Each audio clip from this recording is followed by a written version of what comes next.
Diríjase por salida occidental hacia la zona verde. Ruta de evacuación número 4. Zona administrativa, discoteca, salón Amazonas y bar inglés. Evacúe por la entrada principal. Ruta de evacuación número 5. Bolera. Suba por las escaleras en forma caracol y evacúe por la puerta principal. Ruta de evacuación número 6. Piscina, spa y zonas azules. Evacúe hacia las zonas verdes por la salida norte. Por su seguridad, es importante que atienda las siguientes recomendaciones. Identifique la señalización, rutas de evacuación y salidas de emergencia más cercanas a usted. Identifique al personal que conforma la brigada de emergencia. Atienda en todo momento sus indicaciones. En caso de emergencia, conserve la calma. Evacúe de forma ordenada sin correr u obstruir las salidas de emergencia. Le pedimos que por su seguridad no obstaculice las salidas de emergencia. Estos espacios deben estar libres en caso de cualquier eventualidad. Ayude a quien se encuentra en dificultad, como a personas de la tercera edad o con movilidad reducida, niños o mujeres embarazadas. Gracias por asistir al CESOF. De su comportamiento depende la seguridad de todos.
Una comunicación policial innovadora. Policía Nacional de Colombia. Es un honor ser policía.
Policía Nacional de Colombia. Es un honor ser policía.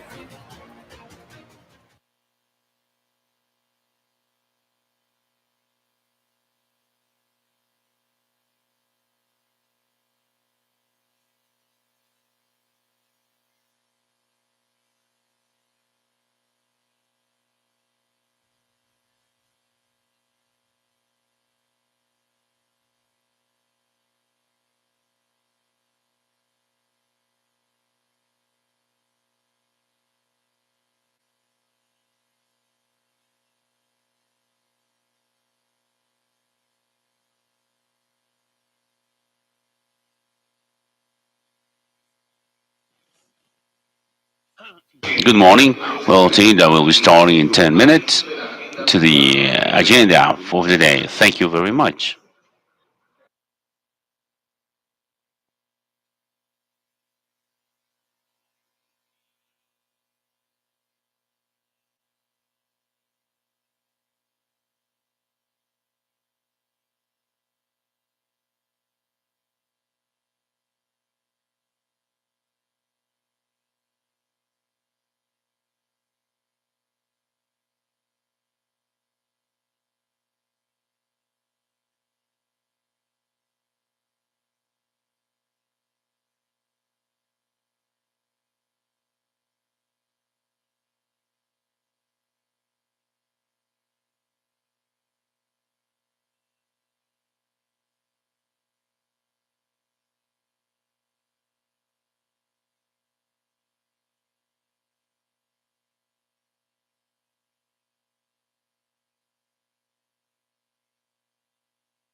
Good morning.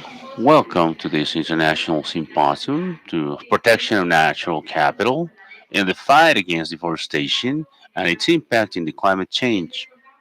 So we remind you that the objective of this symposium is to strengthen national and international articulation for mitigation and adaptation to climate change linked to the deforestation. So we have the strategies and proposals, recommendations, and actions for solutions. Before we start, we're going to introduce a greeting from the President of the Republic, Mr. Ivan Duque Marquez, who was yesterday in the Amazons with General Barrera within the framework of the fifth session of the Intersector Commission for the climate action in the environmental sector. 31% of our continental territory will be protected, and the sum of both of them will be 35% of protected areas in Colombia. So this is a conquest by a country who wants to teach by example.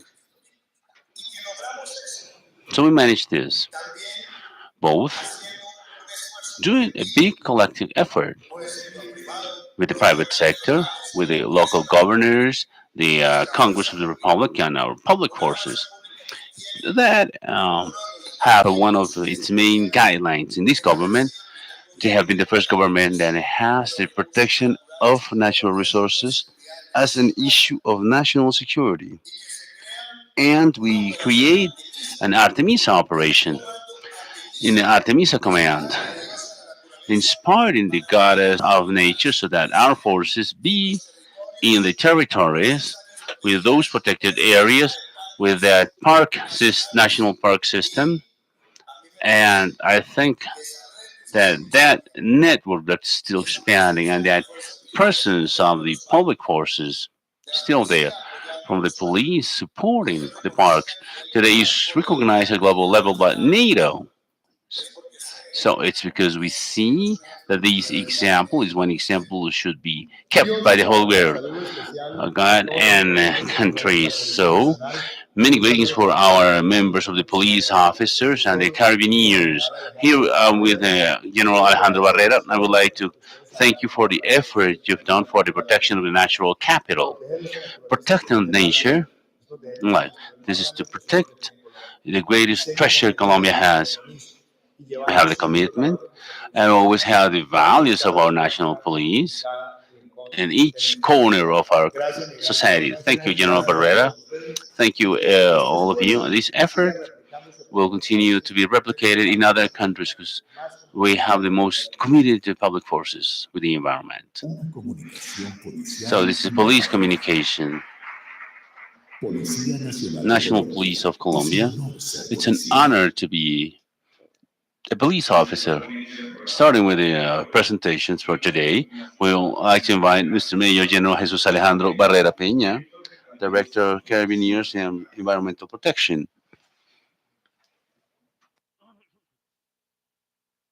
Major General Jesus Alejandro Barrera Peña is a business administrator and police administrator specialized in police security and society, with specialization in security and management of human resources.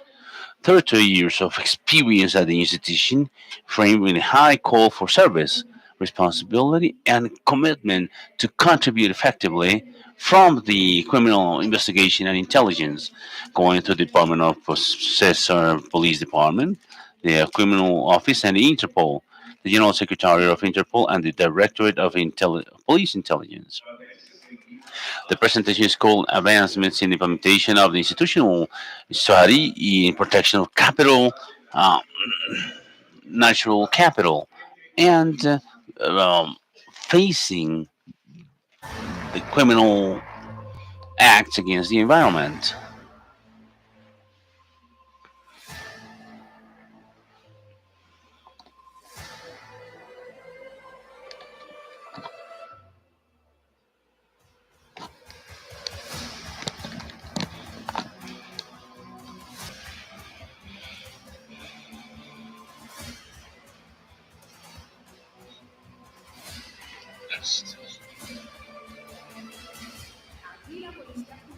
Here, the judiciary police and the carabiniers. Here, we are protecting upon request. We send this criminal to an extradition. So here, we arrested 20 people who were working with illegal timber extraction, and we have recovered at least 4,000 forest um, that was being illegally uh, cut. And here we have a very modern illegal mining infrastructure. So, thanks to the actions of the National Police, it's an honor to be a police officer. God and country. So, it's an honor to be a police officer and be here in this important auditorium with guests from the national and international community for the protection of the natural capital. That is the object of this important. Thanks, God, and thanks to the international community's commitment, our national government, led by the President, General Jorge Luis Vargas Valencia, General Director of the National Police, and all of us who are committed, we can be today compliant, meeting the request, the mandate by the country, with the exchange of experiences for this important symposium. As we just saw in that video, first, the greetings from our president, Mr. Duque Marquez, President of the Republic of Colombia. We can say without unmistakably, he's the most committed person for the protection of the natural capital. So we created a state policy where, in the framework of the security policy and defense, so we have the priority for public forces, the protection of the natural capital, the protection of water resources, protection of natural resources, and biodiversity. So that's the commitment the armed forces have, that the national police has. So where we cannot have individual vested interess, if we are not talking about collective interest, not only do we work for the protection of that capital of Colombians, but this is a capital that is so that also belongs to the humanity. So criminals don't have limits. So we cannot be selfish, and the passing on of knowledge is performed in spaces like this. So the academia, the academic community, you are welcome here. The private sector, delegates from different agencies, from different ministries. Thank you very much to all of you for being here. Special greetings to Howard Network. We greet especially my captain Francisco, who makes all this possible. All our partners from Howard Network. So Reina, who's also with us. This becomes a real brotherhood in which the commitment is to drive our states to join us in the creation of that consciousness to protect the national capital. So we have communities who participate and they acknowledge the interest the national police has in the approach of communities so that we may have the possibility to produce, keep conserving, and conserve by producing, as our president says. The most important thing is when we have a sustainable development in harmony with community and nature. That's what summons us today here. Thank you very much to everyone. And this is the general scenario we see. Where we are today, seeing if we realize um, this is individual interest of some people, they want to exploit illegally but devastating that natural capital due to vested interest. But the most complicated thing is they just want to generate desolation and chaos. So, and obviously, to finish one of the humanity's patrimony. So we are fighting, and that fight is in that joint work because we have a state policy.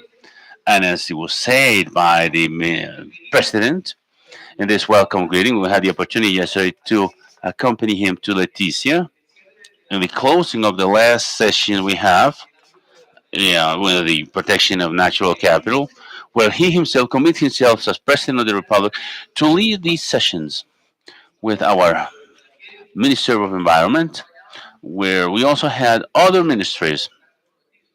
All sectors were committed: the Ministry of Interior, the Minister of Agriculture, the Minister of Commerce, where the commitment was total from our Colombian government, and that's the legacy for the next government.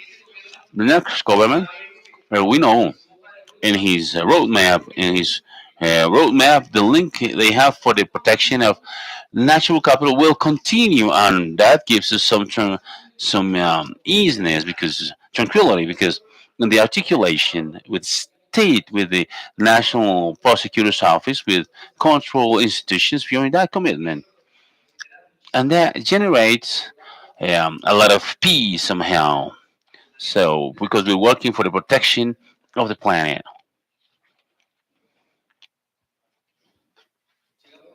Next slide, please.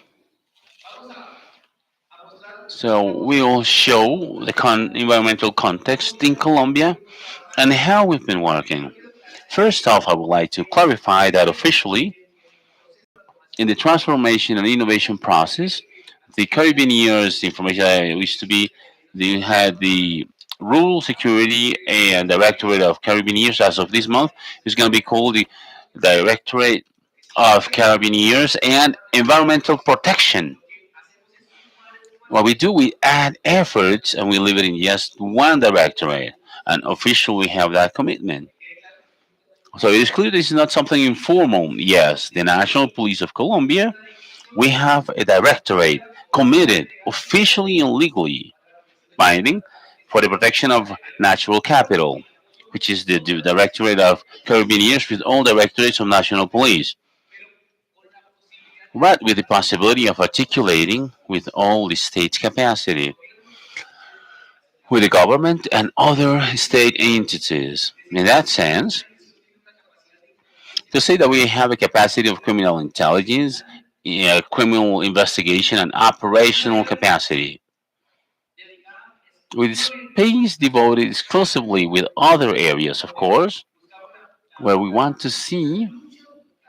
see the fight against those phenomena that are having an impact on the environment, and also with the protection to rural communities. That's why we keep that commitment with the rural communities, considering that Colombia is a country that, because of its coal, we are rural. So we have 6%. So 60%. So what we want to have here, we generate. So so I'm not integrated. They integrate with rural and urban. So this is commitment from everyone. So in this case, we have different factors that we need to consider. The main one is because it converges with other criminal phenomena. Deforestation is present basically in all the country's department. So we're talking about 536 municipalities affecting 36 natural parks. We have 60 national natural parks. We used to have 59, now we have 60. One of the reasons of these meeting was to celebrate that Colombia had the commitment before 2030 to surpass 30% of the territory, to surpass that, so that 30% of the territory will be declared natural reserve zone. Yesterday, yeah, we celebrated that because we are 8 years ahead. More than 30% is declared protected area zone. We're talking about 34%. We include there not only forestry reserves and natural reserves at continental level, but also maritime reserves. Coincidentally, I was sharing with our partners from Dominican Republic. Yesterday, we had a talk with the president from Dominican Republic, and they had a statement.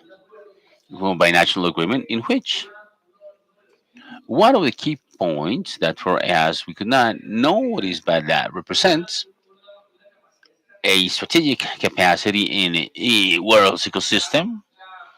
We have the Beata mountain chain. I didn't know what that was. The Beata underwater submarine mountain range. So it has a great capacity. It has a richness of coral reefs and banks, fish, that in those ecosystems they allow that biodiversity to be a capital that not only does it belong to Colombia and Dominican Republic, but from the to the whole planet. That's the commitment that our leaders in our countries have. That's why we are here representing these hardware network. 20 committed countries are linked, are joined. So we congratulate this initiative from the impact from Europol, Interpol, and we are here. We are exchanging that information. We're talking about deforestation now. We talked about, so we had rough figures presented by the Minister of Defense the first day. So exactly for 2021, we have 174,000 deforested areas. And it's not only in Colombia. These analysis are only made by Colombia. We have the international community. So the UNODC, we participate in the monitoring. So we work hand in hand with North American authorities in which those commitments at international level can not only be a rhetoric, and our president has made it clear, with facts we've been working. And facing the new government, we are at ease because we know that we have 174,000 hectares that are being deforested. If you know Bogota, the size of Bogota is 170,000 hectares in the whole metropolitan area. That's where we are devastating every year. Now, if we look and we see how we advance, is it working? We were doing. We criticize the fight against environmental crimes, as we criticize the fight against drug dealing. But we say, okay, they say it is not effective. We need to have a contingencies. Otherwise, devastation would have been greater than that. So our communities will be completely taken into chaos. This work has been performed in an articulated manner from the national government standpoint allows you to have a contention capacity. And further on, I will be talking about the figures we have pertaining that particular topic, as General Vargas mentioned.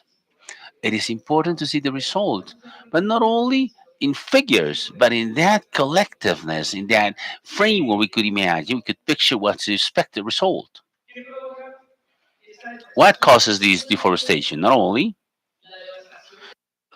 devastation caused by it is the damage caused to the environment because we are finishing a lot of water sources. We are eliminating the biomass to capture carbon, not to keep it to go it up there in the atmosphere. So we have the migration of species. It's also a problem. They don't know where to get because by instinct they know where they should get. So they should migrate.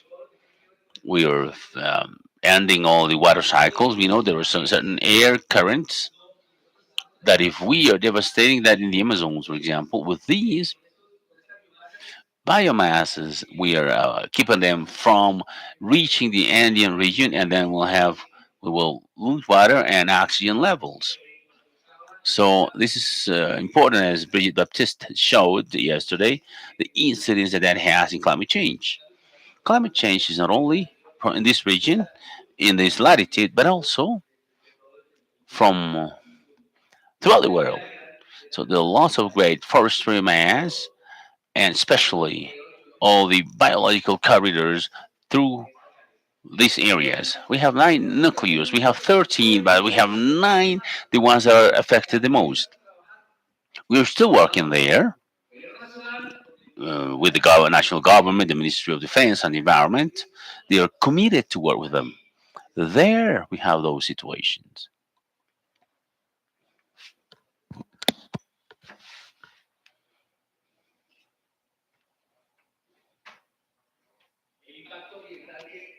The environmental impact generated, especially by illegal mining, the mercury and cyanide used there, we'll see the figures, the damage we have in ecosystems, aqua, water systems, and land systems. Damages are amazing, they are incredible. So we discussed that internally.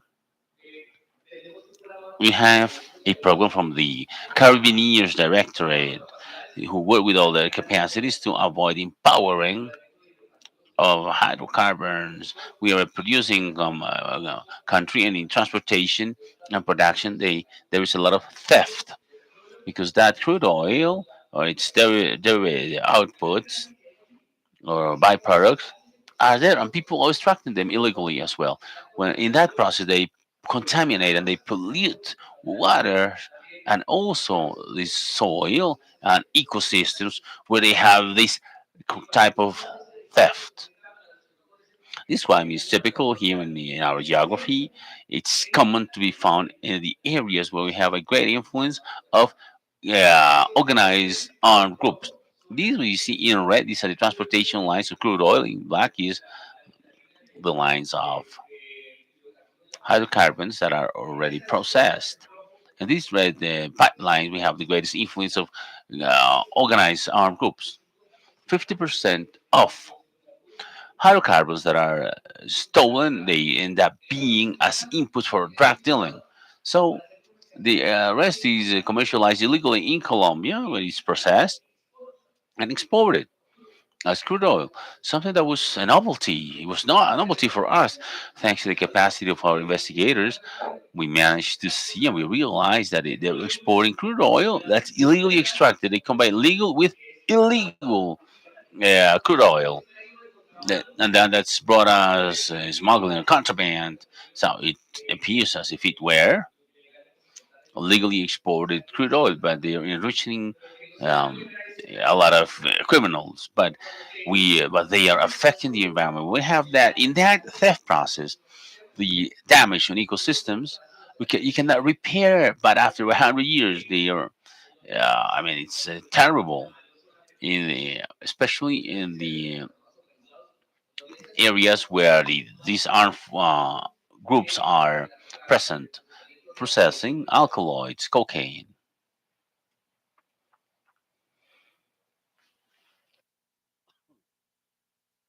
In wildlife trafficking, I want to give here the credits to the Protection Directorate, which used to have all the responsibility of wildlife trafficking. They work with international agencies, North American agencies, where they were advancing important investigations, but we assume that they had responsibility, and we've forwarded important investigations.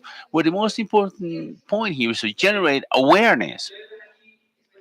You see here the monkey, the TT monkeys, the parrot. If you go to the market, most of Colombia, it is typical to see these little parrots and icotea tortoises, and they be sold, and parents would buy them as pets for the children. But we are eliminating somehow the equilibrium of systems. But knew that we were we got used to that in some time in the past. So when we talk about the trafficking with exotic species, from ornamental fish in the Amazons and the eastern flats, we didn't realize that was a traffic was generated a lot of uh, income.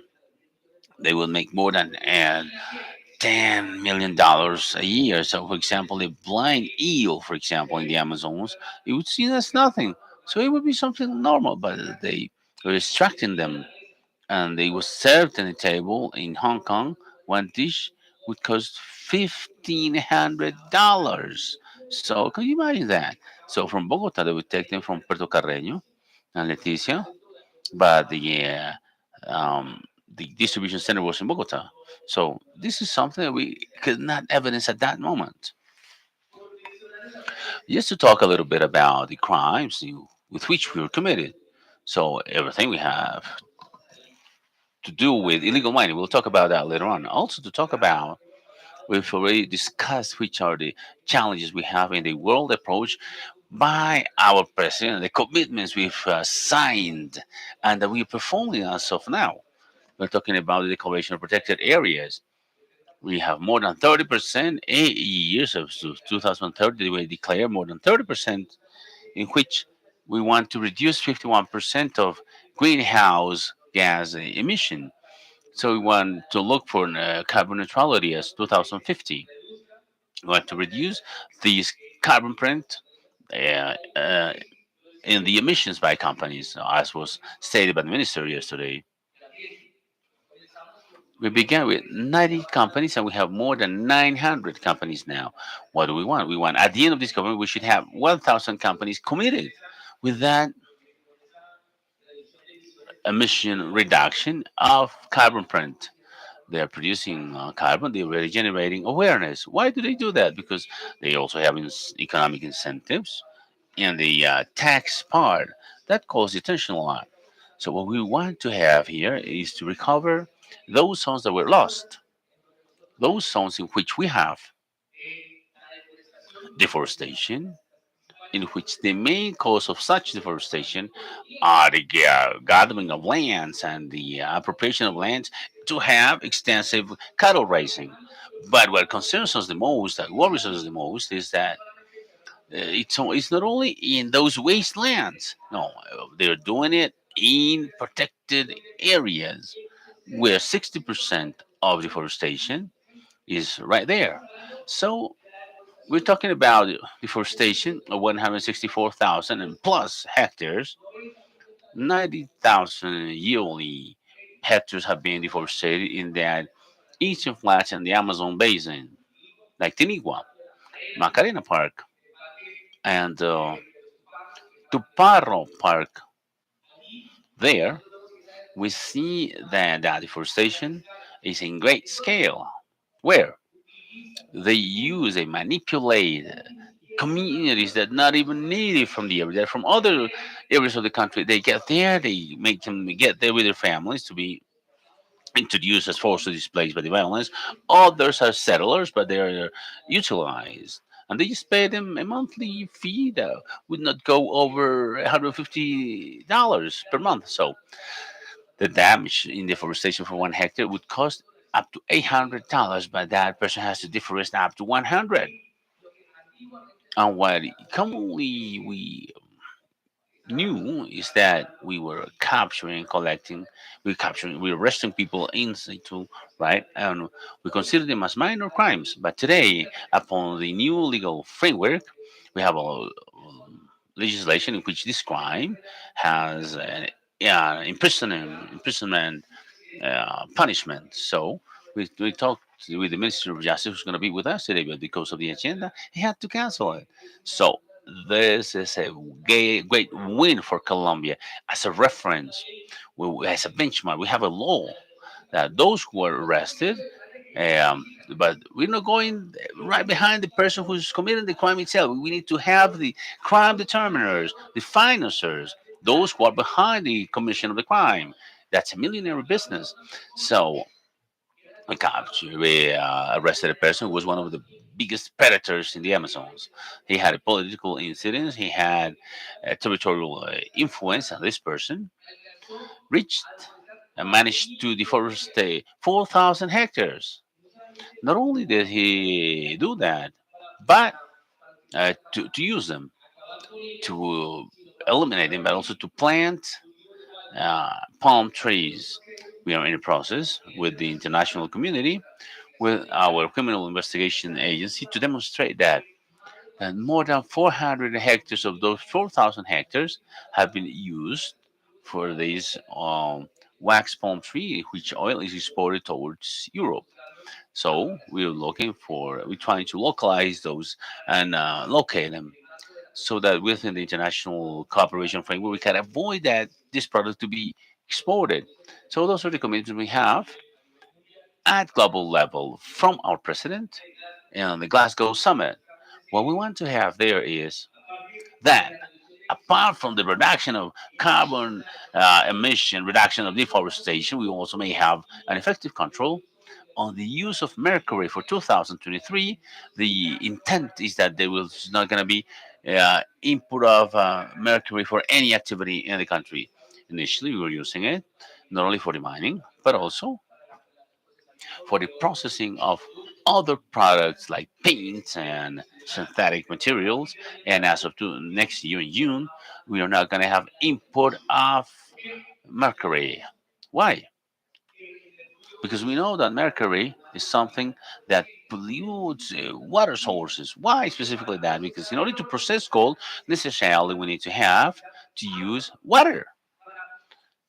And to extract just 1 gram of gold, we need 5 grams of mercury. The Ministry of Defense referred to that recently. So also he mentioned that they use more than 600,000 liters of water. Now let's compare how much that means. So to do that, well, to tell you that we have a river here, but our colleagues from Howard Network, they went to visit the Nechi River. We flew over the river last Sunday. It has more than 70 kilometers extension just in the gold production area. And just those 60 kilometers, there are it's a concentration of nearly 30 tons of mercury per year. We have sediments of 30 tons of mercury per year. That's something that's pretty that's outrageous. So we don't understand why there are some communities living there right in front of that river. Communities that live there along the riverside, but they don't have fish to eat. They can't feed themselves. But if they do eat them, they're gonna be harmed in their health, especially for the children. The harm that they represent for their crops that they have. The harm also for everything regarding life sharing. Yes, in the Chi River, we see that calamity that's being is undergoing. So what are we doing as National Police? We're working with that from the National Directorate of Carabineers. So within the framework of this important symposium, we're launching the strategy for the protection of natural capital.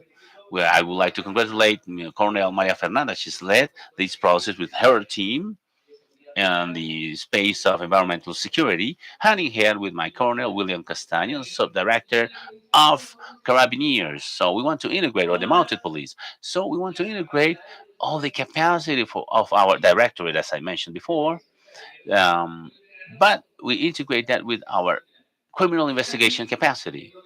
So that's where we have the implementation of a fusion center against transnational crimes in the Amazons in Leticia within the Leticia Pact. So we, as Initiative for National Police, within the framework of international cooperation, we have the possibility to build police stations rurally for carabiniers and mounted police. We share that with the American police, with the INL director in the Agency Against Crime and Anti-Narcotics from the American government, where we propose the Leticia Agreement or Accord. So we have the exchange of information. That's the who's going to do that? The police. Where in a few operational fusion center like the ones we have here, internally sponsored by the American government, where we have one in the southern part of the country in Popayan, another one in the Bajo Cauca area, which was the area you visited, and one in the border with Venezuela, where those fusion centers we integrate all the capacities institutionally, and what we want to have is to exchange knowledge from different agencies that are part of the Amazons. So that work should be performed, and we have an Interpol commitment. Interpol has given us the good news now that the provision of equipment for IT is going to be supplied by them. So we're going to work hand in hand with Interpol in this project, where all the offers welcome by the part of the equipment. Dr. Maro, Reina, that's welcome. We would like to thank you beforehand because of that. The fact that you have having these Hawar networks, so we're very pleased to have them. We have partners even from France, because continental France, they have the problem there in Guyane, We're talking about continental Guyana. Not they don't have what we have here, but we have the French Guiana here. Here we have a friend, Eric, Captain Eric. Thank you for being here with us today. From the police, he's the chief of the police. They have the responsibility of taking care of the border with Brazil, with the uh, gold exploitation phenomenon. It's just a mirror of what we saw in Bajo Cauca area. There is no there isn't a border in this type of crime. There is no limit. So and those structures they have convergence. So that's why we're working together hand in hand with Hardware Network for the exchange of information experiences from the academia and from different institutions. Thank you, Madam Carolina, for being here with us today because you're accompanying us, and we know what you think, what each of the institutions thinks about it from each side. What's the thought? What's the critic they have? They can provide us with, and we could generate that. And okay, we accept criticism and we make corrections. It is also important to see that from these international what we develop, we want to contain wildlife trafficking towards the other countries and internally. So operational controls are going to be performed here in ports, airports, and uh, land terminals on the roads in which the capacity is not only from the Directorate of Carabineers or Mounted Police, but also with the national model of vigilance and surveillance. We want to control and regulate the access of timber in vulnerability status, and also we have endemic species. So we had an operation in Buenaventura Port where there was a mill saw where they had wood from the southern Pacific part, where they had millions of square meters. Just 1 square meter could be calculating $1,000. Just 1 square meter. And I'm talking about millions of square meters, millions of trees of endemic species like chanul that may cost even well $1,500. So like the traffic like normal species now. So here we need to exercise some important controls with fiscal control agencies and customs control with autonomous agencies with autonomous corporations at regional level where we already have a greater control. But fortunately, we are becoming aware of this type of phenomena, and in the light of the history of something normal, but now we're closing these sawmills and like a little pencil sharpener like that, you're just processing up to 100 meters of wood in less than an hour. So it's sad to see that great devastation seen in the wood and the exchange of information we saw with our partners from Panama. They explained to us that that timber would reach Panama, and that's part of transnational criminal structures in which they are partnering with drug dealers. Not only do they export timber, but also money towards Colombia and synthetic drugs. So that's why it's so important to have these alliances with our network. So we don't want to stop these type of economies. We want to conserve and to conserve producing when we need to have a sustainability. So there is a mining. So mining will be formalized and legal and work with the standards of environmental protection. So we have Dr. Marcos Sanabria, who's an expert in the subject. And when we start in a panel, he'll probably clarify that to us, or specifically on what we're working. We want that. We want the more formalization we have, the more legalization we have, but conserving, keeping the standards of environmental protection. Very likely, communities are going to grow, and their infrastructure, education, all the rural development. It's going to be given there today so far as figures evolve in the ministry and the government, the foreign exchange ministry. For 2020, we were declaring only 49 tons of gold per year. But if you have a calculator there, you're faster probably than me. 1 kilogram of gold is would cost about even $80,000. Just 1 kilogram of gold. We're talking about 49 tons per year that were legally declared. But the sad part is that 30%, the other 60, 70%, 100 tons were not being declared. And these are figures provided by the Customs Organization. So they said that for 2020, 120 tons of gold were where the origin was Colombia. So what happened to the other 100? Who's declaring them? So those are the ones that are declared when they get to a destination country. Panama, once more, tells us, and we are concerned about that, that there are some bad financial organizations. As this gold to make it into bitcoins, a virtual coin. So we know the countries use this as a federal reserve, government reserve to be able to strengthen their economy. But we did not know that this gold that was leaving in a legal way will end up in some places that they had some financial ideas so they can become bitcoins and they can make it into virtual money. So this is the kind of exchange of information that allow us to have this. So for this, we have all these capacities, all the trafficking that is being carried out through the virtual networks. We're also working in C4 and the cybernetic centers in our country from the criminal investigation with the cyber intelligence center of Interpol, where we're seeking to partnership with the deep network, with the dark network for the species, the trafficking of mercury, the trafficking of uh, animals or that are in extinction, also a flora where native trees, endemic trees, wood or lumber is also being processed and exported towards the whole world, because nowadays we're speaking about a global challenge that we have to work together hand by hand with all the transnational authorities and international ones, logically here at the national level.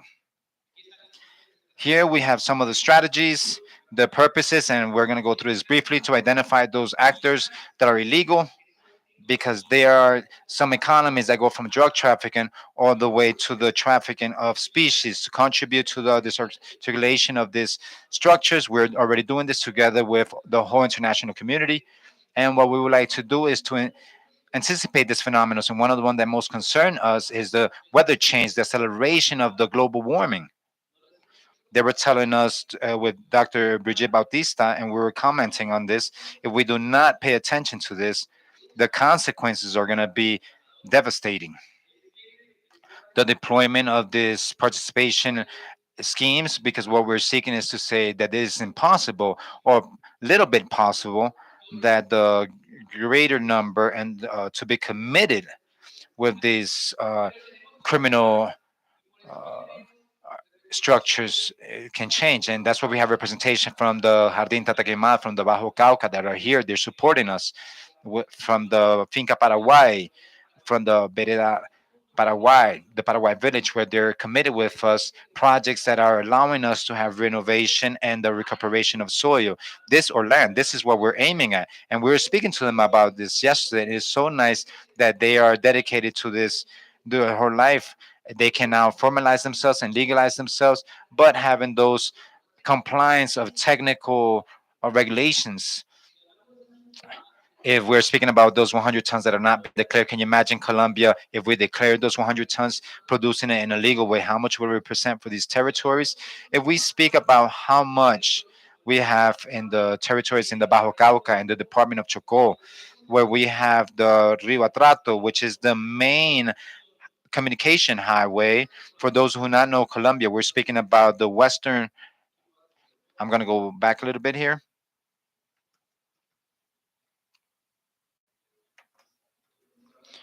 I believe we can stay with this map. This is the Department of Chocó. This is the department that has two oceans, the Pacific Ocean and the Atlantic Ocean. And the Atrato River is birth is given at the beginning of the department. It has another river that is very important, San Juan. If we had the intention of sustainable development, we would be able to connect these two rivers and do international one, and we will be having some competition with our brothers from Panama. But we will be on this, and we would just like to tell you that the Rio Atrato is declared is subject to some rights. We cannot carry out any activity that would harm the environment. But the paradox here is that we can't do anything legally, but illegally they do everything. And we have a front like River Quito that surpasses 60 kilometers, where unfortunately nowadays it's almost dried because of the illegal mining for the extraction of this reserves, where the miners with payo can take some castellanos per week or several ounces, like little uh, rocks or nuggets of gold, just mixing it with water, and they will be able to subtract this gold nuggets, and they can have a capital of $500 per month just by dedicating themselves to this topic with everything around the legal extraction. But they were used, they were manipulated, so they, since they have the exploitation permissions, use it by the legal miners so they can declare as if they were subtracting this gold. And here they're devastating the Choco flows, water flows. Here we can see this is in the Choco in the Pacific, and I believe that this is something similar where we're seeing that they're devastating it, and it's just subject to some rights. And which are the rights? We've seen this in the Telambi Triangle, three municipalities as Barbacoas, Magui Payan, and Roberto Payan. If we look at it, we can see the development has been minimum in the communities. That's why it is important for this development to be sustainable and for us to repeat it in other communities. The capabilities that we have, and we were saying at the beginning, is operational teams. The intelligence that we have an air capabilities of air transport to be able to transport ourselves and deploy our units.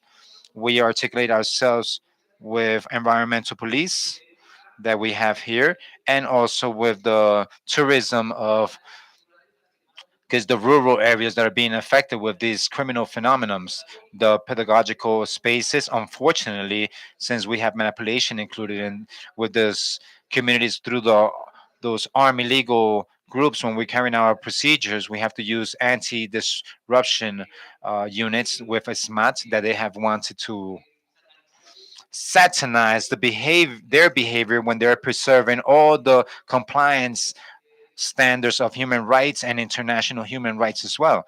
So here, the SMAT, our rioting police, has all the disturbance because they have a benchmark in their benchmark in the Americas, in Korea, in China, with all the compliance because of the human rights. So here we're using them because it's because of this reason why we're trying to avoid that these manifestations will become violent ones. The control of the roads, and the most important to use are the capabilities of our police in the national surveillance uh, activities. And we were speaking about this with our friends from the Bajo Cauca. It is necessary to have this. So this is the reason why we have the adaptation of these phenomenons, of our carabiniers phenomenons. We reach the spots with our the group of constructors. We carry out, or we make these places so our children can eat. We do our primary roads, but we're generating this interaction with the communities. We're working together hand by hand with them, so we can have these pedagogical programs where the academic community that are represented here, us here today, can help us a lot, so we can present this exchange of knowledge to these communities. We articulate ourselves with the political administrative policies. We cannot do anything without the mayors, with the police inspectors when we need to construct an office or something. With if we don't have a land, as we did in the Bajo Cauca, we had two soccer fields, and we say if the police want to carry out and construct a station here, that it can comply with all the conditions for the safety of these police officers. It can be 2 kilometers away from here, where we have the landfill where they throw the garbage. And this was the only place where we can offer you a piece of land. But when we saw that in this municipality they had two soccer fields, one that was not being used, we asked the rep of the mayor's office, "Is this soccer field? Who does this belong to?" It belongs to the municipality. Okay, so we can carry out a deal here. We can use this soccer field. We will make a synthetical soccer field. We will give them lights, and we will give them some stands or bleachers, and then we can even construct a park for children, Mr. Mayor and councilmen. And right now we're doing it. We're doing it in Puerto Clavel. This is a municipality of Bagre, where they live from this type of economies of the illicit extraction of this minerals. So this is the way we're working with the mayor's office in Leticia. They just finished giving us a territory or land by the mayor's office. This is where we're going to carry out the exchange, a center for the exchange of information for the fight against this environmental crimes. It's the mayor who has contributed with it. Was want to do this in the north of Santander, but the pressure of this organized um, unlawful groups are not allowing us to do this. So briefly, we would like to say that the work that we're carrying out, we do it from here, but we're not working alone. We're articulated or partnered up with all the ministries that are here. We're working with the IDEAM. Dr. Edison is here, who is our eyes and the deforestation sensors. He is our eyes, or he gives the images and this agreement that we have with IDEAM where we can show you forensically, scientifically in a trial where we showed these uh, terrains in the Kinivia parks where there was just forest and it scientifically shows that they make part of the National Iniwa Park and the Chibiquerete Park as well. And we will show you how year after year they have been deforested and have been taken so they can be used for livestock. And it shows how in the triangle of Telembic we had virgin jungles and now they're being devastated and deforested because of illegal mining. The data and the images speak for themselves, so that's why we had the exchange of information that is vital. So this scientific capabilities capacity is also in the service for the fight against this environmental crimes. We also have the way to work together with those who dedicate themselves to this um, mining activities. We work with the agricultural sector. We're talking about the programa of Fincas Seguras, of safe farmings programs, where we're one of the main coffee producers. But because since we produce coffee, unfortunately, the legal economies was reaching these places so they can carry out the trafficking of drugs, and they were killing our coffee pickers because they had a fight because of the origin of this illicit economy. We developed this fincas seguras, these safety farms, with the purpose of seeking the end of these crimes that they were killing our coffee pickers. So we're carrying out, so we're working with these farms so they can continue working and will not eliminate their forests. So we're teaching them how they can work around these forests and working together with them and with the environmental minister. We can give them all the information so they can buy the bonuses of carbon. So we can pay with them with the production of their own forests. So in the indigenous safeguards, they can do their own thing. So it can be a business to protect their own forests. So they can work in the regeneration processes of the vegetation as we're doing in the Capina and Tocuru, as we do in the Paraguay, where we're recovering these grounds so they can become fertile again through this phytoremediation programs that we're carrying out. We're also working with patrolling. We love to arrive to these farms in a horse when we're horseback riding and we're patrolling at the same time. If we can't do it, we do it in our motorcycles, we do it walking, or we do it through our boats as well. We're always working with these projects. The Minister of the Interior was saying this. We carried our rural station in a productive area that is called Salamina Caldas. Well, this sector is doing very well, but a little bit beyond that, they have illegality and they have presence of these armed illegal groups, and we're trying to do is to neutralize their criminal capabilities. This productive projects as the one we have spoken about, the sowing of trees or planting of trees as Ministry of uh, the Environment was saying they're more committed.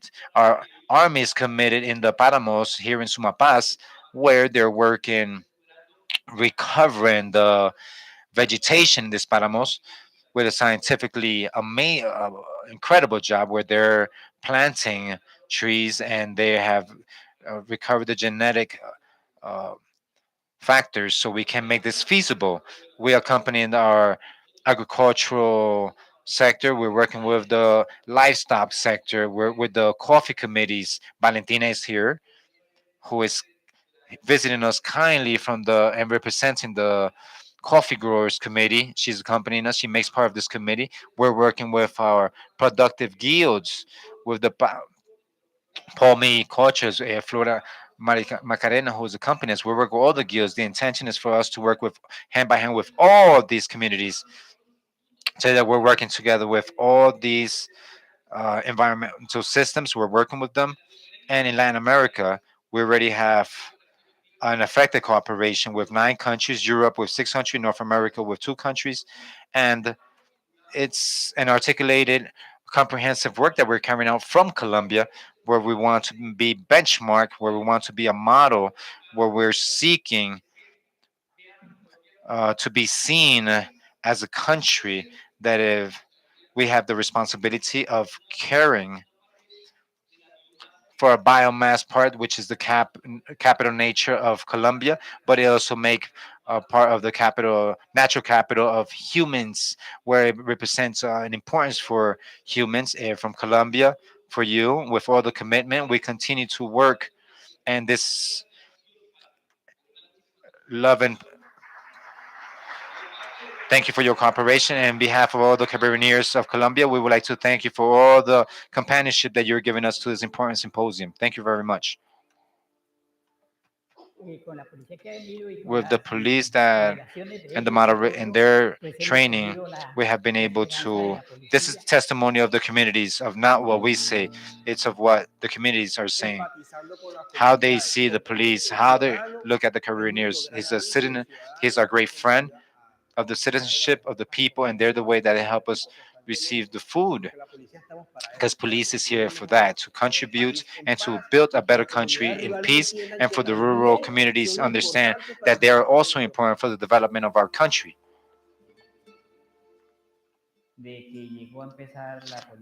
When the police arrived and they started collaborating to help us to have a change, we have a lot great change, because before we would invite a friend and people would not come out, and nowadays people are coming out their houses now. So the support that we have from the national police have allowed us to do this. The families will come to the police stations and will tell us, and they have partnered up with us so we can fight this together, and they will be able to work and sell their products. And we also have our employment program with them. We began work with the Indicar at no moments with Indicar and Asoplanta. We're working with the process of the reconstruction of the community restaurant and a school for the education institution Puerto Claver. This is being done through us, and for us, this is amazing for children to be able to have access to a school cafeteria and things. And with the national police, we're also working. The police is also linked to all this. The police is not only the people who protect us, but they help us. We have an infrastructure to support the process of the development of these schools. We have the education for these children and teenagers can have the best conditions so they can have a independent education, and that's why the social component of this agreement is extraordinarily important. In the municipio of Ventanita, we're creating a bridge, we're improving the communication as well. But this join the communities because it gives us connectivity with the municipality of Montañitas. It gives us the connection with the Vereda Alcontas. And we're also working with the National Police, which we're articulating. They can enter our zones or the communities in a easier way.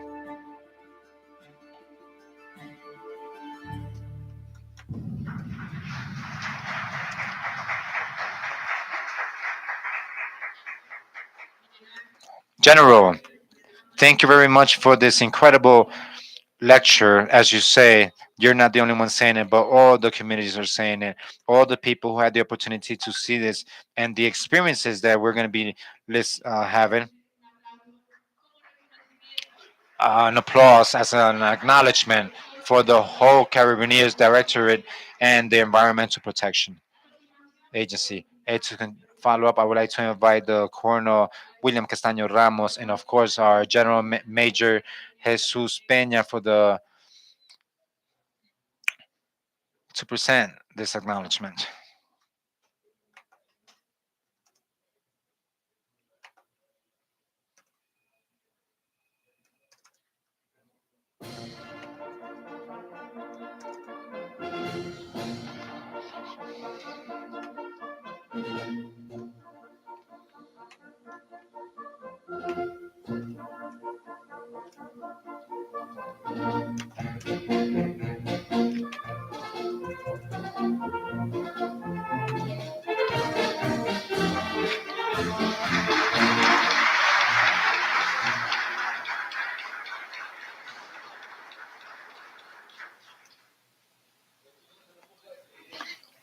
right, this is just like a farewell.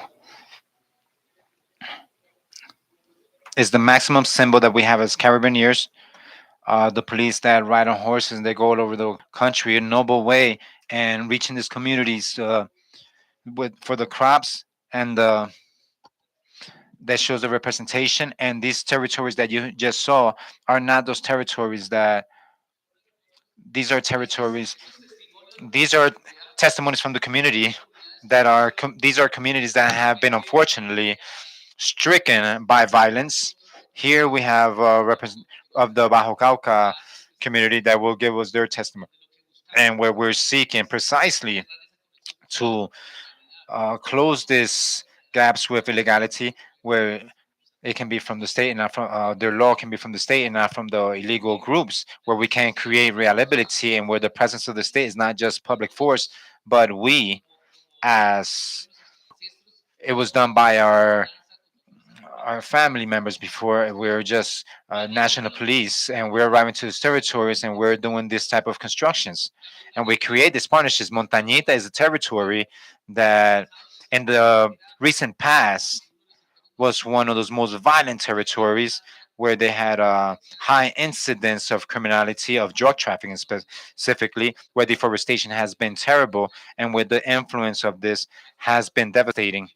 In the Bajo Cauca, what happens that we have similar situations, but here we're reaching these people, creating this reliability or this trust, and that applause that you're giving us is for our women and men of the Directorate of the Carabiniers that go work with this interest of just making being patriotic and making this good work. They're the people who carry out this work. An acknowledgement for you make us very proud of our national police.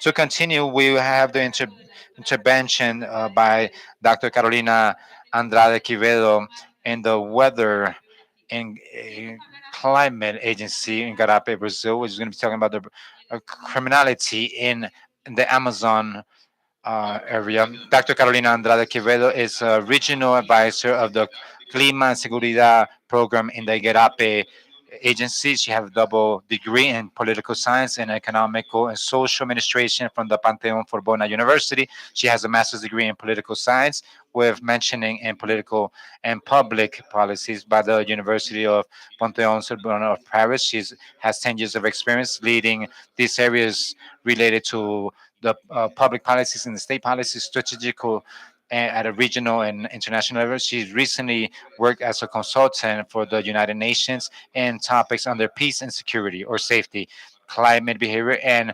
women political participation and global women. She did field work in Africa and the Middle East. She has also accompanied diplomatic negotiations in the Americas. Let's give her a warm welcome to Dr. Carolina Andrade Quevedo.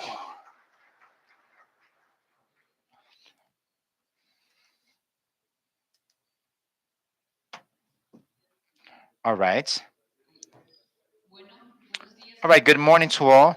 First of all, I would like to begin by congratulating and the leadership and the strong voice of Dr. Helena Barrera in such a fundamental topic as it is the uh, climate weather, and putting it in the center of this policies, and to join all these strengths created a very strong team, which is a benchmark in the natural team in the region. And I believe that these initiatives are very important to recover and to present them as a benchmark before other countries in the region, where we also need to um, join forces. We're going to begin an exposition where we have mainly focused ourselves in highlighting what we are seeing that is happening in the different Amazon countries, not only what we have seen in Brazil, Peru, and Colombia, but also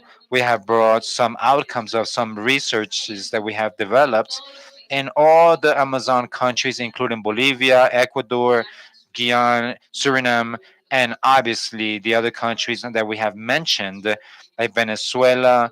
And we have recovered some information that is very important to see the trans border dynamics. Well, I would like to start by telling you who we are. We are the institution IRAPE. We are a center of thoughts, research center that was funded in 2011 in Brazil. We have been led mainly by women. 80% of our research center is made up by women. And we have been working with public security issues and since 2018, weather our climate security line focused on everything around that's happening with the environmental crimes in the Amazons. As it was well mentioned through these last 2 days, the forest economies that are unlawful are charging a high price for human life in this country. In these countries, we are looking at it as a existing threat that is risking the threat of our own human life or species. Because as we also saw by Dr. Bridget Bautista was very clear on this, and she brought us a lot of scientific evidence on how this is affecting the ecosystem and also the relationship that we have with nature and how this can bring some consequences at the middle and long term for the as our existence as humans. From the Clima and Seguridad program, we have marked three important axes where we are articulating all our endeavors of research, but where we're also giving our efforts of public policy and corporate policy proposals, because this private sector is fundamental, and also the financial role is also important because we have to see this from a comprehensive view. This is the reason why in this moment we are focused on understanding the environmental criminal approach, how these crimes are connected not only in a separate way with what is illegal mining, the depletion of trees, and the trafficking of species, how this is also connected to other crimes that are linked. And in this way, with not only with drug trafficking, but also with violent activities like extortion, bribery, that create effects in everything that is the Amazons, and also connected with other urban centers, mainly through the financial illicit financial flows, like the financial crimes that are linked, like tax evasion, the fraud, fiscal fraud, money laundering. We're going to be talking about all this ahead. So, starting from this construction of knowledge that is regional, to be able to understand how these dynamics that we are overseeing in this zone in the Amazons, the importance to work towards the forte of this governance and the regional cooperation. And here I am greeting and I am very happy to have this initiative that we have taken by Colombia to build this fusion center to be able to achieve the presence of several countries and to generate a trust space of exchange of information and a joint work in the dynamics that are being overseen in the borderlines that do not know these criminal borderlines and that require coordinated work by the states. And the third level, to think and to develop those innovative solutions that are sustainable with time. Now, we have been developing several investigations. One of the first ones was this typology of sociology investigation to be able to understand the illicit economies. Each country has their own legal typology, which is typified in their legal framework, but we are building a typology that is sociology level. It's an economic view on how this way we can understand how this forest illicit economies are working, which are the dynamics, which is the value chain of the extraction point all the way to the exportations. And in this way, we can have a clear view on how we can have the intervention levels ahead. We're also going to present the outcomes of the first two summaries on the crimes that are being carried out in the Amazons in Peru and Colombia. In the following months, we're also going to have the launching or the release of the report of the Amazons of these five Amazon countries like Guyana, Venezuela, Ecuador, and Suriname. And we're also going to go ahead with some information in regards to this. The last two that we have presented, that we have launched, that are focused in Brazil mainly, that will help us understand how this ecosystem of environmental crimes is working and is being interconnected. And here I would thank the Federal Police of Brazil, who are providing us with this information through the requirements of information that we carried out to analyze 369 operations of the federal police in Brazil, and to be able to know the territory of these different environmental crimes that are being carried out, and a practical guidelines that was also carried out together with Interpol. And these are the different actors that we're working with. The scientific Amazon's panel that gathered the main scientists of the Amazon countries, with an initiative that is being led by American economists. And we have been working together with the United Nations, with Interpol, with the Global Economical Forum, and other organizations that are from Europe.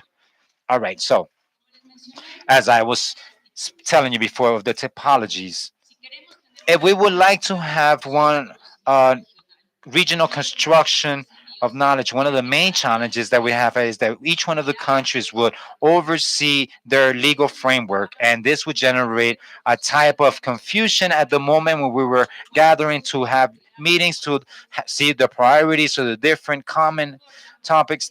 In this way, this topology proposal from the illicit economies, unlawful economies, which offer us a typification of these illicit economies from the economical sectors. I have the forest economical sector, the mining economical sector, the one that is also linked to the fauna and wildlife sector, and this will allow us to analyze which are those economical activities associated or connected to the different illegal dimensions and social environmental harm in the Amazons. The purpose, as I was telling you, is to create comparisons that are standardized by category, by sector, by economical activity, and also to identify the dimension of unlawfulness. This is a tool that will allow us, well, we will see this ahead, to be able to view the different crimes. So, which methodology are we using for this? We are using the classification industry of the North American industry codes and the Brazilian National Code of Economical Activities.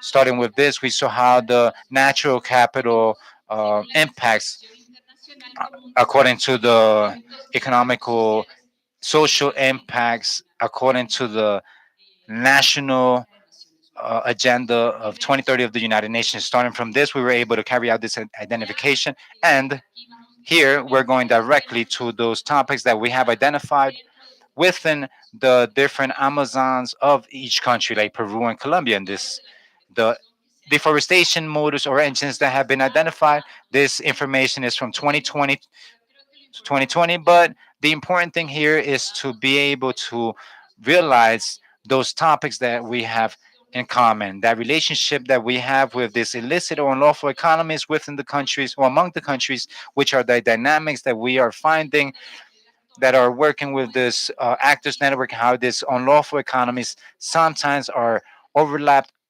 on the legal economies. In this case, the economy of Colombia. We mainly see deforestation and use in a precise manner, as was described in the last days. The issue of using those waistlines appropriation, so in extensive manner. So also, we saw that the issue of palm tree plantations in a lesser quantity than in other areas of the country, the mining points connected to rivers that many times are used to perform illegal transborder activities. When we go and see, of course, there is an issue here that calls the attention. We do not yet have a strong presence of the illicit crops motto or driver. So that doesn't mean that in the mid or long term that may stand. As we notice, we have motivations generated by the organized structures to communities to generate deforestation in exchange of economic retributions to deforest and be able to widen the border of illegal crops.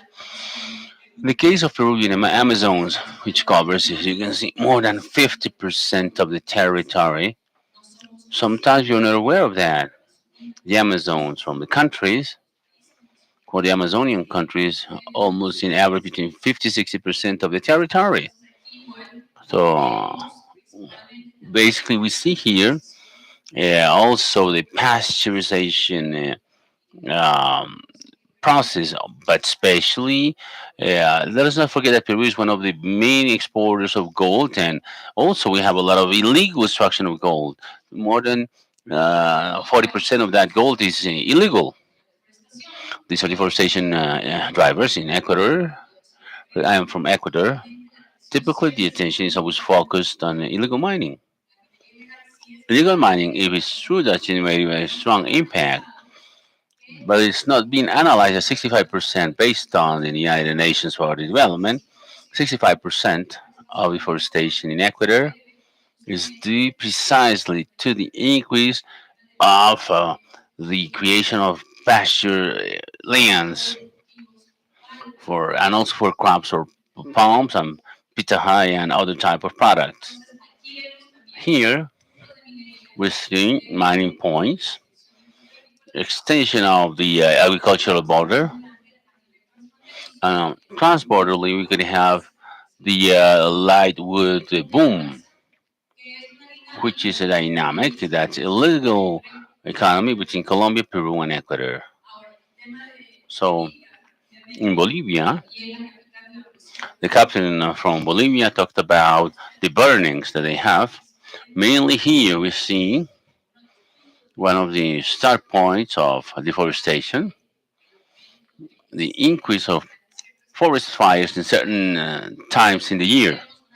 We'll see the presence, the strong presence also of agricultural and rural cattle raising activities. We have the Mato Grosso state, one of the main centers of agro industry in Brazil and one of the main producers of meat. So we have trans-border dynamics.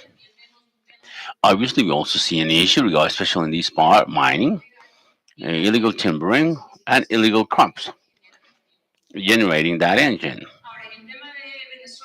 Now, with regards to Venezuela, we all know mainly its focus on the illegal gold mining dynamic that takes advantage because of weak institutions and the weak institutionality of these border countries with Guyana mainly. One third of the gold generated in Venezuela stays in that territory, and two-thirds exit through other countries. And there we have a fundamental role kept by what happens with Brazil, Colombia, and Guyana, mainly for the gold laundering.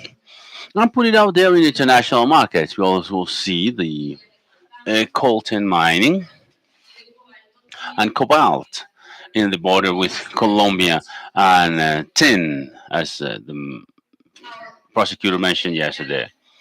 In Guyana and Suriname, as you can see, mainly focus in the mining.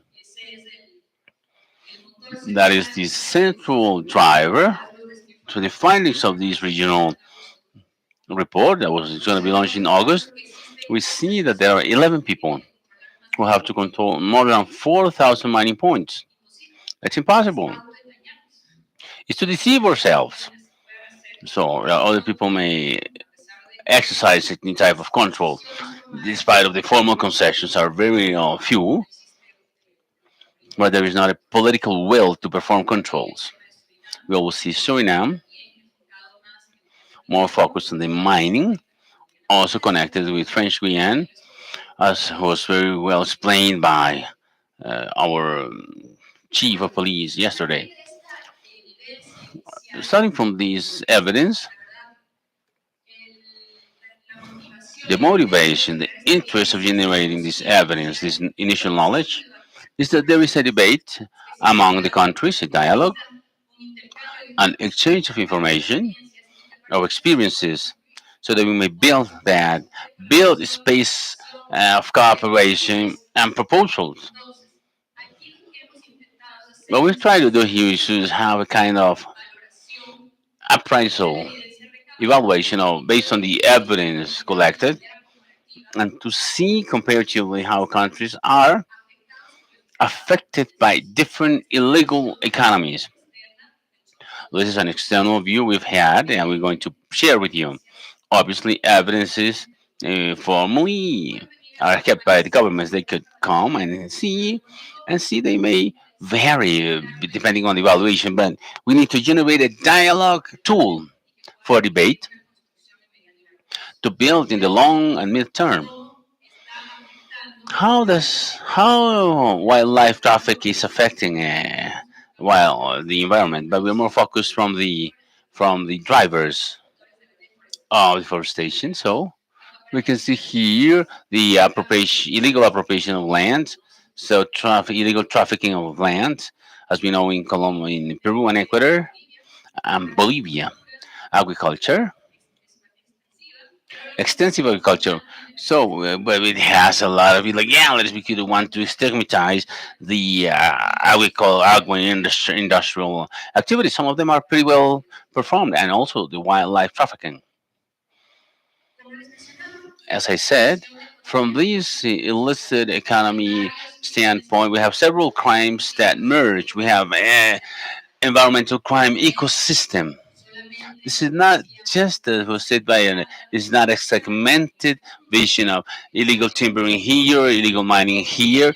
No, how they're interconnected and how that interconnectedness of illegal activities and how they merge with other crimes, administrative crimes, corruption, if, for example, counterfeiting of documents. When someone doesn't have or does not obtain a legal permit to extract gold, timber, or he gets it through fraud and ideological fraud, corruption to officials at different levels, then we generate illegality. We also have payments, yeah, of illegal. We also basically have briberies and all those types of things that are developing. So he's gonna get the permit, but he's gonna that's a fraud. Uh, yeah, permit. So we have a police and military permit, and we have a legal permit. So he'll continue with activities, and they'll go to the sawmills to the collection centers, and then that illegal timber becomes legal. So that was seen in the Amazon's operation in Peru. So that's a good example. It should be analyzed. There was not only the participation of the military and the police. So Yakukalpa operation, for example, we had economic and financial intelligence agency and the customs agency. Three key elements I would include in the great uh, space in customs, economic, and financial intelligence agencies. We need to know what are the activities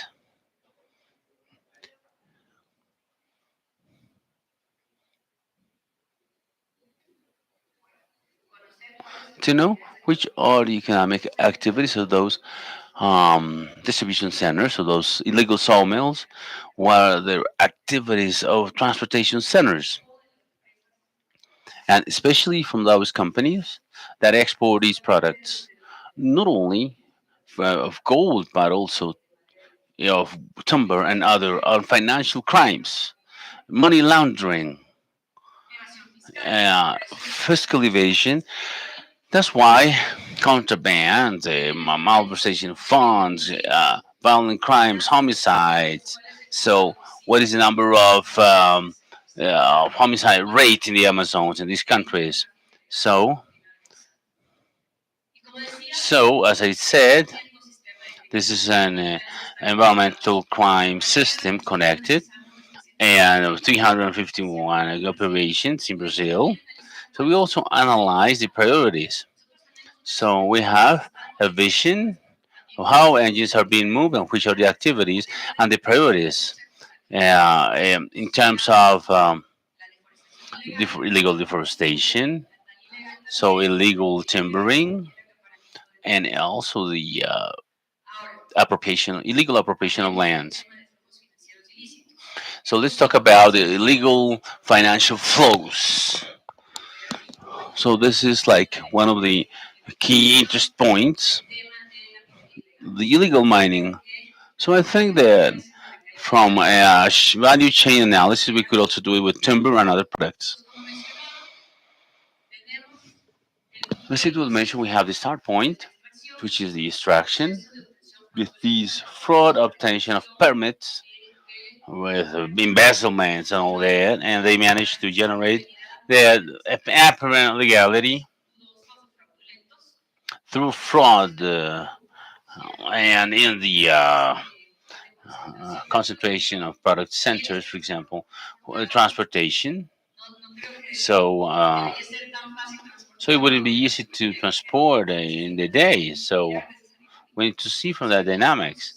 So when we see that there are big, run a discrepancy analysis of imports and exports among countries. Barrera mentioned that how much we export formally and how much is authorized to be produced and what was reported as legally produced by the country. And what is each country reporting?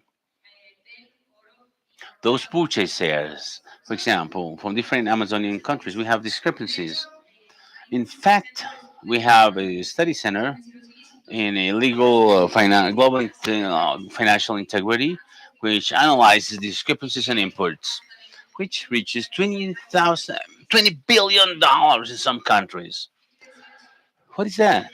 Those are in good faith, or there is precisely and fraudulent invoicing to international commerce that allows the evasion of tax, um, and also generating spaces for uh, tax evasion. So for these gains, so they have affectations at the environmental level, in violence, in extortion, and work exploitation, and then those riches obtained from the Amazons are kept in international spaces.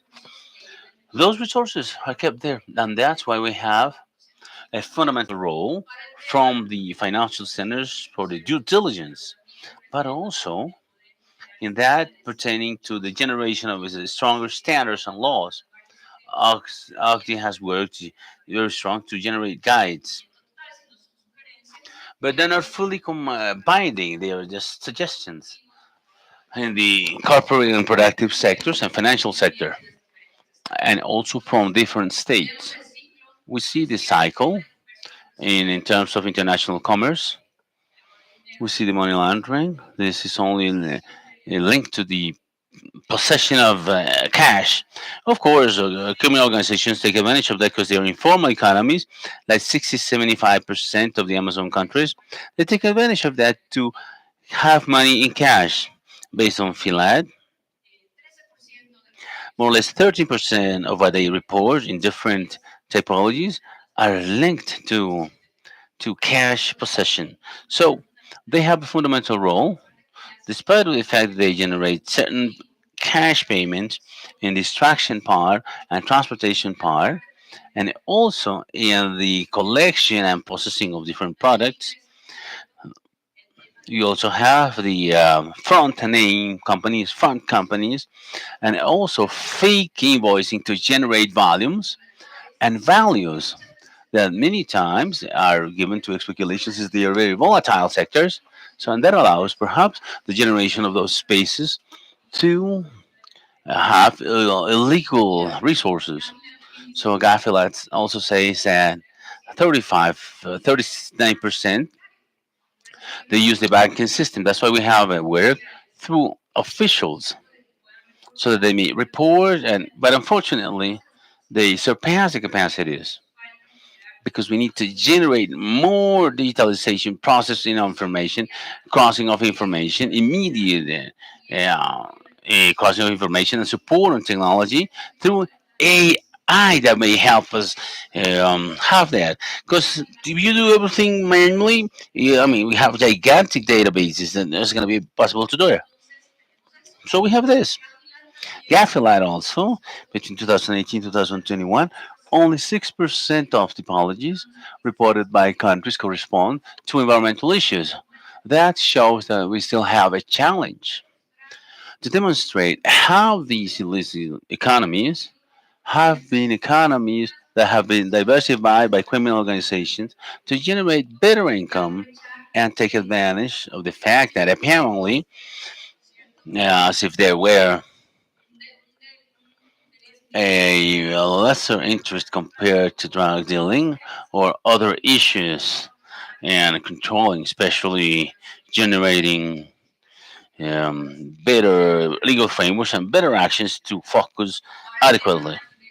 Now, globally speaking, at international level, so the typology of international commerce linked to money laundering has a very important typology using precisely the international commerce through the fraudulent invoicing and using other resources in other countries. Here we have somehow the results of what the Brazilian study called the study we launched. I brought these graphs because I thought they were important to be able to see the dynamic scene by the borders. So we see, for example, the issue of illegal mining here in borders with Guyana, where this is just a georeferenciation of the illegal economies in different territories in Brazil, starting from the operational analysis. So we see hotspots here that are very important in the border with Venezuela, Guyana, with Suriname, but also we see so we also have illegal timbering. So the issue of agro-industrial activities, more in the areas of Peru and Bolivia. So from the 300 analyzed operations, these operations are in 24 and 27 Brazilian states. So that means that this is not just an issue from the Amazon, something that surpasses that because it connects to urban points. So through financial flows and international markets. When we precisely analyze this geographical distribution, we see that only 3% had generated a cooperation bridge internationally with another country. That shows the need, of course, to generate more exchange spaces for joint work and regional cooperation. This operation is called Oro Perdido, Lost Gold, in cooperation with Guyana and Suriname by the Federal Police of Brazil. When we talk about illegal timbering, we've taken as an example the lightwood boom. So, 2019, a tree was commercialized in $5, and in 2020, we reached $45. So, we have wood uh, type that was regenerated in 300 years. So, that is a fast income. But we have this lightwood, the feeding market, mainly from Asia and China. So, through the construction of planes, air modeling, and ships, and also for propellers for aeolic systems. So contradictory, we are deforesting the Amazons to plant light wood to generate sustainable, energetic processes in other countries. So this is something. So that involves three countries: Colombia, Peru, and Ecuador. So they plant light wood in the border with Peru. It is planted in specific border places, like they use the Pastaza River, for example, to have a kind of highways, water highways, to take to transport the light wood, take it to another country. So, they're close to the borders. So, for the prohibition of sawmills to avoid that type of dynamics as an action too. And then that is passed on to be able to be exported legally and generate economic income for these companies that are also benefiting from these illegal activities. And of course, the issue of this chain that we see at this point, we have different extortion and violence points because what they have for the exploitation. As a matter of fact, in 2020, they paid $250 a day for the extraction of light wood or balsa. So they generate income to communities that many times move from other parts of the country to perform that type of illegal extraction. And then after they sent to other countries. So in each of these headpounds, we have labor exploitation. Sometimes we have extortion that generates homicides. The dynamite is also trafficking of weapons and a lot of other illegal activities that are interconnected. Another topic related to illegal crops, like what is happening in Peru and Bolivia, mainly in the border zones. This zone here, with crops identified in certain national parks, and also the last report from UNODC with illegal crops. We have a strong presence in the border with Colombia, a triple border in the Amazon, which is an element to be considered transnationally. And the construction, of course, of highways and roads to generate the transportation of drugs by the criminal organizations. For example, agencies like the Red Command, Comando Vermelho from Brazil. So to move around those different illicit products. So also the wildlife trafficking that has been mentioned a lot here. We received many elements from the Humboldt Institute, from different people and scientists who have been here, so connected among the countries to generate spaces for these extraction points, commercialization points, and export points of these economies. The specific case that was mentioned by General Barrera, the trafficking of ornamental fish in the triple border, that's right there. So yes, to finish, we have learned lessons. I think that it is key that states would see these from a political strategic standpoint and search a balance between economic development with protection of the environment and biodiversity. That doesn't mean that we have to avoid having an economic development, but it has to be a balanced development with environment and biodiversity. The Agenda 2030 is the roadmap, is the compass states have to build that pathway of sustainable development. There is an ecosystem of environmental crimes. We cannot see it isolatedly. We have to see and have that integrated view and build state capacities integrally, because that's not something that's only about generating presence only from the well, of course, so only the integral presence of state.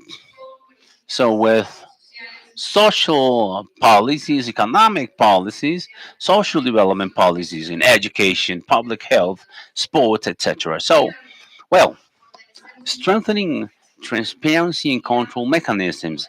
There we looked at all the value chain contaminated by different at different points by corruption, embezzlement, also facilitates illegal economies through money laundering and asset laundering, among other crimes.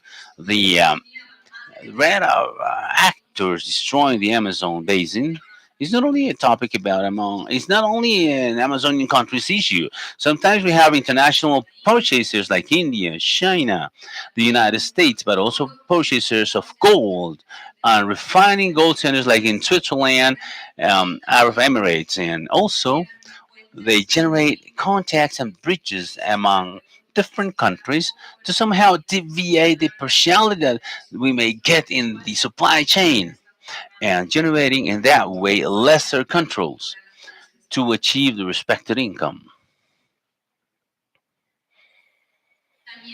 On the other hand, something we discussed here is key to have the political will, so we have some clear priorities, so we have capacities and governance installed. So we cannot think start from scratch. So what we have already strengthened, no legal effort or administrative effort will have a real effect if there is not an integral work that would ensure the presence of a state, so the role of civil society, and indeed that's why this space is so key to open and see other vision proposals that would allow us to build as a country, as a state, as a region. The commitment of international community controls are generated from markets that import the different inputs.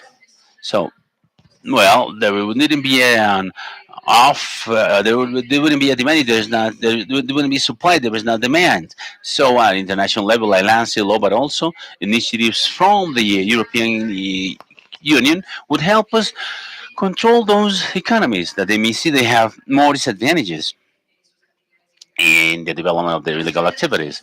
Specialized actions that in different countries, like Law 2111, is key. The challenge is now to implement it effectively in all those new typologies set up. So the policy for the control of deforestation also is a good initiative, and it also happens in other countries like Peru. The integral study for the protection of the natural capital is what we are seeing in the Amazon basin countries. The the activation of these specialized prosecutors' offices in environment, in the case of Peru, FEMAS, as of last year, starting from a European Union's initiative, we built a super provincial prosecutor's office, integrating capacities not only from the general prosecutor's office but also the financial intelligence unit. It's fundamental to look at it from an economic intelligence standpoint to generate a real to really have a breakthrough in these financial flows chains. So, and of course, to integrate in these spaces all the organs in charge of inspection and environmental fiscalization or prosecution, because we need to learn what's going on from that standpoint. Sometimes we have the administrative organs, the Ministry of Environment, like SIN4 in the case of Peru. Then the case of the Amazon's operation, Yacucalpa operation, they show that interinstitutional work among fiscalization units, control, environmental control, administrative control, the work with the police, with the financial intel units, and also with the national superintendents of customs and tasks and taxes, help develop an integral work, respecting, of course, the sharing of information, but generating a real appreciation that would allow us to have incidents in different parts of the value chain. These opportunities to intervene, so we have a strategic integral look, so at different levels to affect all the legal production chain. That's what I've talked about. So from the extraction point to the export point, and that's why we need to have the whole chain and all institutions involved, respecting, of course, each kind of jurisdiction. So the georefferentiation is also a good point. Satellite imagery, so the sensor detection, to the digitalization of information systems, to cross information immediately and integrate other technological tools like AI and machine learning. So that will facilitate it for us because have billions of data, financially speaking, that we will not be able to process if not used through technological tools, protect local communities and indigenous communities. The answer to the problems that we don't know yet, and not even the diseases that have been discovered are right there in the Amazon. That's a treasure we have as Amazonian countries. And those peoples, our indigenous communities, are the ones who treasure those ancestral knowledge. Knowledge is one of the big riches we have as countries, members of the Amazon basin. The surface of the Amazon, which is shared by all these countries, is the equivalent of twice the surface of India. So this is space that has the answer to the question and diseases that we have not yet found, and they'll come in the years to come. With this, I'll finish and I'll leave you with this short video for you to enjoy.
The Echo Crime platform is a platform that has a purpose to integrate these open sources that seek to present a comprehensive view of what's happening in the Amazons, in the whole Amazons, made up by all these countries, and to make it available to those actors who are working within the whole value chain to address these environmental crimes. We began the phase that we saw, which was level zero of the development of this platform that integrates all the stories of the local communities to carry out the realities and some information that we have been gathering.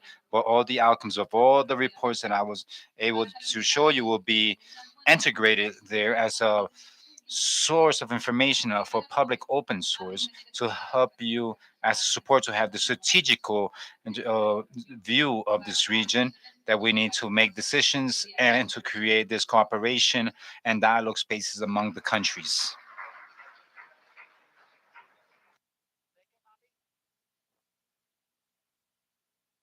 Thank you very much to Dr. Carolina Andrade Quevedo.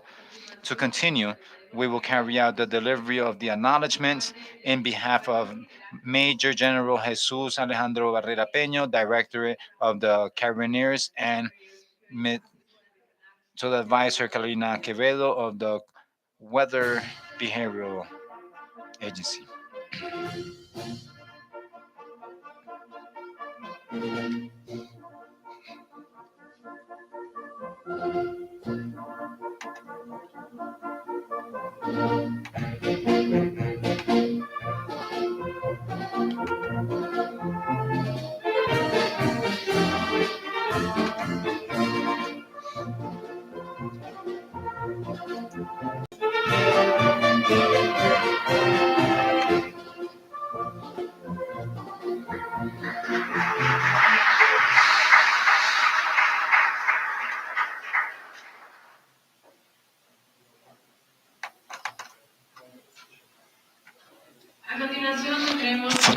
Continue, we're going to have the virtual intervention of Dr. Eric Firolia, Delegate for our Youth, on the legalization of transnational environmental crimes. Dr. Eric Figueroa is and magister, the assistant as a national member in Eurojust in France. He has developed himself as the advisor appellation of appeals in Versailles in the procuratorship of the financial in the underwritten masters of the judicate to carry out secretary general secretary of the council.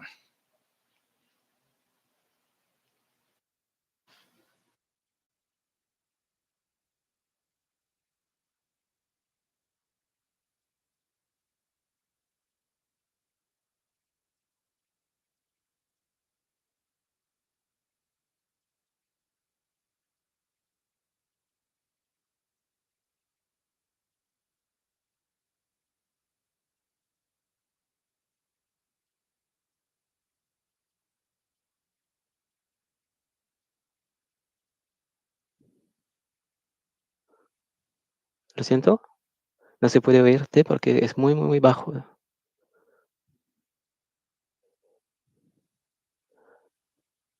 Sí, ahora yo puedo hablar, ¿sí?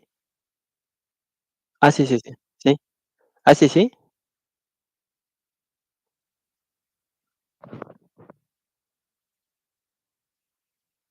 Sí, ahora sí puede oírme. Sí, buenos días. Ah, buenos días a todos. Do you want me to speak in English or in Spanish for the beginning? Vas a traducir al español, Sí. que de pronto lo van a amplificar. Okay. Si él habla en inglés, Ah, bueno.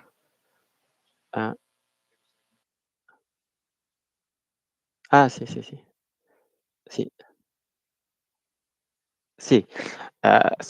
Buenos días a todos. Es realmente un honor y un placer hoy de tener la oportunidad de hablar en este simposio y Symposium, de tener la and to oportunidad have the de opportunity mostrar y to explicar qué show es you and el trabajo explain de what is the Eurojust work that we carry out en los casos in those medioambientales. environmental cases. Ah, Ahora me voy a hablar en inglés Now porque I'm going mi to speak to you español in no English es because my demasiado Spanish bien is not y so mi good vocabulario and me my falta un vocabulary poquito para lacks hablar a little bit to todo be able to speak en español. fluently in So I will Spanish. switch to English if you can hear me right now. So if you can see the presentation, the PowerPoint of your adjust, I will go on the next slide. This is the outlines, the topics which I am going to speak about today.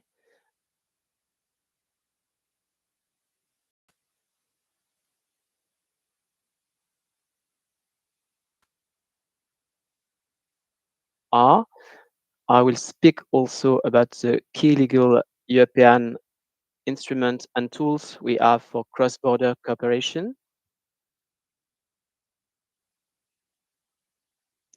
Among these instruments, we have the European Investigation Order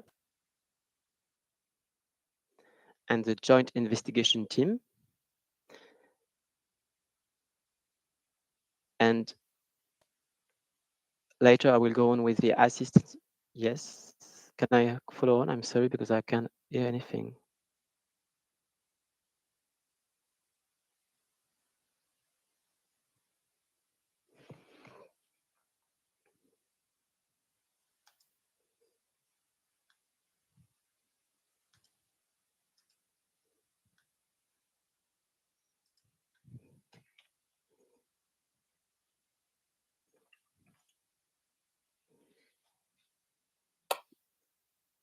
Sí,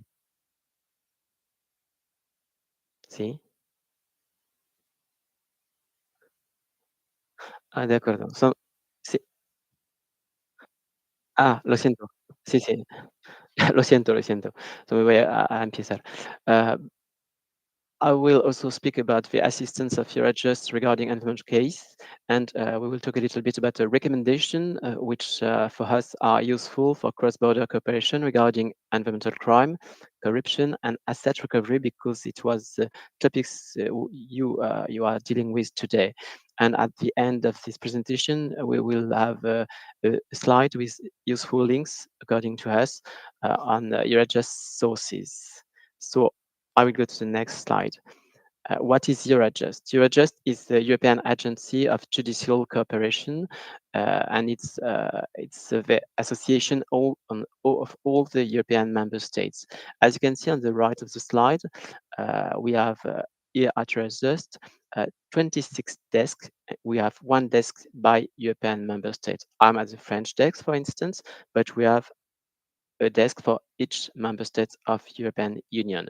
We said 26 and not 27 because we have a special agreement of cooperation with Denmark, and Denmark has a liaison prosecutor here at Eurojust, and not completely speaking or properly speaking a desk, but a liaison prosecutor. But it's really a nuance, in fact. So you have all the 27 member states of Europe which are here. Before we were 28 with United Kingdom, but as you know, United Kingdom left European Union, so we are now only 27. This national desk is constituted with prosecutor, judges most of the time, I'm a judges. My colleagues are judges and prosecutors at the French desk, for instance, and we are here all the week in the Netherlands, in Den Haag. It's a capital, a kind of political capital of the Netherlands, Den Haag, La Haye, and we are all the week here, and we are cooperating all all together here. Be- Beside this national desk, we have also, of course, European civil servants, which are who are helping us. It's 220 people who are agents, staff members of the European Union, which are here to ensure all our capabilities.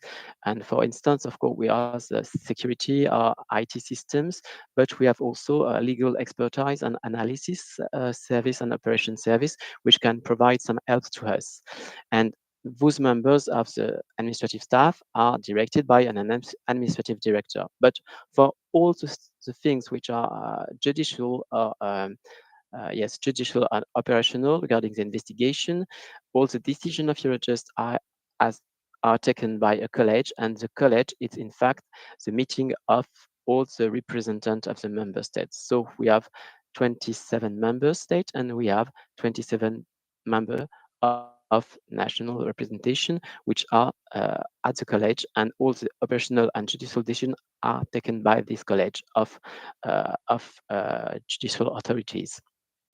What you will have to know about Eurojust also is that it's an European agency, so the budget of Eurojust is about 40 million euros per year. It was 40 million euros in 2019.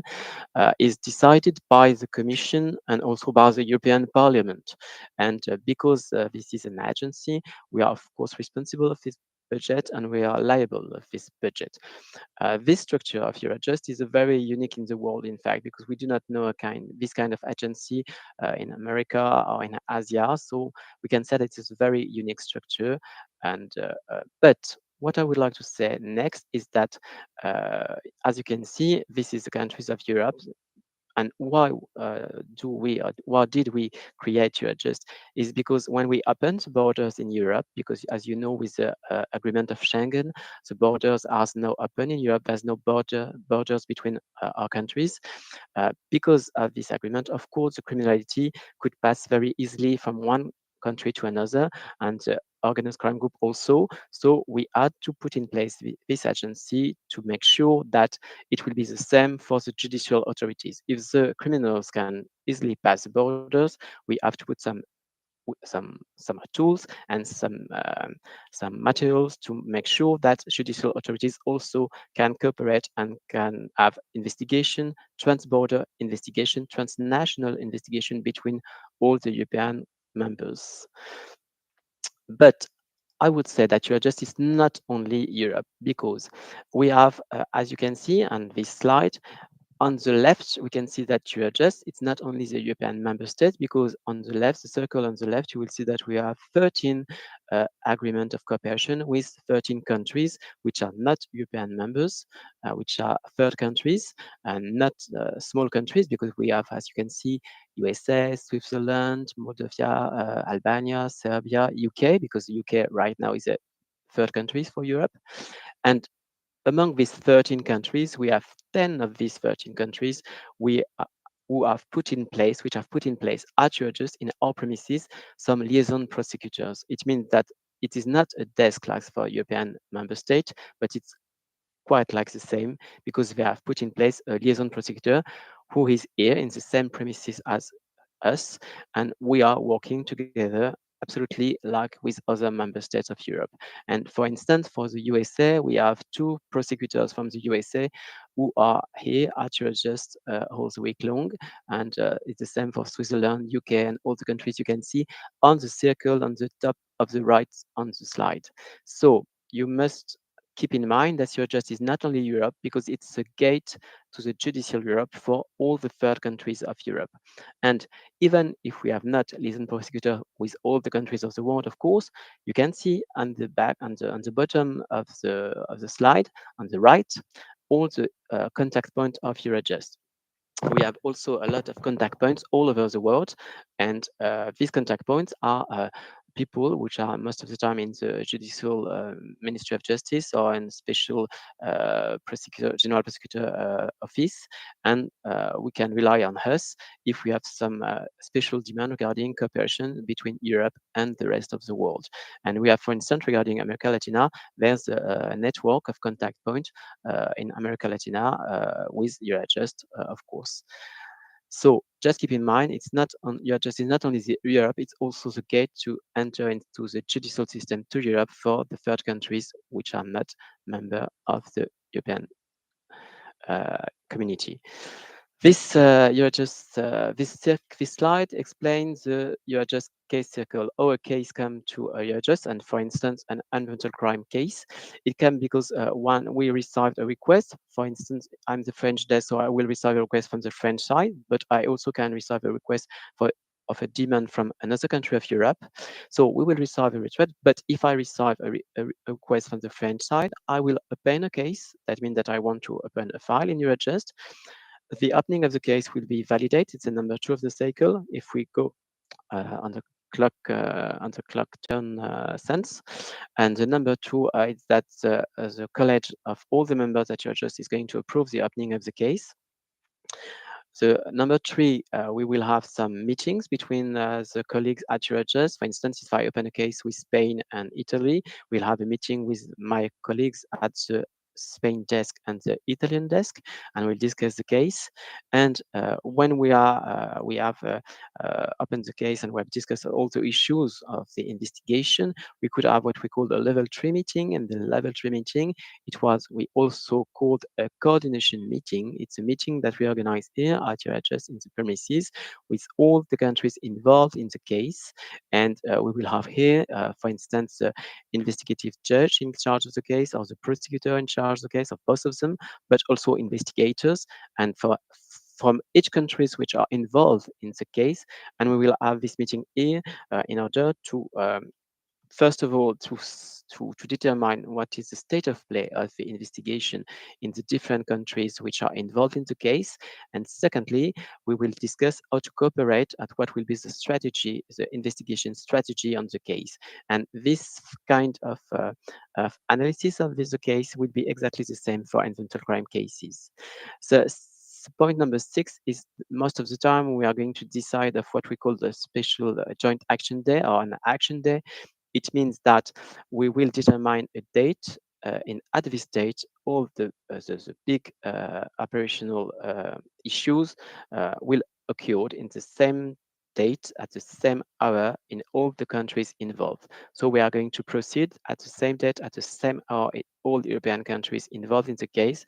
We are going to proceed to the arrest, for instance, but also we are going to proceed to the seizure, to all the searches in the premises which are going to be searched, and everything is going to be organized the same day at the same hour in all the countries involved. And sometimes you can put in place what we call the coordination center.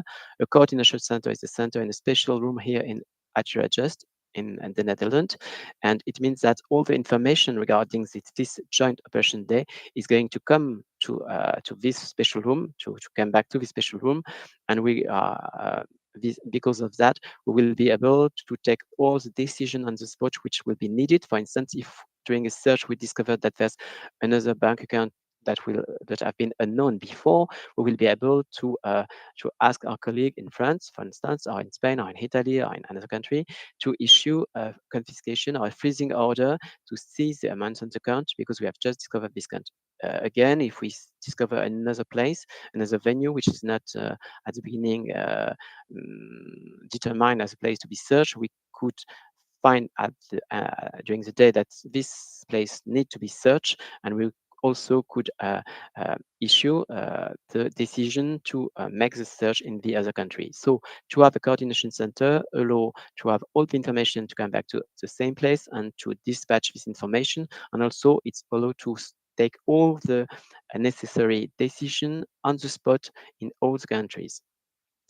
The seventh point is that in the certain cases, and we'll see it a little bit later, we can put in place some joint investigation team, and I think you have the same in America Latina, which is equipo Junto de Investigación, so joint investigation teams. So it's an agreement, and I will detail this a little bit after, which allow to have the same investigation in both countries in Europe, and for instance, in two countries, but we can be two, three, or four countries of Europe having the same investigation with a same team. You will see later.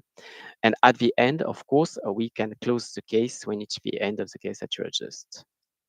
To come back a little bit on the, not a little bit, but to come back on environmental crime cases, because it's our subject today, Eurojust issued in 2021, in January 2021, a report, which is the analysis of all the cases regarding environmental crime, which have been dealt with at Eurojust between 2014 and 2018. And the main findings of this report, I will share this with you today, is that regarding environmental crime cases, we have not a very huge number of environmental crime cases which have been referred to Eurojust. We have 57 only environmental crime cases that have been referred to Eurojust between 2014 and 2018. It's not a lot. It's about 10 cases per year, which this is transnational cases, but you can see on the graph that in 2018, it was 25 cases because it was in Europe, the period of what we call the Dieselgate.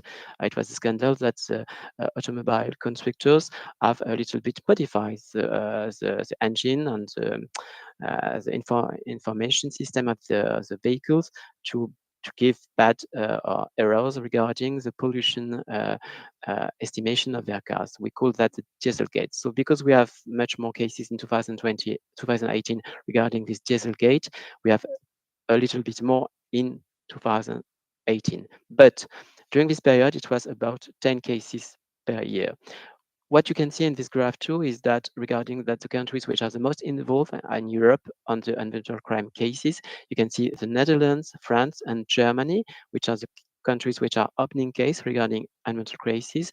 And on the bottom of the slide, at the left, you can see that the member states which have been involved, but which have been requested by the countries which have been at the initiative of the opening of the case are Belgium, Germany, and the Netherlands for the most important one.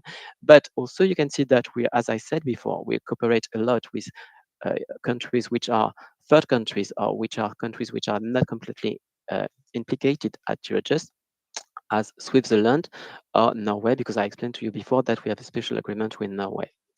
So not a big number of cases, as you can see, and it's a first learning of this study. Even if we have a low number of cases, you can see on this slide that you can see here the breakdown of the Eurojust cases per type of criminality, per crime type, and you can see that most in 20, and this is statistics regarding the year 2021. So in 2021, you can see right now we have 21 cases in 2021 regarding environmental crime. So during the period that we analyzed before, it was 10 cases per year. Right now, it's about 20 cases, transnational cases on environmental crime per year. But you can see that the most important cases which we are dealing with here are swindling and frauds, 1,453 cases, drug trafficking, 869, money laundering, because we have money laundering in all forms of criminality, but we will talk about this a little bit later, 648 cases. You have organized crime groups, cybercrime, migrant smuggling, threat of human beings. PIF is it's los delitos against the financial interest of the European Union, corruption, terrorism, low cases of terrorism, thanks to God, and as I said, environmental crime. The core international crimes, it's war, for instance, war crime cases. For instance, for war in Ukraine is it's in this kind of category of crime, core international crime. So, as I said, a low number of environmental crime cases, but it's progressing during the last years. What I would like to show to you in this special slide is, as you can see on the bottom, on the red, and the bottom line, it's the environmental crime cases in 2019, 20, and 21. As I said, 14, 20, and 21 cases. So we can see that during the two last years, we are much more cases than before. But what is really interesting is that even if it's a low number of cases, for these cases of environmental crime, we are yes, using the most sophisticated tools for cooperation, for judicial cooperation. I explain myself. You can see at the bottom of this table the letter CM or CC. CM is a coordination meeting. CC is coordination center. I talked about these two kind of meeting before. And at completely at the right, you can see supported JIT, it's joint investigation teams. And what you have to keep in mind regarding this table is that even if we have a low number of cases, 21 in 2021 for unnatural crisis, regarding this type of crisis, we add 11 coordination meeting, which is a high number because 11 coordination meeting for only 21 cases is really a high number of coordination meeting. Again, if you compare this with all the figures which are uh, above, you can see that for swindling and fraud, we had 111 coordination meeting, but we had 111 coordination meeting for 1,453 cases. And if you regard environmental crime, we have 11 coordination meetings, but for only 21 cases. So the proportion of use of the coordination meeting in for environmental crime is a very important proportion. It's the same remark that I can say for coordination center, 11 coordination center for swindling and fraud, or if I look at the table in 2021 regarding drug trafficking, only one coordination center, but also one coordination center for environmental crime. And if I regard the figures for the JIT, Joint Investigation Team, I can see that there are 6 joint investigation teams which are ongoing right now regarding environmental crime cases. And it's really important compared to the number of cases we have. So just to summarize a little bit, a low number of cases regarding environmental crime, which are cross-border cases, because this number of cases, the low number is only 1% of the cases we are dealing with at Eurojust. Eurojust is dealing approximately with 10,000 cases right now. So it's only 1% of cases, but this 1% of cases is using the most sophisticated tools for cooperation at Eurojust. This slide is showing you the breakdown of the crime type of cases we found in environmental crime cases. It means that which kind of criminality are we going to find regarding these cases of environmental crime at Eurojust. The main important crime type is, of course, the illegal trafficking in West. We found during this period, 2014, as I said, to 2018, 15 cases on trafficking in West. And the second most important type of crime is the wildlife trafficking in spaces, in wildlife spaces which are protected, 14 cases. And you can see that the third type of most important crime regarding environmental crime we encounter is the air pollution cases, because of what I have said before regarding the cases we had on Dieselgate. That's the reason why during this period we have 13 cases on air pollution. But you have to keep in mind that the most important cases we are dealing with regarding environmental crime cases are on the field of illegal trafficking of waste and illegal trafficking of wildlife species. And it's very interesting because all the priorities of the European Union regarding environmental crime are also completely targeted on these two subjects, which are the illegal trafficking of waste and the illegal trafficking of wildlife species. So we can see that statistically speaking, we are completely on line with the European priorities on this field. This new slide is very interesting for me because it shows that in two-thirds of the cases we are dealing with on environmental crime cases, it's a circle that you can see on the top at the left, and two-thirds of the cases where we are dealing with in environmental cases, as I said, two-thirds of the cases we have association of other crimes which are committed in association with environmental crime. You can see that 38 cases, environmental crime was not a sole crime, but it was associated with another form of criminality.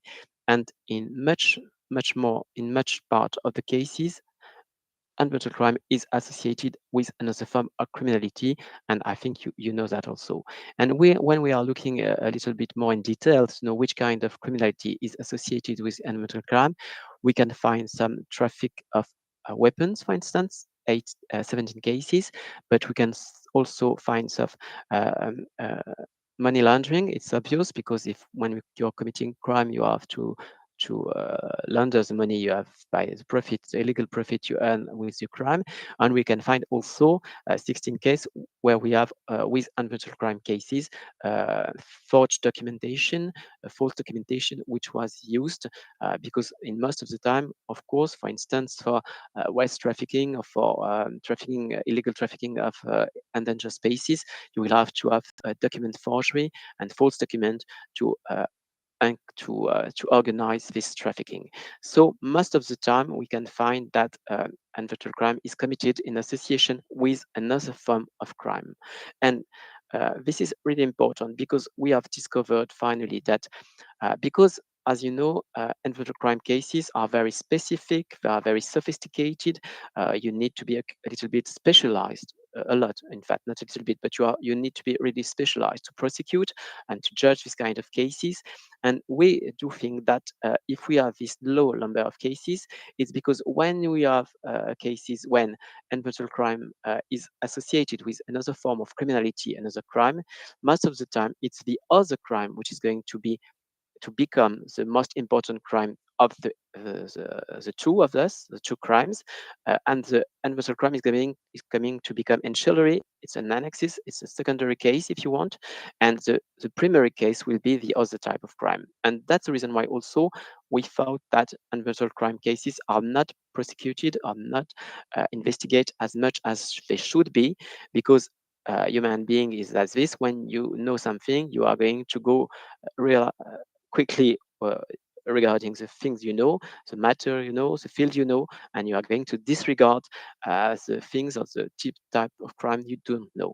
And because money laundering, weapons trafficking, forgery documentation is well-known crime, they took the priority upon the environmental crime cases, and environmental crime cases are not without prosecuting as they should be. A little, yes, we have some time, a little bit some time, a little bit of time. The key European legal instrument that we are using on this type of investigation is, of course, the European Investigation Order. I will detail a little bit after what is an European Investigation Order. Joint investigation team, as I explained before, mutual legal assistance request when you can't ask something in a European investigation order, you should ask it on a mutual legal assistance request. We have also special instruments regarding freezing and confiscation, which are the mutual recognition of freezing and confiscation order. We can issue some freezing order and confiscation order, which are going to be recognized in all over the member states. And of course, we've got the European arrest warrant, which allows us to ask to some a country to arrest somebody very simply in the other member in the other country in the European Union. It's a kind of extradition, but it's a very simplified extradition. It's very quick, and it's completely what I can say. It's completely recognized by the other country. And we also have another thing, which is the prevention of the settlements of conflicts of jurisdiction between two countries in Europe. And just could provide an assistance in this field also.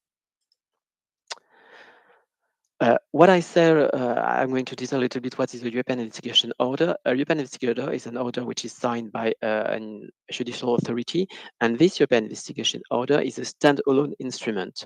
It means that if you are going to ask, for instance, for a phone interception, you are not going to issue an order regarding the phone interception and after to issue a MLA request to execute this phone order interception, but you are going just to issue an European investigation order requesting the phone interception and this number.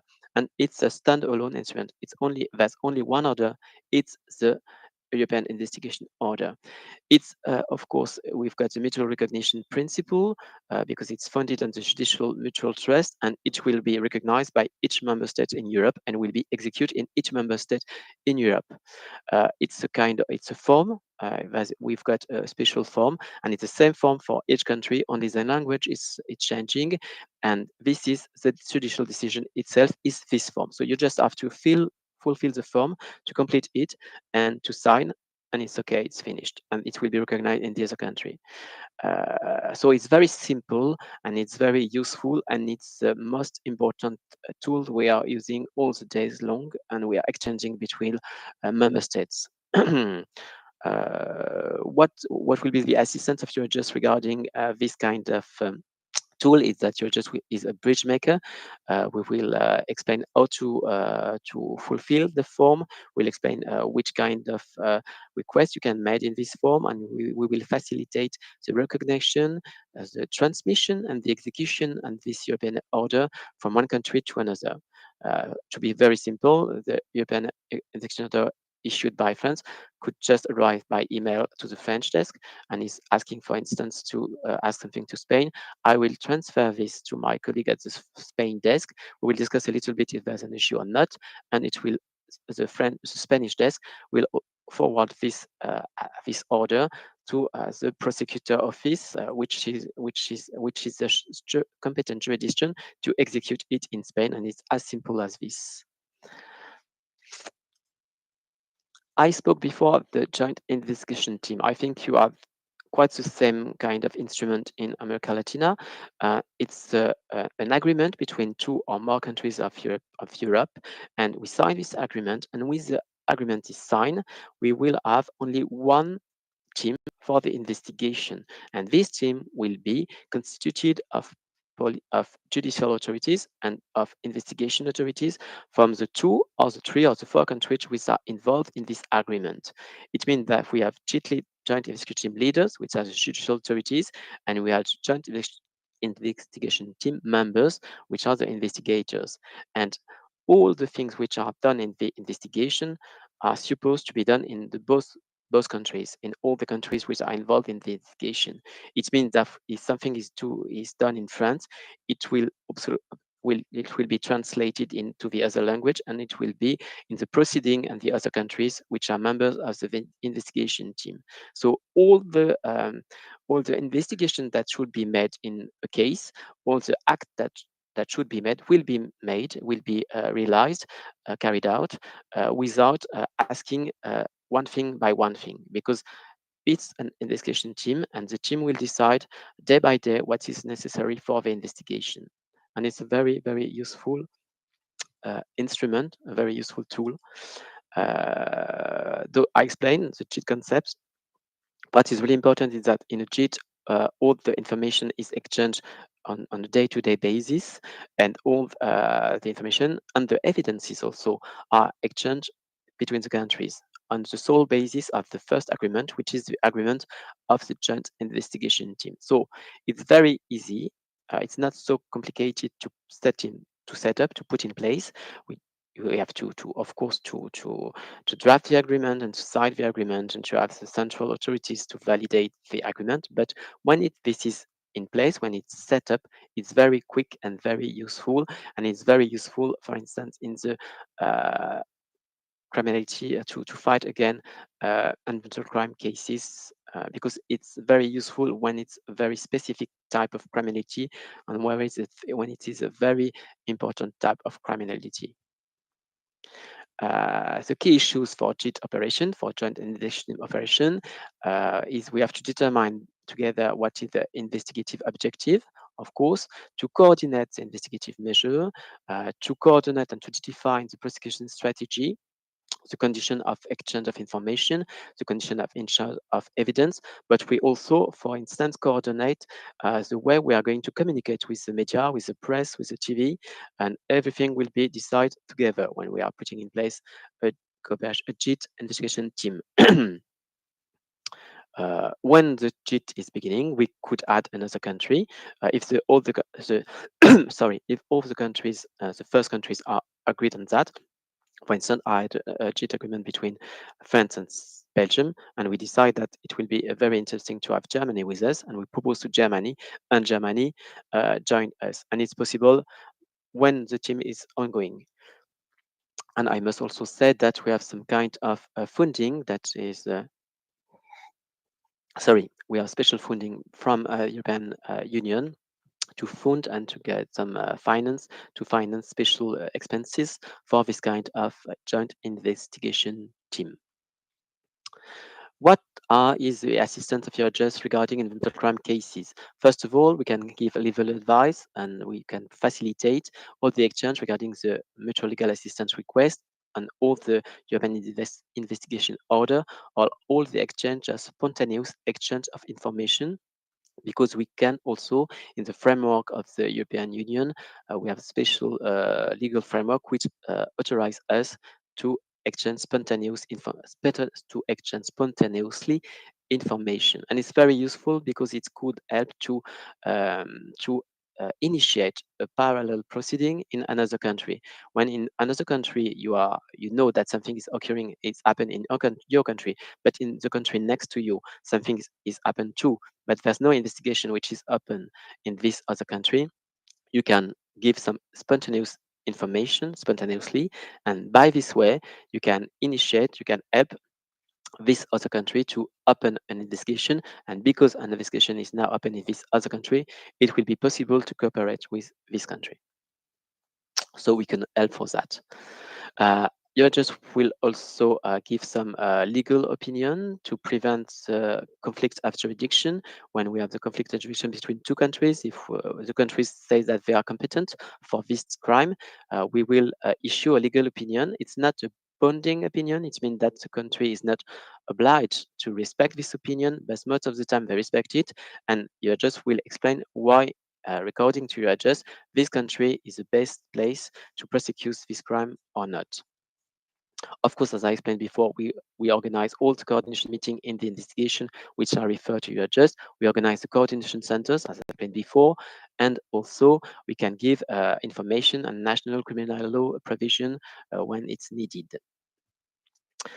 Coming back to environmental crime cases, as I said before, we had this important report in 2021, and we issued some recommendation regarding the investigation of environmental crime cases.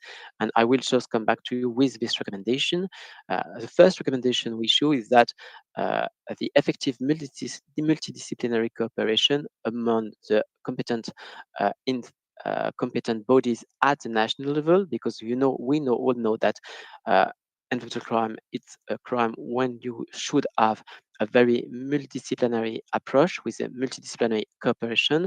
And we know that we recommend that you have to ensure at the national level a very good cooperation between administrative bodies, law enforcement bodies, and judicial authorities, because if you are not ensuring this perfect cooperation at the national level, we know that it will not function at the international level, at the transnational level, where you come to cooperate with another country. So the first recommendation is to ensure that the multidisciplinary cooperation is ensured at the national level to be sure that you can after cooperate at the international level. The second recommendation we issued it at most of the time, and I know that you share this statement, environmental crime needs to be recognized as a form of organized crime, because most of the time we have organized crime group which are behind this environmental crime, and we should recognize this crime as it is, and this is most of the time organized crime. And because we can recognize that this is organized crime, we can use the special tools with which we have for organized crime, special process, special tools, investigative tool that we have, and it will open much more possibilities for the investigation, and it will open much more possibilities for cross-border investigation. The third recommendation is, of course, to conduct financial investigation as much as quick as it's possible since the beginning of the investigation to recover the illegal profit of environmental crimes, and to do that on very systematic basis. And we will say also do that since the beginning of the investigation, because if you are not conducting financial investigation at the beginning of the investigation, it will be very difficult at the end of the investigation to make some seizure, to make some confiscation, and to tackle the financial incentive of this type of crime. So if we want to reduce this type of criminality, we have to reduce the profit of the crime, and we have to conduct financial investigation in order to seize, in order to confiscate all the profits and the assets of the criminals on this kind of crime. What we recommend, but it's not only for European environmental crime, is to put an early involvement of Eurojust in the investigation, because as I said before, environmental crime investigation are very specific investigation. They are very techniques, they are very scientific sometimes, and there are some legal issues. And if we want to raise this issue at the right time and to address these issues at the right time, it's very important that we can exchange information regarding these problems, these issues at the beginning of the investigation, not at the end. It will be too late. So an early involvement of our agency is recommended regarding this type of crime. What I've said before also is the fifth recommendation is that a joint investigation team are recognized as a very effective instrument in this type of criminality. Why?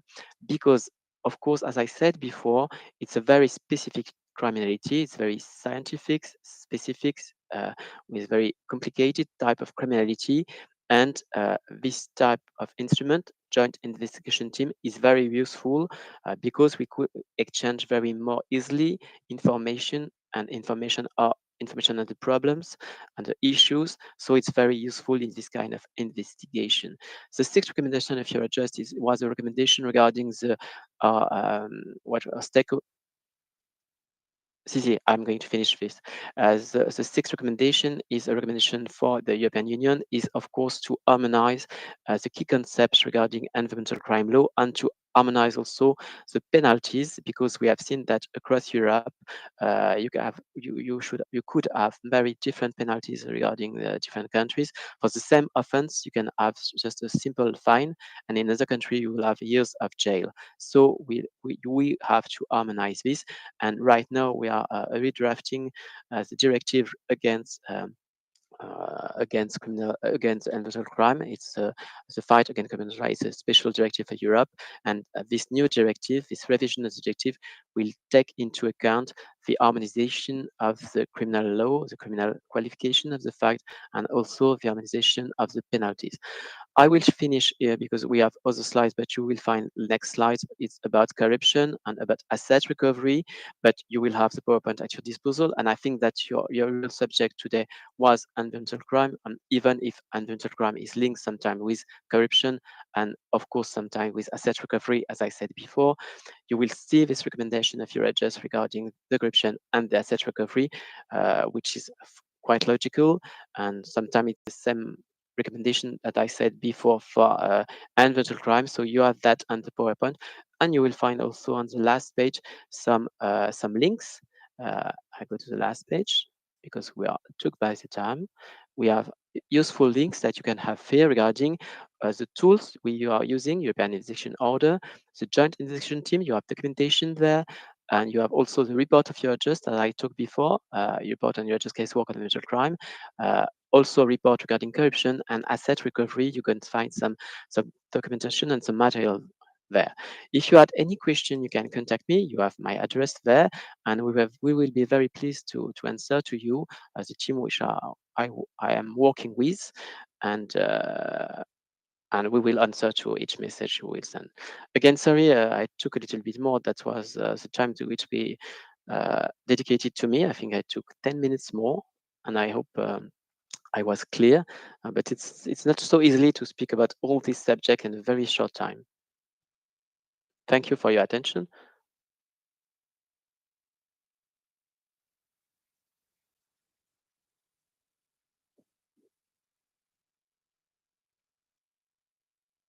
Everything was clear. Those additional 10 minutes were perfect. So I think that it was a master class. Thank you very much for participating in this international symposium of natural capital protection. So, to all of you, thank you for being in this third day. So, we would like to invite you now to have a coffee break. We're going to have 15 minutes. So, we'll be on time, please, to continue with today's agenda. Thank you very much. Muchísimas gracias a ti. Adiós.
Policía Judicial y de Carabineros la notificó de su detención y solicitud de extradición. Para la policía, este hombre montó desde hace varios años empresas clandestinas para extraer de manera ilegal el oro. En las espesas selvas del Valle del Cauca, de Chocó y Nariño se esconde una práctica criminal que ha devastado por lo menos 4.000 hectáreas de bosques desde hace varios años. Se encontraron con esta mancha negra que ya les presagiaba una gran tragedia ambiental en ese punto de la geografía nacional. Pues la policía desmanteló una completa infraestructura de minería ilegal en el municipio de Puerto Libertadores. Policía Nacional de Colombia. Es un honor ser policía.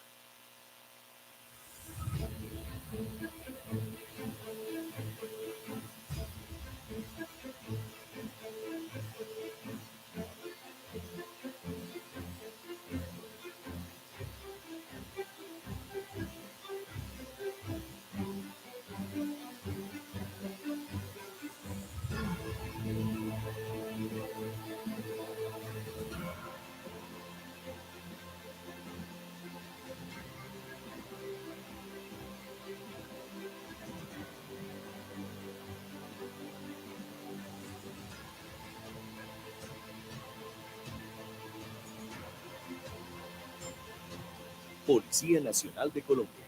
Es un honor ser policía.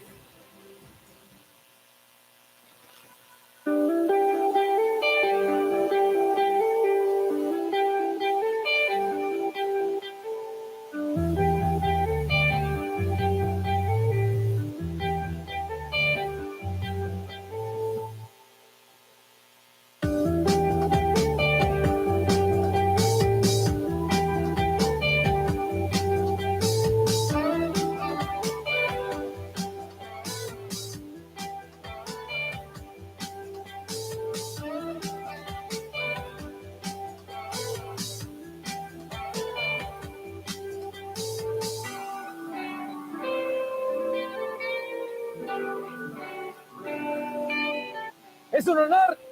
¡El policía!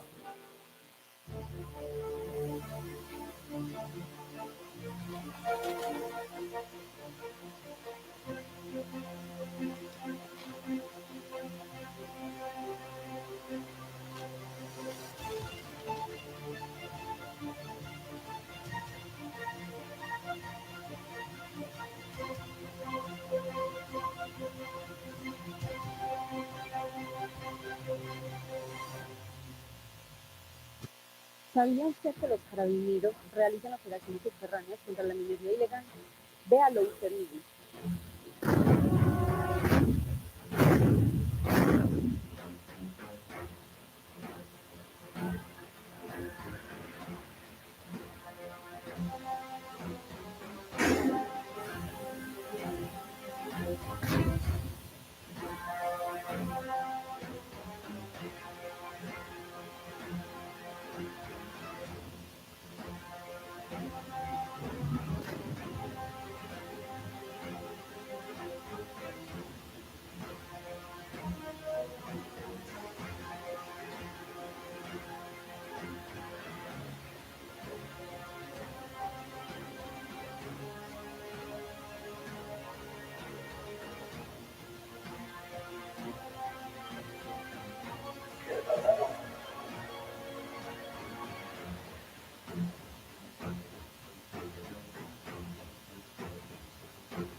Increíble, ¿no?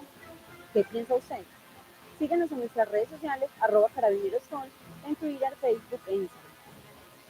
Una comunicación policial innovadora. Policía Nacional de Colombia. Es un honor ser policía. La seguridad es fundamental para llevar a cabo el proceso de restitución de tierras. Por eso las fuerzas militares y de policía han dispuesto todas sus capacidades para que las víctimas de despojo y abandono durante la guerra permanezcan en sus territorios y hagan crecer los frutos de la restitución. El apoyo y la seguridad ha permitido que a la fecha el gobierno nacional tenga dentro de sus estadísticas más de 540.000 hectáreas que han sido realmente entregadas a estas víctimas.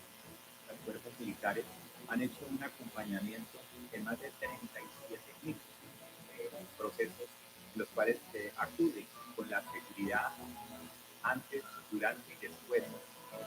Hacemos un importante acompañamiento en la notificación de los predios que se van a entregar, la georreferenciación y la planificación. Es importante también destacar la parte del posfallo.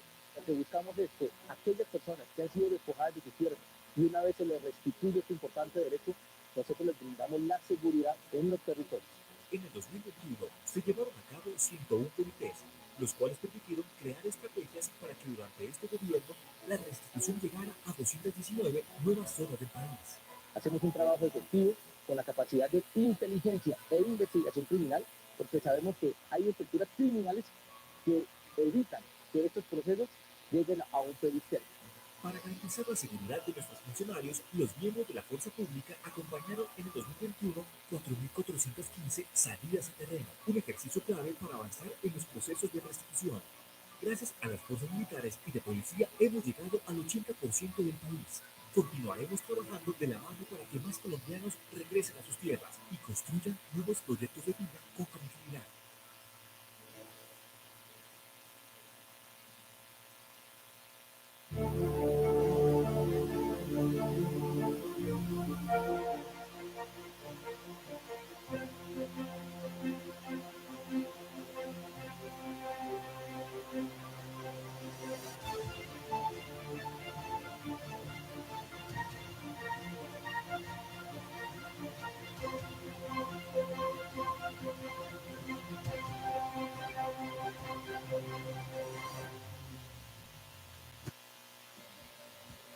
Estamos ubicados en la región de Cáceres, Antioquia, la perla caucana, la tierra que lo que tú siempre se produce es un verdadero paraíso, es una hermosura.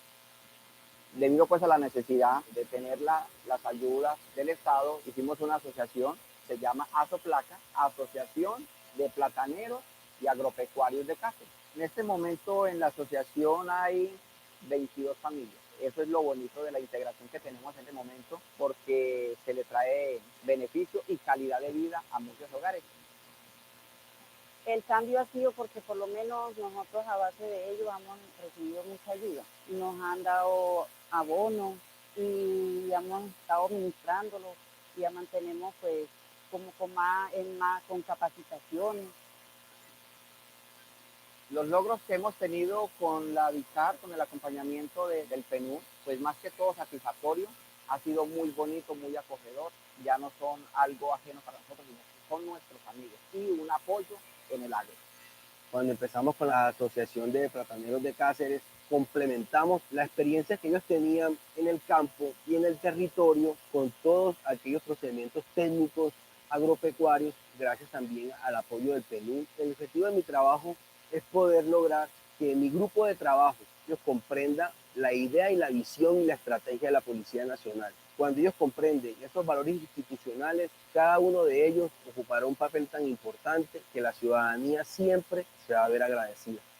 Iniciamos el escuadrón femenino haciendo talleres con los niños y adolescentes, y mediante ellos los padres de familia, las madres cabezas de hogar, llegaban a la policía, se vinculaban con nosotros activamente, se unieron con su Policía Nacional, se vincularon para así remover toda la infraestructura del mercado. Esto quedaría como en una galería, podrán vender sus productos y sería también un tema de empleo para ellos. Mediante el escuadrón femenino de operaciones rurales y los gestores de infraestructura social, hemos tenido un gran avance como institución, ya que nosotros llegamos a esos territorios tan alejados, tan olvidados, y fortalecemos el vínculo de la comunidad con la policía. Nosotros comenzamos a trabajar con DICAR en el mismo momento en que llegaron al territorio. Con la DICAR y Asobiancla estamos en el proceso de la construcción del restaurante y comedor escolar de la institución educativa Puerto Claver, o beneficiará a un promedio de 960 alumnos. Para nosotros es genial que los niños puedan acceder al restaurante escolar, que antes no lo hacían. Con la policía también podemos trabajar.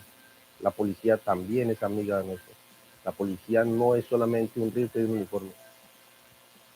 Se está realizando una cocina comedor. Cuando nosotros vayamos queda funcional para recibir más o menos 600, 700 alumnos en las dos formas. Estamos dejando algo para que dure, estamos dejando algo para que vean que su Policía Nacional está con ellos. Es agradable cuando hay organizaciones como la DICAR que han confiado en que sí podemos aportar un granito de arena para el crecimiento de estas comunidades.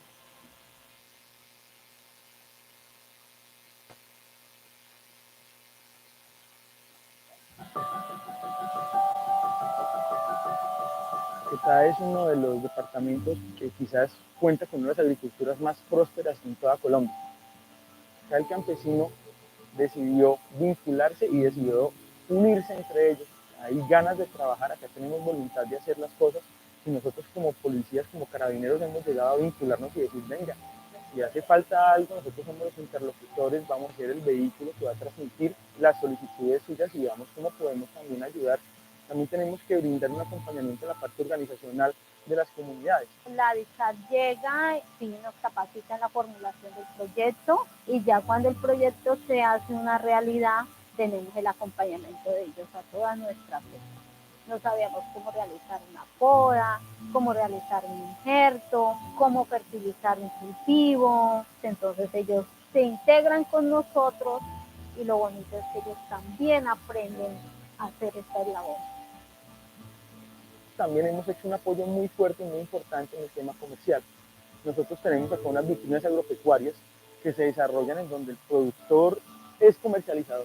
Cuando vino el proyecto, nos dio capacitación, el conocimiento, que es lo más enriquecedor, pero también nos dio un fortalecimiento para poder nosotras seguir. Entonces, eso fue lo que nos vino a ayudar también a nosotras a crecer. Nosotros en tema de infraestructura hemos apoyado, por ejemplo, en el sostenimiento de 2 colegios, en el apoyo, se realizaron unas adecuaciones para que los niños, niñas y adolescentes tengan las mejores condiciones para que tengan una educación de calidad. Por eso el componente social de este convenio es extraordinario y ojalá lo imitaran en otros proyectos, porque ha cambiado totalmente la faz de la educación de los niños en estas veredas. En el municipio de La Montañita se desarrolló la adecuación de un puente para que pues se mejore el tema de comunicación. Este puente pues realmente unió más las comunidades porque nos da, digamos, esa conectividad con el municipio de La Montañita, nos da la conectividad con la vereda Las Juntas, nos da la conectividad también pues con la Policía Nacional porque se articula más, pueden ingresar más fácil a la comunidad y que realmente sí ha unido bastante. El mayor objetivo en esta zona es consolidar el tema de la seguridad rural, que las personas sientan que si tenemos una necesidad, que si necesitamos apoyarnos en alguna situación, podamos llegar. Ya no es como anteriormente, que al policía lo miraba uno como lejos, ¿cierto? Sino que ya hay un acercamiento. Qué bonito trabajar con ellos porque pues igual nos ayudan, nos apoyan y se ve reflejado el trabajo que hace la DICAR en estas áreas. Para la DICAR eso es un avance muy grande porque estamos construyendo paz. DICAR hizo una demostración de afecto, de seguridad, de convivencia con la comunidad.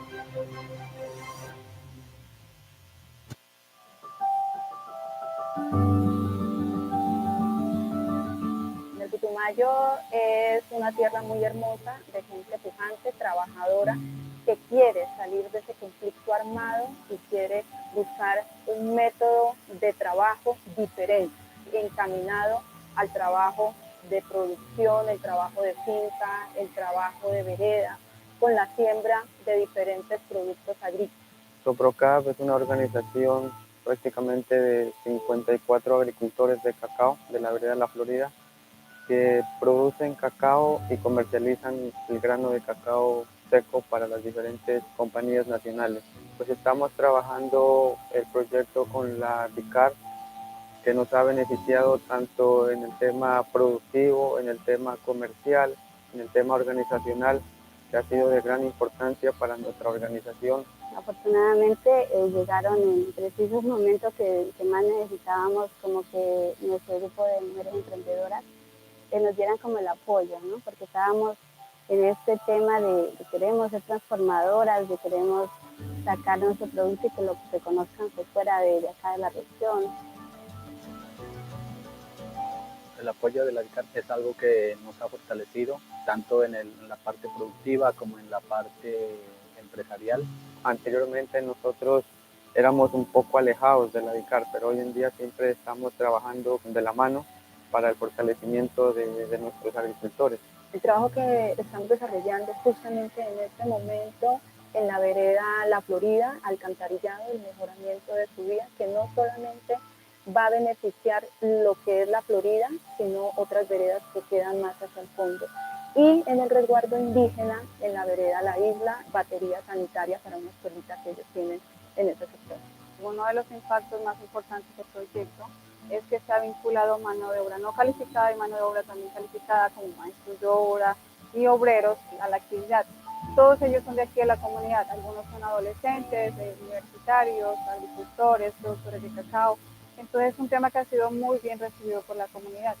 Es satisfactorio ya que los policías no siempre están, digamos, cargados del arma, siempre están ayudando a hacer labores sociales que motivan mucho a las comunidades. Para nosotros la escuela es muy importante, es significativa, porque realmente esta escuelita en donde los niños aprenden las primeras letras, ¿sí? Como las vocales del castellano y como también las vocales del idioma nativo.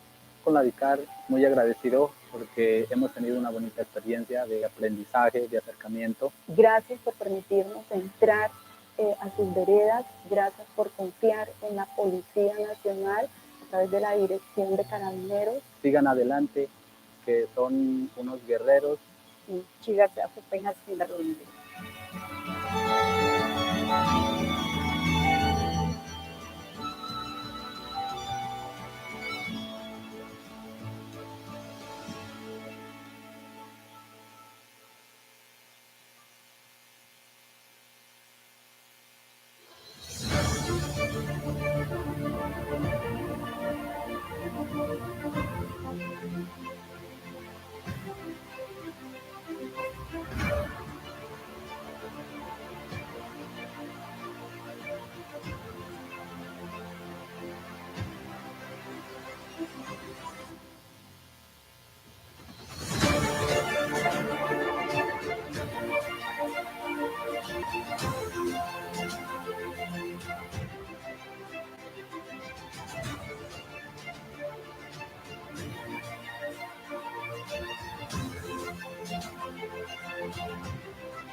All right, we're continuing to with the morning agenda with an intervention by in behalf of Dr. Xiomara Plantemente, leader of the university, based on nature of Ecopetrol and the affectation of the of environment because of oil spills and through hydrochloric of the cocaine.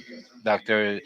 Xiomara San Clemente is a representative of Ecopetrol. She's a forest engineering magister in civil engineering with emphasis on environmental engineering. She has more than 20 years of experience in environmental issues regarding biodiversity and ecosystem services, the quality of air, and environmental licensing and environmental monitoring, among others. She has also worked in public, private entities, and of international cooperation.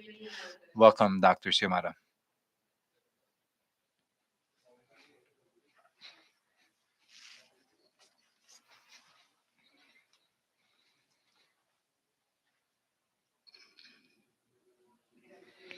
All right, thank you. Good morning to all. Thank you for this invitation in behalf of Ecopetrol and of our president, Felipe Bajon. We would like to give you special regards to this special event. We have a confusion in the name of our presentation. Our presentation is going to be on the natural capital, solutions based on nature, and an opportunity for the management of this natural capital. We, for those who don't know, we're Ecopetrol is a Colombian oil company. It's a company that has presence in multi Latin American countries. We have a transitional process in energetic, the transformation process towards other type of energies. The following one, please.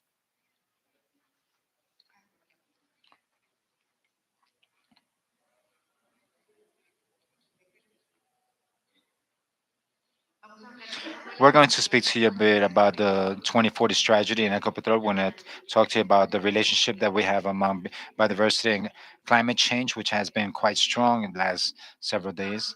We're also going to speak on a strategy that Ecopetrol has implemented associated with the and speak to you about the portfolio of natural solutions for the weather or climate from the solution platform based on nature, an agreement that we did with the Alexander von Humboldt Institute that seeks to create information for the decision making. Apart from this, other challenges that we're facing. So, as I was mentioning, Ecopetrol is a company.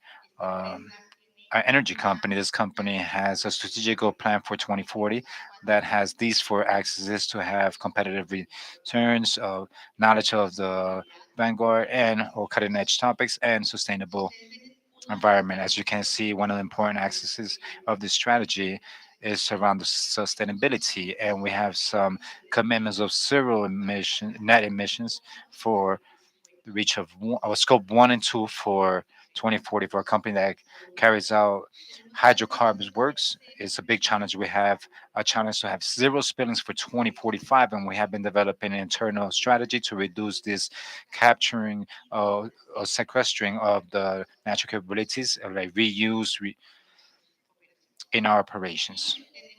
And we also have intention to generate more than 230,000 non oil field jobs. And for 2040, when we're speaking about this type of employment, is where we see some great opportunities in the natural capital. Colombia, as we know, is one of those countries that is included in those rankings of the greatest biodiversity in the world, and resources were number one or number two in the different type of species. And apart from this, we also have biodiversity laws engines that you have been able to see in Bridget's presentation. Cornell also did an emphasis on this, and it is very important to mention that the legal activities, that those activities that are carried out under some legislation perspectives, we can see and that there's no regulations that these lost engines are controlled. In our case, that is in regards to this event, we have events that are associated to contamination or pollution because of the empowerment of third parties, and as well as attacks by third parties. So we have some incidents that are operational. Of course, we have declared them publicly, and we have done the application of all the management so we can recover the sites. In general, our activity is based on something that has been regulated and that is now one of those engines per se of the loss of biodiversity. So we have applied jerky in our application. We speak about this irrigation of this is to say when we're going to carry out an activity, we must avoid to have these impacts for us to mitigate them, for us to control them and manage them. At the end, we can compensate these residual impacts that we have from the exercise. Not everything is done under this. We have a very strong or strict regulation, which is the planification, which is the use of this forestation and the use of the soil that we must carry out to carry out operational projects. Colombia comes with a manual that depending on the ecosystem that we're going to be affecting, we must compensate it by a number of hectares, making sure that we're in an equivalent environment. So this compensation can be from 1 to 4, all the way to from 1 to 10. For every hectare that we intervene, we must compensate with 10 hectares, depending on the type of ecosystem. If it's transformed ecosystem, it's going to be less. And all this comes with an international concept that is also being called, which are those goals based on science. What are these goals seeking? Well, when you do a decision making or you establish a goal, you're really doing it with scientific information for this goal to be traceable, for you to be able to carry out some follow up on the same. And the hierarchy, which is also taking us to avoid these interventions, to reduce the interventions to its maximum point, to restore and regenerate insight once we finish the operation, and to transform this in a this capital natural this nature capital in a comprehensive way. This includes more than biodiversity. It also includes topics around air, soil, and water resources. In the compensation matters, well, Ecopetrol has a whole unit dedicated to making sure that we carry out the compensation of this of mandatory licenses or permissions to carry out the approval of this compensation of the licenses of the execution of formulation and suspension into the uh, ending of this transformation. So we have something where we see the plantings, if it's restoration or recuperation, where we carry out the purchases of these properties to conserve areas. We purchase these properties that we give them to the entities, municipalities. We carry out protective approach, and we have agreements for the conservation of these communities where we're seeking to carry out our property design. In this property design, we see which areas are in conservation, and then we carry out monitoring and follow up to these areas that are considered under conservation. There's a way we can avoid deforestation, and with some in-kind incentives. These can be aimed at forest projects or photovoltaic ones or many cultural ones, and they can be associated to better benefits of these coffee crops or others. So apart from this, it also allows us to have to support the legislative part in the for the monitoring in the hydrologic systems. Biodiversity and climate change. Well, it's always this agenda is always becoming stronger among these two topics. Last year, we released a joint report between IPCC and INVEST, where they show you the relationship that exists amongst both topics. From Ecopetrol, we are seeing the opportunity risk derived by the natural capital, and this is a management framework that is always strengthening itself. And when we were speaking about those financial topics and those accountability of tax reports, we have reported to the CFD, which is the way we show the risks that are derived from the climate change and how we relieve them in the tax information from the company. Now we have a workforce, which is the DNFD, that is at the global level, defining the management framework to relieve these financial states of the companies, the risk of opportunities derived from the natural capital. And this also implies a number of methodologies. It is internalization of the whole process in the value chain as well as in the supply chain. What challenges have we identified? Well, we have identified ones related to the ecosystem services. Like I mentioned, Ecopetrol depends on water to have operation. We need water for operations. So there's a whole big process to acknowledge these dependencies of the hydrological services. In many other cases, we carry out some jokes that we produce more water than oil, because the truth is that in these areas where we operate, well, we generate a lot of water, and these can be opportunities for other entrepreneurships. And we have some physical risks as well, like lack of water, fires, floodings, transformation, like emergencies, commercial ones, that allows the sustainability topic to be in the first line, so we can make sure that we're going to continue to be a sustainable company and that we can sell our products at an international level.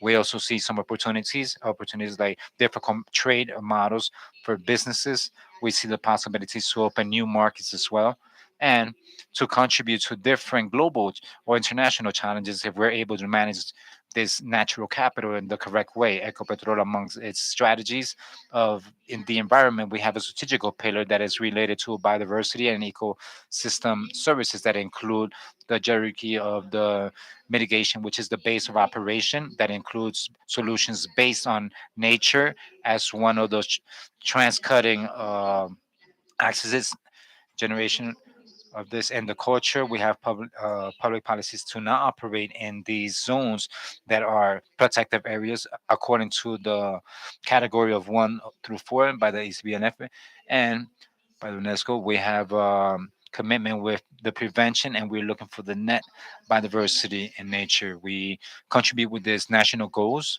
as we've mentioned, the new deforestation rate, and we're also engaged with the planting of trees and restoration as a part of the process. What does it imply? Well, some very strong or concrete goals with established follow-up. For example, we have some that we're going to show you more in detail. Our co-reserve network. What is this? Well, these are some property grounds of Ecopetrol that we have characterized with the institute, the biodiversity channels, and we have been doing this. We've been willing to leave it as conservation. These are known as MEC, as other ones based in the area. So these are not protected areas per se, but these are some areas that we have been conserving voluntarily. We now have 15 co-reserves as a business group. The goal is to reach 20 for the closure of the following years, to have 50 of these for 2030. This network now sums of more than 15,000 hectares, 15,000 hectares, that together with companies from the group like Cenit and Centenario Jocol, we are aiming to show in a live way that we can conserve this biodiversity and create biocarbons under the highest standards that we can have. What is to understand as well? Well, under this strategy, when we're speaking about the generation of knowledge, we have created together with the Humboldt Institute, we've assembled 630 traps in the whole country in the Magdalena Medio and Antioquia. These trap cameras have captured a lot of our nature, and this information was publicly released, so we can count with more than 8 million uh, hectares with biomodels. This is important for the decision making, not only for the hydrocarbon sector, but also in a general sense. All this information of the characterization is being uploaded to the Biodiversity Information System, SIP, which is managed by the Institute, and this then goes to the GIF global system. This information is open for the general public. We're also working with the protection of these hectares. As you can see in this goal that we have here, they're not the coal reserves are not included. These are hectares that we have under restoration or conservation in these sites, third-party sites, under agreements of conservation in their majority, or processes of the purchase of these properties for the autonomous entities. From 2021, we have purchased more than 1,140 hectares. This has been um, shown, and everything that the national licensing entities gives us, and all the autonomous agencies in the matter of the planting of trees for 2030. We want to plant thousands. We've been doing this together with the national police. At a national level, we have planted more than 4,500 trees for the closure of 20 2021, and our plan is to plant more than 12 million trees for 2030. We're working with these entities that are seeking welfare or well-being for our people. We've seen that we have something with the control command in these topics of deforestation. We need to have some actions with these communities that are generating some type of income that will allow them to have uh, clear sources of income so this conservation can make part of their process. So with the Fondo Acción and the Live Society, we have been working for 6 years in six landscapes, Putumayo, Magdalena Medio, and Urunoquia, where we are conserving 15 wildlife species. And the important thing of this is that we've been monitoring for 6 years that are proven that deforestation in parts of this project is less than the deforestation in those areas where we're not partaking. So in matters of carbon, we believe that the national natural solutions of the weather make part of the solution and process. So here we are seeking to count with 2 million tons of carbon for 2030 from some natural solutions of the climate project. We began with a portfolio, which I'm going to give you more in detail. So we can compensate after executing this hierarchy of mitigation that we sent or we showed you some of our carbon footprint. So with this co-reserves that we already showed you, a little bit of the geographical distribution of these trees. These trees have been reported to the application that the Ministry of Environment holds, which is also public, where you can also do some traceability and see where these trees have been planted with the contribution and companionship of of such organizations. When we speak about the portfolio of the climate solutions, one of the pillars of this leverage that we were showing you has something to do with the implementation of this natural resources of the weather with the National Conservancy with this um, curves to see which are the most cost effective ways so we can implement this type of solutions. And we are prioritizing the red project. Yesterday we closed a public call and where we were receiving proposals for these projects to carry out at a national level. And we also have those AR projects, those projects that are seeking to plant trees in agricultural zones and where they're seeking to restore these areas as well. So in this moment, we have partnerships with Sao Paulo who are helping us to carry out the technical management of these projects and these organizations where we have one of these partnerships that just came into that makes part of our group, which is ISA through an emblematic program that is called ISA Proyección Jaguar, very important for the national, the projects that the national police also have, and we can have more alliances in the future. We have one with the implementation of Natura, where we're carrying out some research to validate the potential of the carbon capture in this water lands. And we're also in a project where we're going to concrete some partnerships with these carbon studies that are going to bring some eco barriers towers that are going to allow us to have vertical and horizontal carbon flows with IDEAM and with ICEPET, which make part of the process. We're also talking about the solutions based on nature. Well, what are these solutions that are based on nature? Well, they're simply actions that we are inspired on nature and they're seeking to protect, reserve these ecosystems. And the ISUIM in 2020, they established a standard to validate an action that we're carrying out. This is not a solution that is based on nature. This standard has 8 criteria and 28 indicators.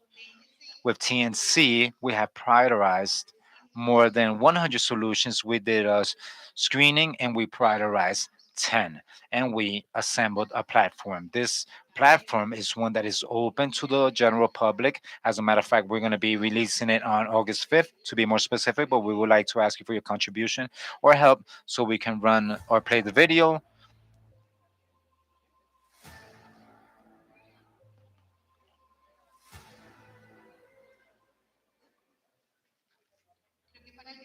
I believe that for the video, we must do a double click here.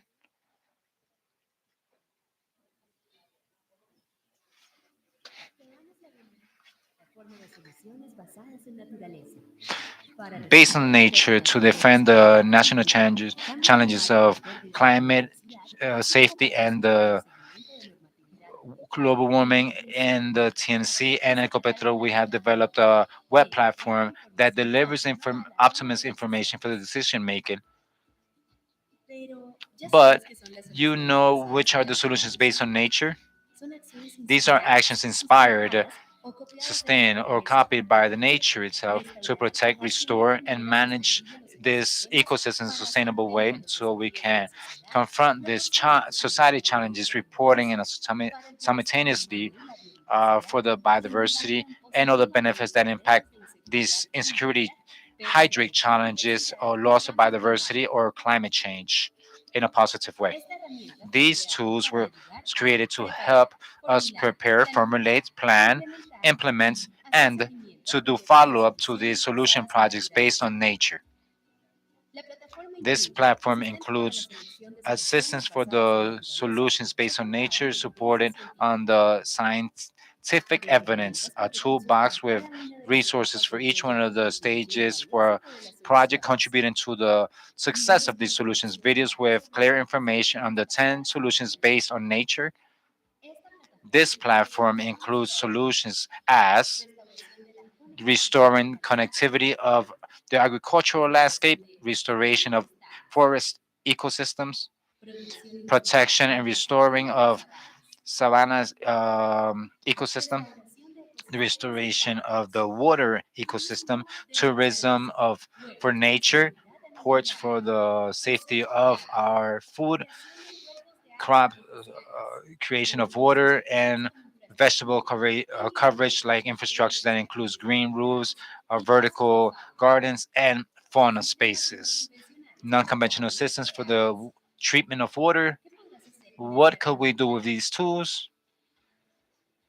One, to know a simple way of these solutions and the challenges that these solutions are made for. Two, to identify the solution based on nature, the optimist for an area implementation based on the scientific information that we receive. Three, to learn about those solutions based on nature and with the explicative videos. Four, to consult broad guidelines of the resources for a successful implementation. Apart from this, to search engine for the successful cases where we can have experiences based on nature at a global level. We have created this platform to strengthen the capacities of Ecopetrol and their strategical partners to manage these impact measurable projects based on adaptive and innovative projects that will help us keep our biodiversity, water, and be resilient before climate change.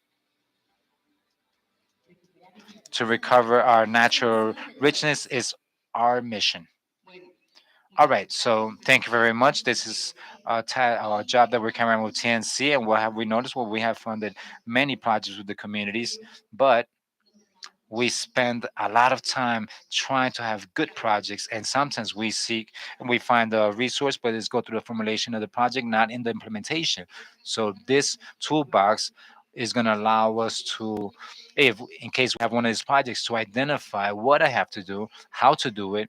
But apart from this, TNC with their indefinite generosity, they created some patterns to carry out the analysis of this rig, or some patterns that would allow us to have a budget. This is a real toolbox that is available for the public or people that is open. It's an open site. As you can see, you can have it in the presentation. We have the URL, and we have developed a diploma course with the University of Javeriana in Cali to strengthen this natural capital resource. This was a diploma course based on nature. If you enter the Ecopetrol website and we look solutions based on nature, well, you can find these webinars and all the material from this diploma course as well. So we believe that to forte this and to see an opportunity in the natural capital, we need this type of spaces that the national police are offering, which we also would like to uh, give you credit for, and to strengthen and train, because we're not always going to have the professionals that will allow us to formulate this project, but we can have some tools of easy access so they can help with. And this is the platform, which is one of the projects. When we are talking about the generation of knowledge, well, we told you about the information with the Institute Humboldt. Well, what have we done with this institute? There's a very important topic that is one around the metagematic one, that is the characterization of more than 25 natural metabolic coin, which this allows us to identify certain areas of microorganisms that have high affiliation with hydrocarbons so that we manage to have any contingency we may generate if required bioremediation measures, inoculations, and work with native strains of microorganisms. So we'll have a contingency that maybe we've developed the whole working line with Humboldt Institute and the Oil Colombian Institute. So we have a very good program called Biomonitors, which replicates the model in BioAlsa in Costa Rica, where biomonitors, people from the community who have trained themselves with Humboldt researchers, they collect samples, they analyze them, they standardize them, and they are making participative research along with postgraduate students. These biomonitors, it's been a pretty interesting work within one of the eco reserves of the Tribune. For example, there, with those registers, we triplicated the information of genetic data in the country. Some of the results may be found on this Humboldt website, but we discovered two registers you should not be there. They were not. They are now out there. We have information now and training. So tomorrow we'll launch a special diploma certificate in okay with the University of Javeriana. We will strengthen those interest groups working in projects linked to bioeconomy. So you expect to see what I see what we do when we have, for example, an pipeline attempt or attack on them. So we do a lot of things. We can do a lot of work with communities, and that's part of the challenges we have. On this humble site, on a capital site, you can find videos and more information of everything we're doing. What are we doing at Humboldt Institute? This is tomorrow's event on August 5th. We'll launch the platform. With Humboldt Institute, we've developed a socio-ecological resilience tool. We talk about social ecosystems. We talk about the change thresholds, the monitoring platform, biomodels, and so forth, and the updated information. We identified change threshold for the middle zone of Magdalena and the Eastern Flats. So we model intervention scenarios. What happens if this intervention? What happens if we do this other one? Which are the factors for that capital, natural capital, that may have more sensibility? Hey, this is not a deterministic tool; it's a trend tool, fed with official information from Colombia and with the information from environmental impact studies. This is going to allow us to have more certainty in those reports financially, and towards the future we have that management framework and manage in a better way natural capital. Thank you for your attention, and it was short, I know, we're kind of time constraint, but I wanted to show you the other face of opportunities as capital, natural capital management. Thank you.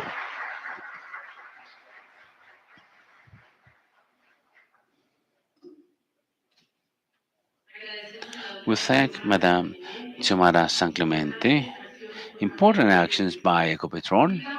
We cordially invite Major General Alejandro Barrera Peña, Director of Carabineers and Environmental Protection, to grant the recognition to Dr. Xiomara San Clemente, leader in biodiversity in Ecopetrol.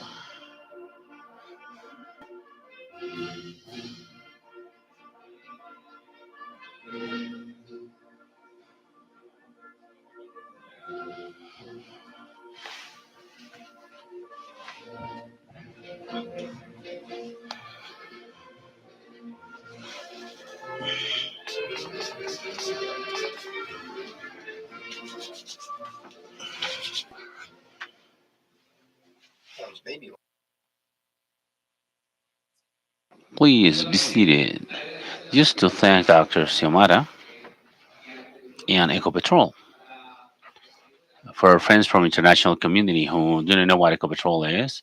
So at the beginning, maybe she mentioned that, but it's important to point out that ecopetrol is the is our oil production industry in Colombia, and we export oil. This is a resource that's limited, and by being so, we are also looking for other alternative power sources. But for the time being, the impact this kind of state company has, where we have a private participation, we're always looking for a conservation, renewal, and environmental compensation and environmental restoration. We always satanize mining production, and we include also the oil exploitation. So we see all that work that methodologically, scientifically has been developed despite of generating an impact in the environment.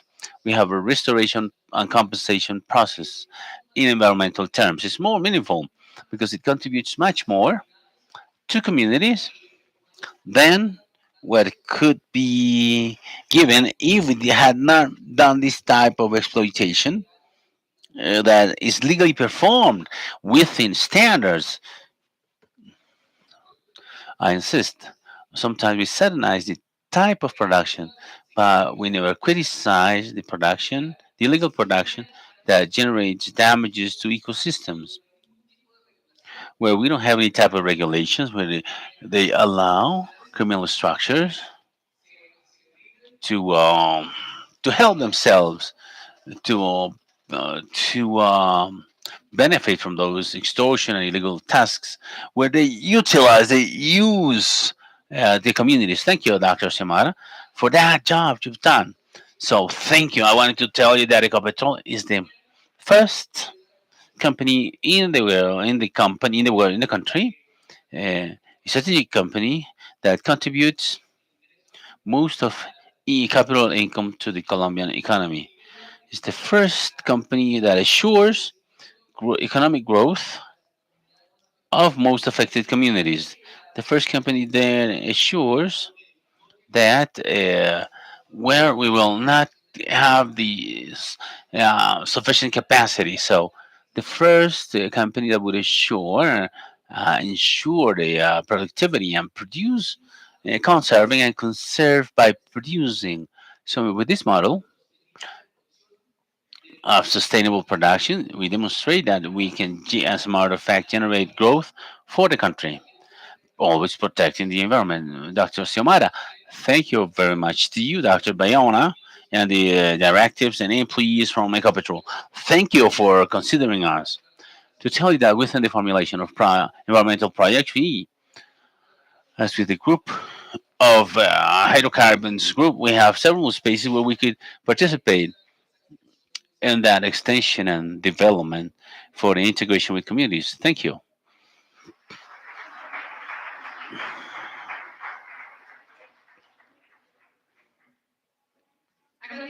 Now we'll invite Dr. Marco Antonio Sanabria Pulido, Interinstitutional Coordinator of the National Council for Fight Against Deforestation, to the delegation of the Rio Viejo Hamlet by Norelis Arias, Eduardo Arias, and Fabio Baldovino. Welcome.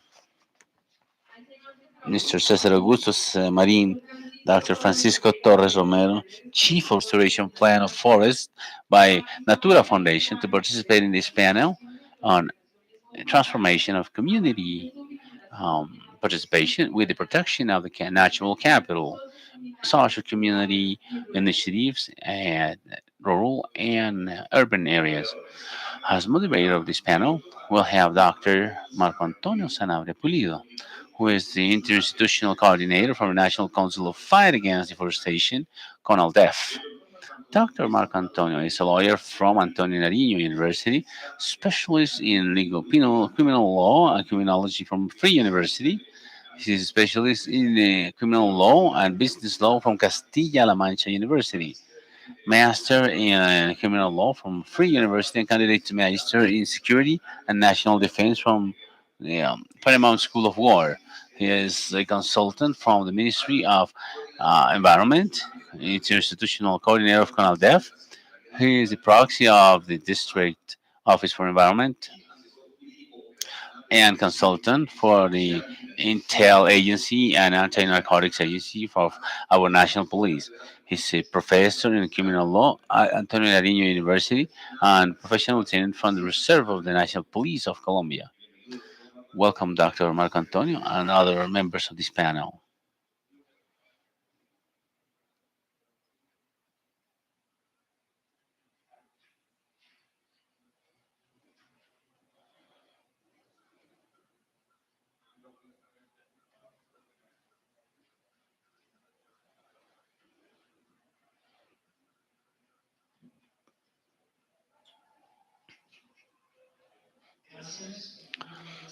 Thank you. Good morning to everyone, cat and country. So, good morning to all international community with us, to all the other presenters. This is a very interesting event. So, it's about the symposium to develop what we know as a natural capital. So, in this panel, so we'll be talking about transformation of community organizations with this are working in the protection of natural capital and those initiatives at social community level supporting this development. So prior to starting with a round of questions, so this is a pleasure to have you here with us. So this is we have a community here who has developed a lot of interesting models to depollute soils in, for example, in Paraguay, Hamlet, where historically we were being subject to illegal instructions, and even as if we've analyzed, we have presence of organized armed groups that one way or another they dynamize these behaviors against natural resources and environment. We also have the participation of the Habitat Secretariat, Householding Secretariat, where we're going to talk to us about all these urban alternatives that are friendly and sustainable with natural resources and environment. So we also have a representative from um, Natura Foundation in Forests. Before we start, it is important to indicate to the national, international community that Colombia responds to something that's called the principle of environmental co-responsibility. That principle has been developed even by different agreements, accords, and international treaties as of 1972. Perhaps closing that with the Paris Accord talks about the climate change. So all those agreements and accords have had a legislative development important in Colombia, like the National Code of Natural Resources, those Minamata Agreement, the Criminal Code of 1980, regulating certain actions as crimes against the public good, protected, of course, all that legislation towards climate change. And today, the um, sanction of Law 2111, which ends up being the environmental crimes law that has typified like the deforestation, the financing of deforestation, wildlife trafficking, financing of special importance areas that typify the new transnational threats that we've analyzed even along this morning by the experts. Why is it important to talk about that? Because all that advance in international commitment and legislative advancements, and those advances even in the Colombian constitution, leads to the principle of environmental co-responsibility that each of you and each one of your roles have developed.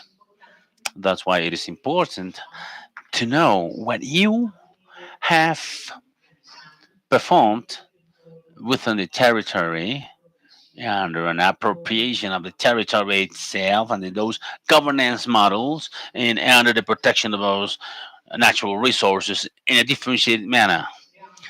Without further ado, now we'll start a round of questions, starting with some protagonists, which are the community of the Rio Viejo hamlet from Caucasia, Antioquia, Fabio, and Mrs. Norelis, Sofia, and other companions today. The first question for you is please share with us in which does that phyto remediation project consist of, thanks to the National Police articulation with the international allies and the Cordova University. Please, the floor is yours. Hello. Well, good morning. The phyto remediation project in Rio Viejo Hamlet, which was executed, is thanks to this is a project that goes in benefit on the care of soil, the protection of soil, air. It has to do with the recovery of those soils that are affected negatively by mining. They are desolated, they're deserted somehow. And the community we live in, we think that those terrains do not have any recovery process, that we cannot do anything, that we cannot plant anything there. There's nothing we can do about it. But thanks to this project,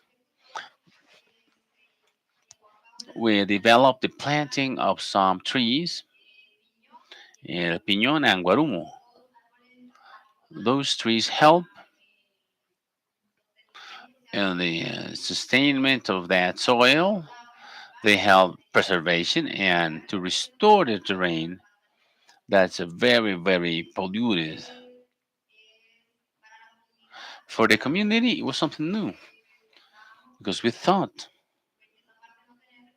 that we could not recover that space. But thanks to this project and the planting of those plants, we could recover some that space. There are some parts which are still polluted, contaminated, but we have a little advancement that we have performed so far. With the favor of God, well, maybe we will continue working with that project to advance. Thank you. Perhaps, how has that articulation been with the national police, the international cooperation, and even with the University of Cordova? How has that exercise been? Which has been the contribution of each one of them? Well, the police contribution and the car, really, we want to thank my Colonel Maria Fernanda for the invitation, General Barrera. Well, the help from the car has been key, and they've always been with the community, helping us in whatever we may need. The car is always there for us. So we just had a project with children, with drill. We shared some booklets on how to manage the environment with children. What for? Okay, really, we don't have any complaint from the car. Really, they are helping us a lot in everything related to environment in the hamlet. So, furthermore, we hope that you continue helping us in our community. We still have a lot of things to do in the community. Thank you very much. Well, pretty well. Now, continuing with the questions round. This question is addressed to the Secretary of Habitat, and that is please from so from the urban standpoint, which are the projects that have been developed by the Habitat and Householding Bureau, so that aim at the sustainability of natural resources and environment in a compensated manner, balanced way, so that which is that relation with communities. Good morning. Good morning, everyone. Good morning. So I'm Cesar Augusto Marin, architect. I'm the subdirector of operation from District Office for Habitat. Not only from the secretary standpoint, but in the administration within the digital standpoint and the framework, we have a bet to make the city green again.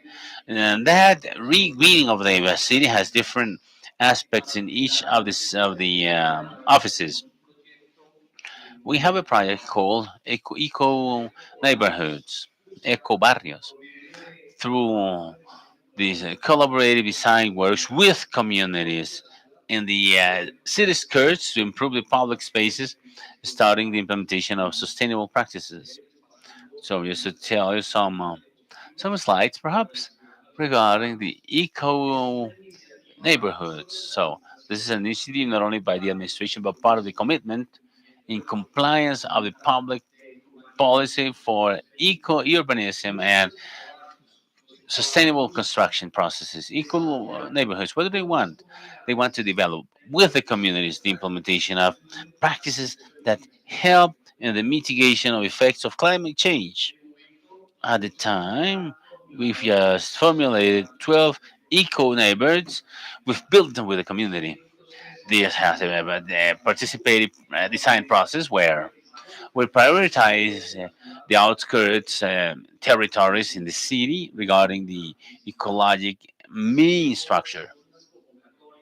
We also had some open calls, and some institutions made consultations before our secretariat. The communities from the neighborhoods, from La Perseverancia in Santa Fe district, and the community in El Cortijo in Ciudadela con Subsidio in Engativas district.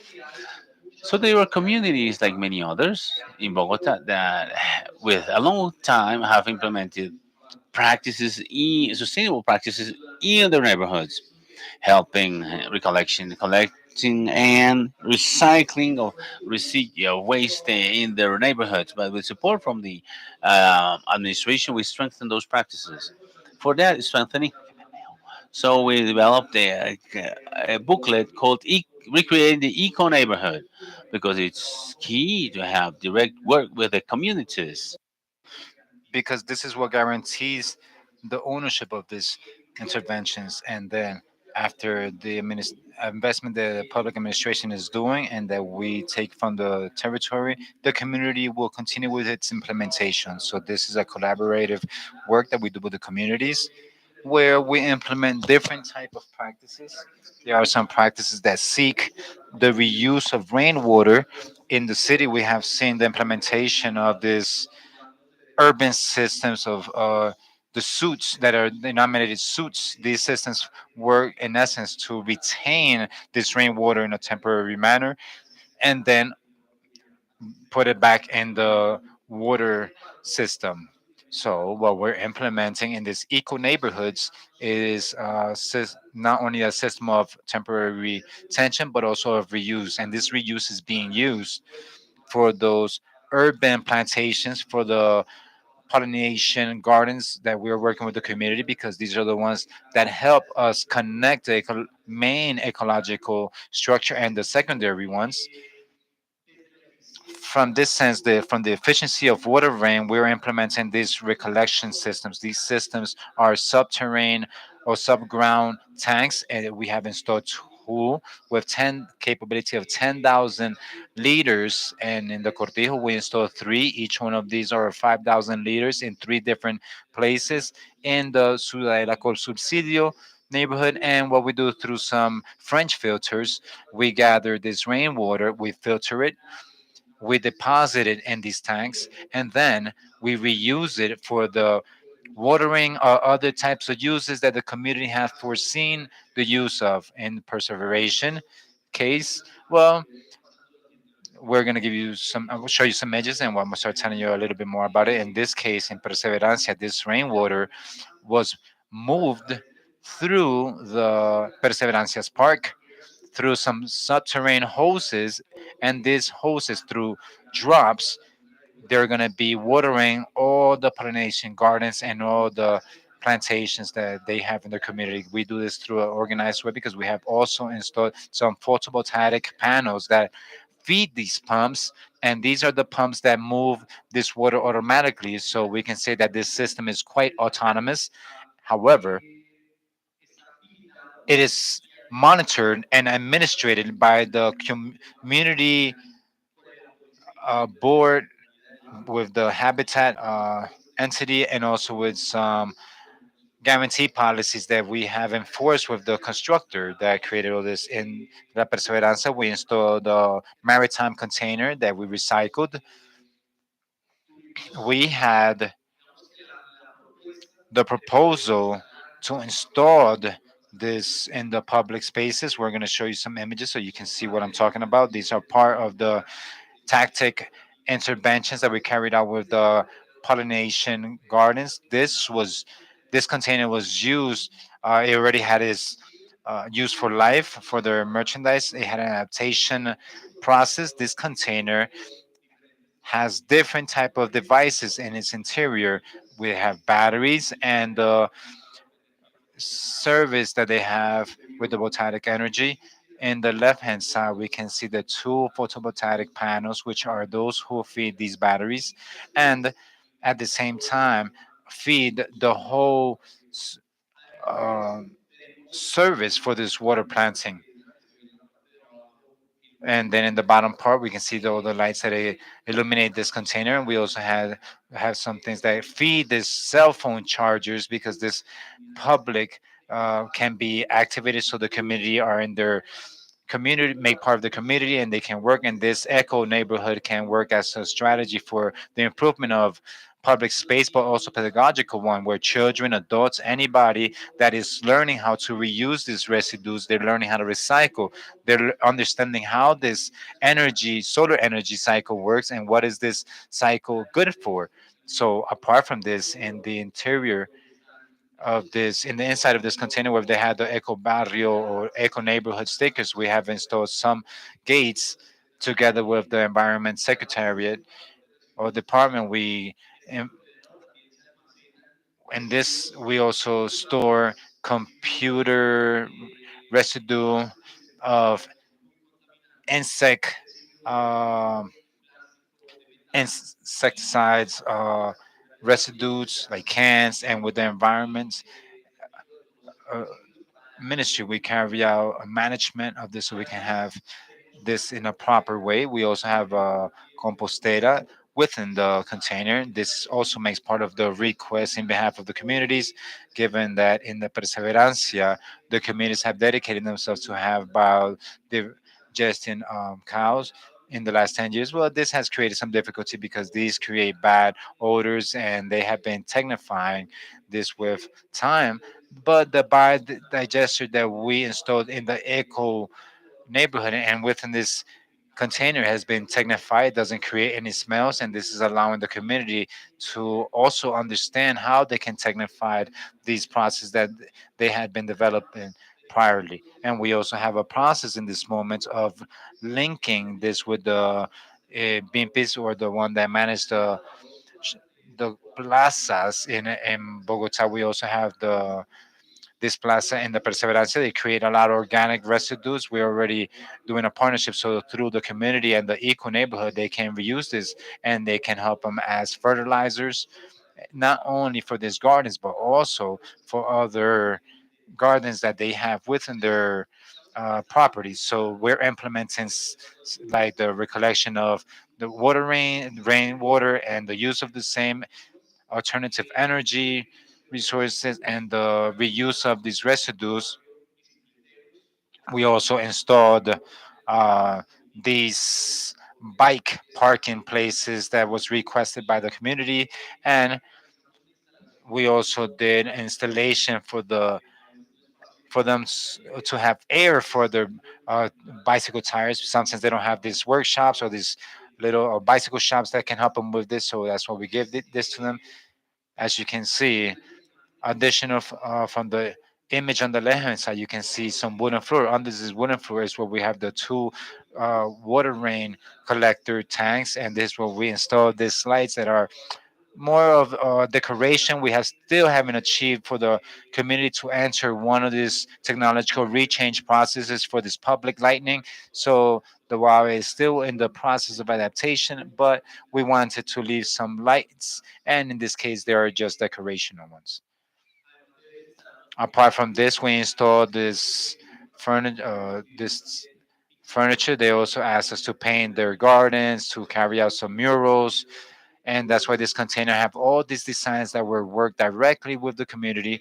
And the essential part is that this pedagogical process from the environmental part that is being accompanied with a design process and a work process with these communities is fundamental to guarantee the long lasting of these processes. We have some wrongdoings in these neighborhoods, like, and apart from this, we are closing some accords with some private companies because it's fundamental for the private companies to make part of this uh, community exercises. They're going to sponsor each one of these eco neighborhoods. We already have a company that is going to begin the sponsorship with this eco neighborhood starting from August. So then we can have a companionship or follow up with the replacement and the disposition of some pedagogical measures that the community have seen as necessary. And in this sense, we're trying to do a triangle with the community, with the private sector and the public sector. And these are some eco neighborhoods that is called Perseverancia. I'm going to give you some images here in the eco neighborhood in the Cortijo. These are some neighborhoods and some parts that are more extensive and green, and where the communities of these eco bars of this corp subsidio, especially the ones in this. Um, they have 11 gardens that have been taken care of and protected for several years already, but they have a difficulty that was the gathering of water. The water had to be taken from their homes, and in some cases, depending on the location of these gardens, well, these water pails they had to take them like or carry them for 100 meters. We also did the installing of these tanks that gather or collect these rainwaters near the gardens, and they're now within some containers. In the design process with the community, they requested for us not to install the maritime containers, but they wanted to conserve the natural landscape of these parks in the Ciudadela. So in this case, these wooden boxes that you see in the left hand side image are those where we have installed the pumps to extract water. In these cases, in the Ciudadela, we have a pump that extracts. They bring this manually, so they requested for a manual one. It's and they wanted to commit with them with the carrying of this eco bar. So they did not just install these rainwater tanks, but improve or enhance public spaces with wooden floors, separators for these residues, and we also installed some places where their pets can eat. We have difficulty with this. They haven't foreseen this space with the from the eco neighborhood, so we also installed this. We also installed some devices for birds at small hotels for these birds that previously was very traditional in these municipality parks and these places where these birds can sleep. Well, we installed one here in the particular case of the Ciudad del Subsidio. It is a place where we have a lot of fun transiting. They do not have a place to stop to drink some water, so we installed the devices as well. And as you can see in this image, we did some murals with the adaptation to the public spaces with wooden floors, with lights as well that are being fed by a photovoltaic energy. And here we had an interesting task of pedagogy with the community. The community is always demanding this solar panels. We explained to them because of the design process that we had with them. It also allowed us to have some feedback of this technological knowledge of this alternative energy. So we explained that this solar panel is not so efficient in Bogota because we have a lot of cloudy days in Bogota. This panel that will work is the photovoltaic one. Even though we have gray days or dark days, up, they can load or charge their batteries. This was effective and long lasting with time. So apart from these two eco neighborhoods that we have in Perseverancia and El Cortijo, we have a process of choosing these constructing companies for two more eco neighborhoods. The one in the neighborhood Regalo and the in Bosa. This one received an award for being the cleanest neighborhood in Latin America. So apart from this, they also did the request from once they got to know this the construction of these two eco neighborhoods, and we visited them. We began at the beginning of this year with the designing process. We already wrapped it up. We already have a bidding for the for this, and we have a second bid that is being published in the SECOP website for the Recodo neighborhood in the locality of Fontibon. With this, we will complete four eco neighborhoods from the eight that we're going to leave in the current administration.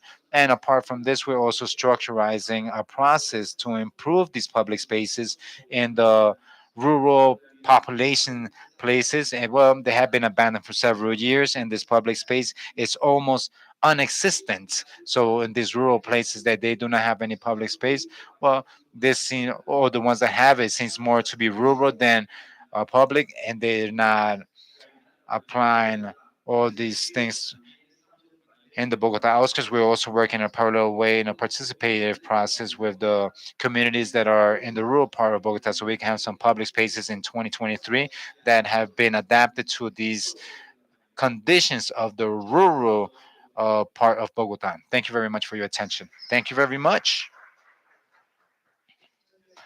Thank you to the Habitat Department or Secretary and everything that the Capital District is carrying out precisely to generate an environment sustainability to be friendlier with those resources and create the synergies among the territory, entities, and neighborhoods.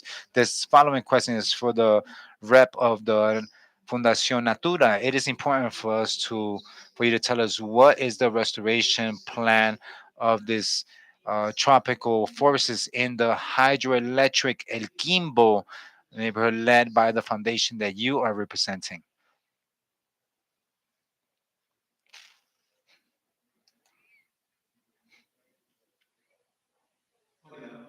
Hellos. All right, good morning to all. From the Fundación Natura, we thank you for the invitation that you gave us to participate in this panel. The Fundación Natura is an NGO. It's one of the oldest ones in Colombia. Next year, we'll be turning 40 years. Since we opened the doors here in Colombia, working with the public and private sector in the whole national territory, specifically under the ecological restoration issues. We've been working for 20 years with this different entities, with different ecological restoration entities.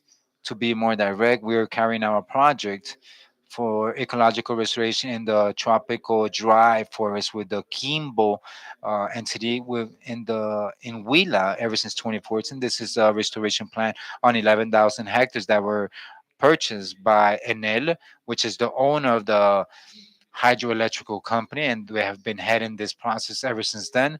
This is a process for restoration that is planned for the next for 20 years. It's one in the dry tropical forests, which is one that have been most transformed. We only have 8% of this original coverage of this ecosystem in Colombia, and this is a process that has been given hand on hand with the research process of regeneration of knowledge, where we have supported this through the research of different universities in different regions of the Colombia, and all the events that we have conveyed them. And I would like to make use of this space to invite all the attendees that would like to know about this project. We have visits. Guided for this process. As a matter of fact, before the pandemic, we had a delegation from the Carabineers Directorate. There was 14 people from the Carabineers to know this project. They were there for 3 days. They got to know the experience, and part of what they're doing nowadays in Antioquia with you was through this collaboration that we had with the Fundación Natura and the Directorate of Carabineers. This was in 2018 before the pandemic.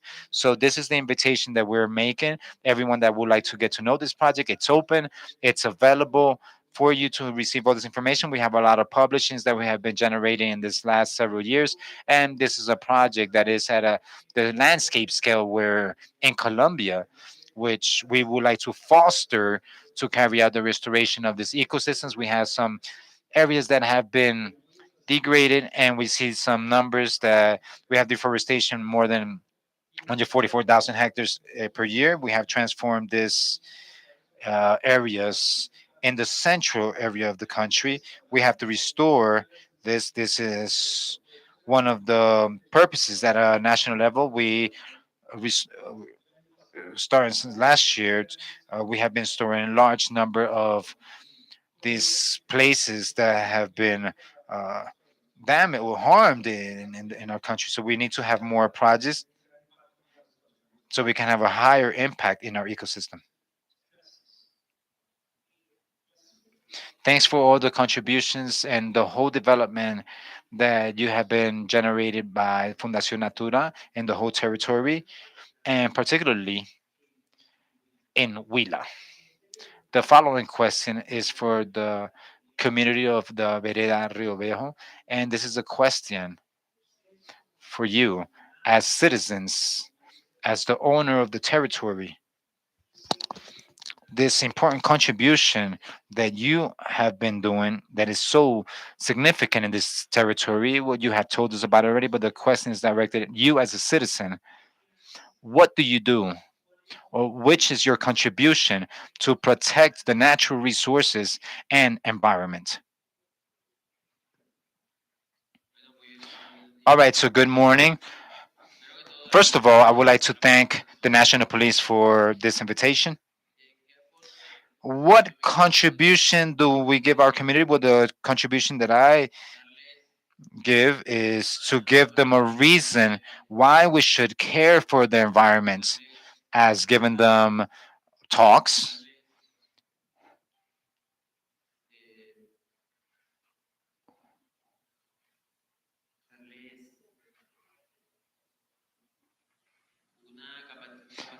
to give them training so they can take care of the environment and so they can know how important it is to care for it. Because if we don't do it, who will? And thanks to the National Police, we have been grown in community for any of the projects. We have had we have joined our forces, and we always want the national police to support us in everything, and for them to allow us to have more projects and resources, because if we receive the resources, the community will work towards our goal. Thank you very much. Taking advantage of this round of questions, well, precisely for you as members of the community in Rio Viejo,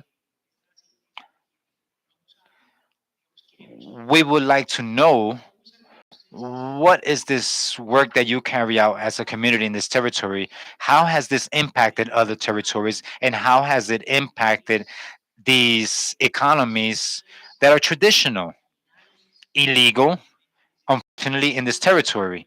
How is this work that you're carrying out impacted this in a positive way?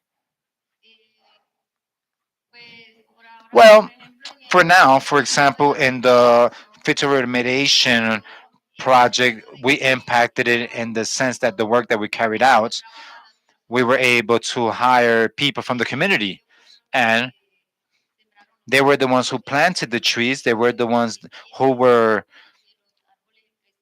making sure that these trees will grow according to the methodologies, and thanks to this, they were able to take some money or some income to their homes thanks to this project. Also, for example, if the Carabiniers police have always been accompanying us, they have never abandoned us. They have given us all the guidelines, so we will not just stay stuck. And for us to continue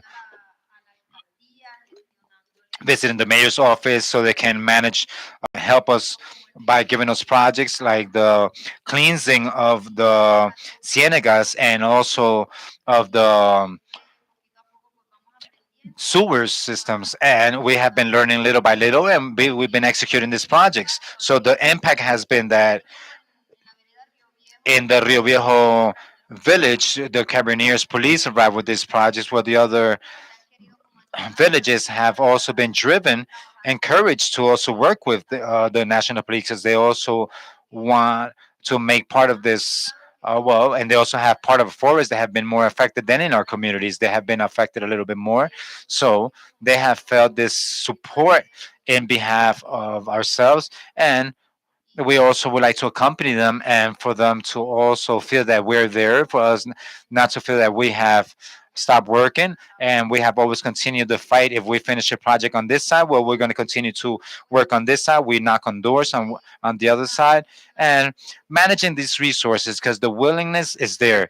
The willingness in the village, we have all the willingness in our village. So the important thing is to have all the resources that sometimes, well, we continue to manage this, and we will continue to go ahead with this. And with the National Carabinier Police, well, if they can continue to contribute with our villages and all the people and communities that are around us. All right, so we can wrap this Q&A session with the community. Well, it is important for you to tell us of the participation that the Universidad de Cordoba is having with you, and how has this relationships been. It plays a very important role with well, all these universities that have the knowledge, that have a methodology, that have some projects, that have some research projects. How have this knowledge reached you, and how has this interrelationship and contribution to the work that you're carrying out been? Yes, from the project, well, this has been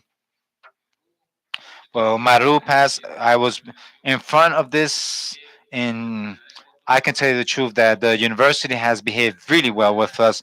Before we began this project, they trained us on how we had to carry out this project and how to plant the trees.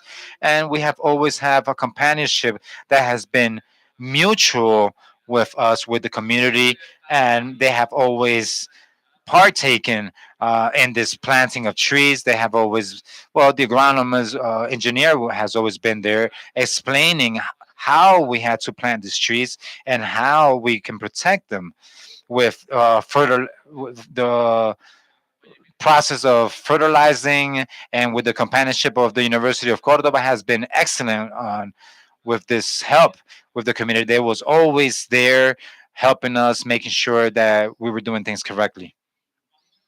And now we're going to go to the last round of questions for the Secretariat of Habitat. Well, you just presented a project that is very important with the eco neighborhoods. They are all in the city of Bogota specifically, and how we have been forecasting or projecting other two eco neighborhoods that are under development and that end up being a very important interrelationship among the entities, the communities, and this territory of ownership. To be more specific, the question is, how has these eco neighborhoods impacted, or these models of sustainability impacted the different cities, municipalities, and how has this helped from the sustainability point of view for the country? Well, these eco neighborhoods, well, the first thing that I would like to clarify is that it's not an invention of the Habitat Secretary. We have been working on this for several years already under this initiative. And even at international level, France is one of those countries that have had the most advance or progress in these eco neighborhoods. But in difference from us, they have had the approach of their implementation of sustainability practices in their new neighborhoods under the new developments in real estate as well. In the Latin America case, where we have had the focus or approach on the consolidation neighborhoods.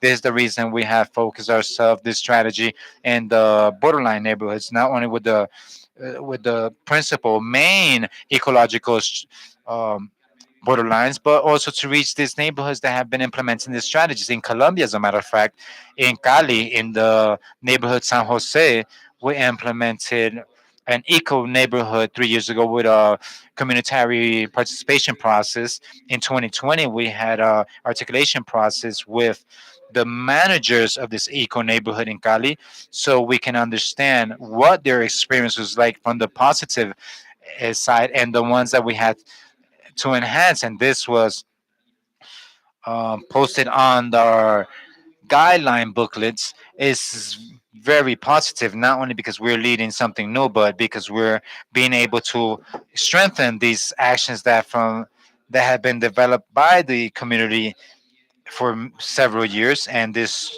strengthening, well, when we have an institutional support or contribution from the mayor office of Bogota, and also when we arrive to we land with these resources, well, this is going to drive these people. Our panel colleague from the Antioquia sector was saying, and this is what we're seeking. The eco bars are not very expensive interventions in difference to other ones that require a lot in the public spaces and require a lot of economical resources. These are reduced resources in respect to other projects, but the impact is very positive because the ownership of these communities, because the pedagogical processes around these negative effects that this climate change is having, and the possibility that we all have as people to contribute with the enhancement of this environment. Not only the public administration that is doing it, it's also each one of us from our homes, from the contribution that we can do from each one of these small actions that we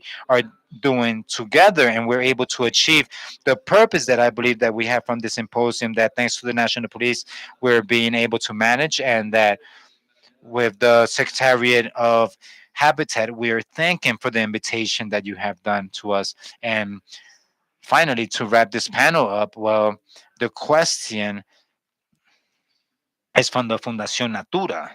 Those restoration processes that you have been carrying out, supporting, how has this impacted the communities in the territory from the vital, cultural, and of course, economical point of view?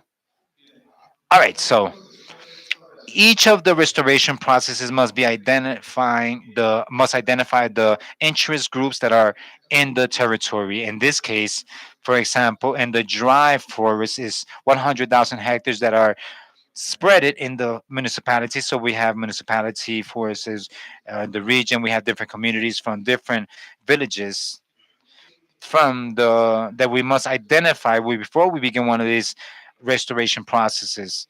And these communities are fundamental. Each of the restoration processes must be worked hand by hand with the local communities that know the territory, that know how it has been transformed, that know how it has been intervened, and what uses they have given this, how it has been degraded throughout its time. And it is very important because with this diagnosis is the way that we can design the restoration strategies that can be most effective.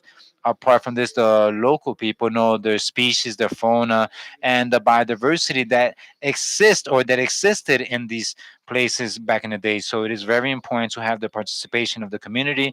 Well, ever since we landed in Huila, our approach was to work with the local community. So we made these people partake. The people used to take care of the livestock and the paths and where the water births were at, or the basins were the variables that will help us carry out this restoration process. Initially, we had some trainings to the community to develop the activities. Many people know the species, but they don't know how to spread them. They know a tree, a standing tree, but they know the wood, but they know the seeds. They don't know how to reproduce it in the nursery. So, so we have to share that now. The communities have a pretty special knowledge. They provide us the technicians so we could adjust the restoration process. So it's a two-way process. We, the technicians, learn, and also we learn a lot. In these restoration processes, we've been working for about 8 years. We also work in the social restoration processes, not only in the greenhouse, but we also work and we help people. They were just so. For example, we have, and this is an option of life. We give the youth opportunities with more than 400 employees in the restoration processes, and we still have. Yeah, this is a process that is 2000 from here to 2038. So we're going to have generation of employment for a lot of people and possibilities to progress socially linked to ecological restoration processes. So they will have very high goals, and especially in the rural areas, but not only with the payment, the wage, but linked to training so that they get to know better their ecosystem, the territory, and you can manage that properly by those communities, of course. Thank you. Well, now finishing this panel, we see this is very important how that co-responsibility principle is being developed from the community is appropriating the territory, developing important projects for the conservation and restoration of natural resources. How from that interrelation with the public forces, the national police, the directorate of carabineers, the international cooperation, the academia, we achieve to have good results in these projects, as well as with the entities, digital entities that bet on very important projects like eco districts and achieve that sustainability that in the end is going to generate an environmental positive culture. And now from foundations, we bet on those models of sustainability, restoration, precisely because the communities may appropriate themselves of the territory. They get to love it, be more friendly with that. So, and they generate a life project through these ways of sustainability. Thank you very much for having participated in this panel. Thank you to our audience as well.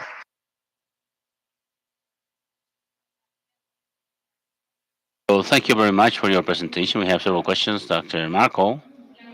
So the first for the Rio Viejo community. Tell us one recommendation how we can approach those communities that are still they insist on having a subsistence means extract illicit mining extraction.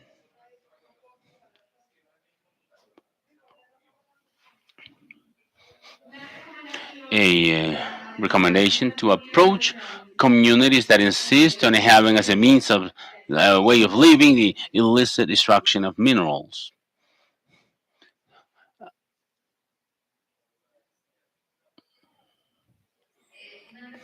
One recommendation,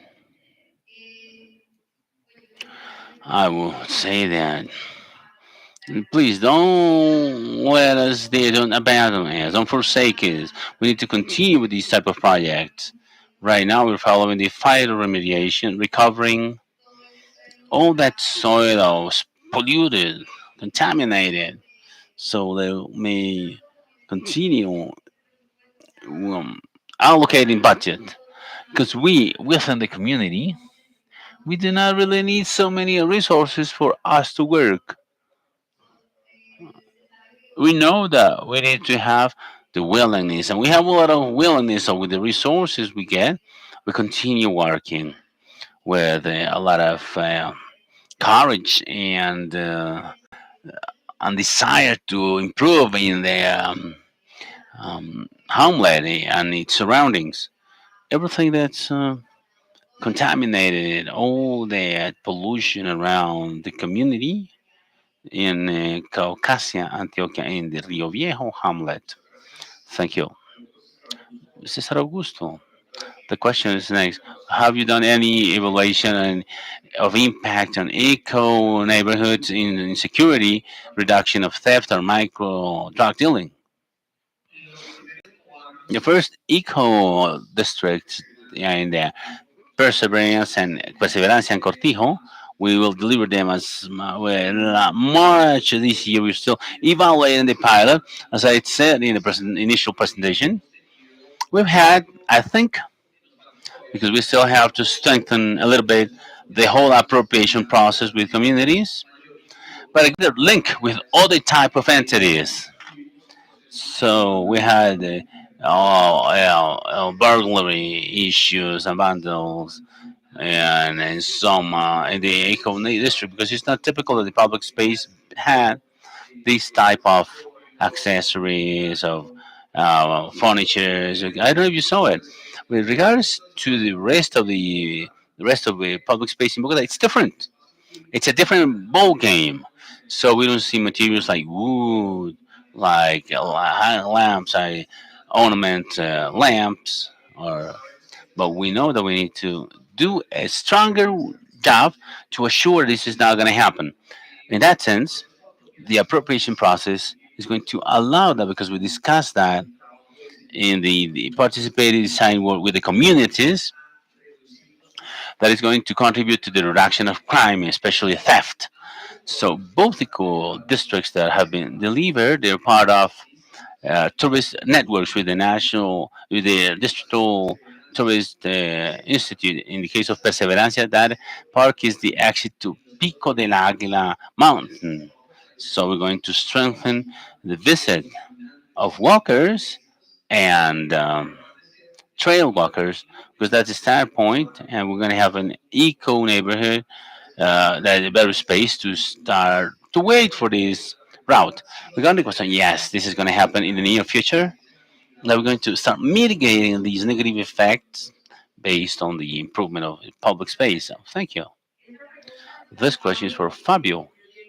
In the phyto remediation project, how did you plant the trees? Where and how many people were benefited by them? Well, the project itself was performed in Kataka Farm. We have like 25 people benefited from it, planting the trees. We planted the Piñón and Guarumo. Nearly 2,000 trees were planted around a terrain that was basically lost, but thanks God it's recovered now.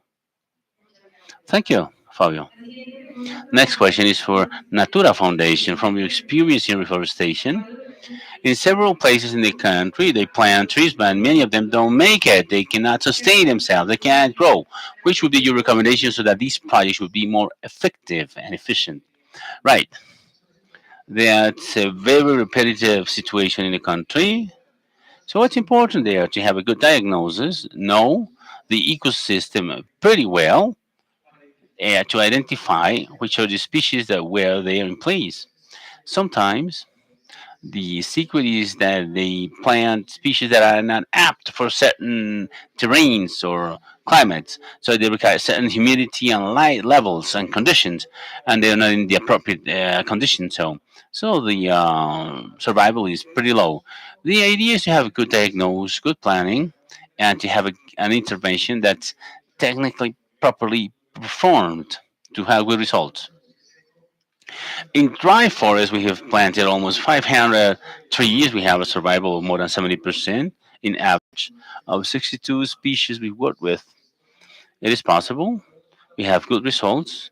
As far as we do it technically aligned. Thank you, Dr. Cesar.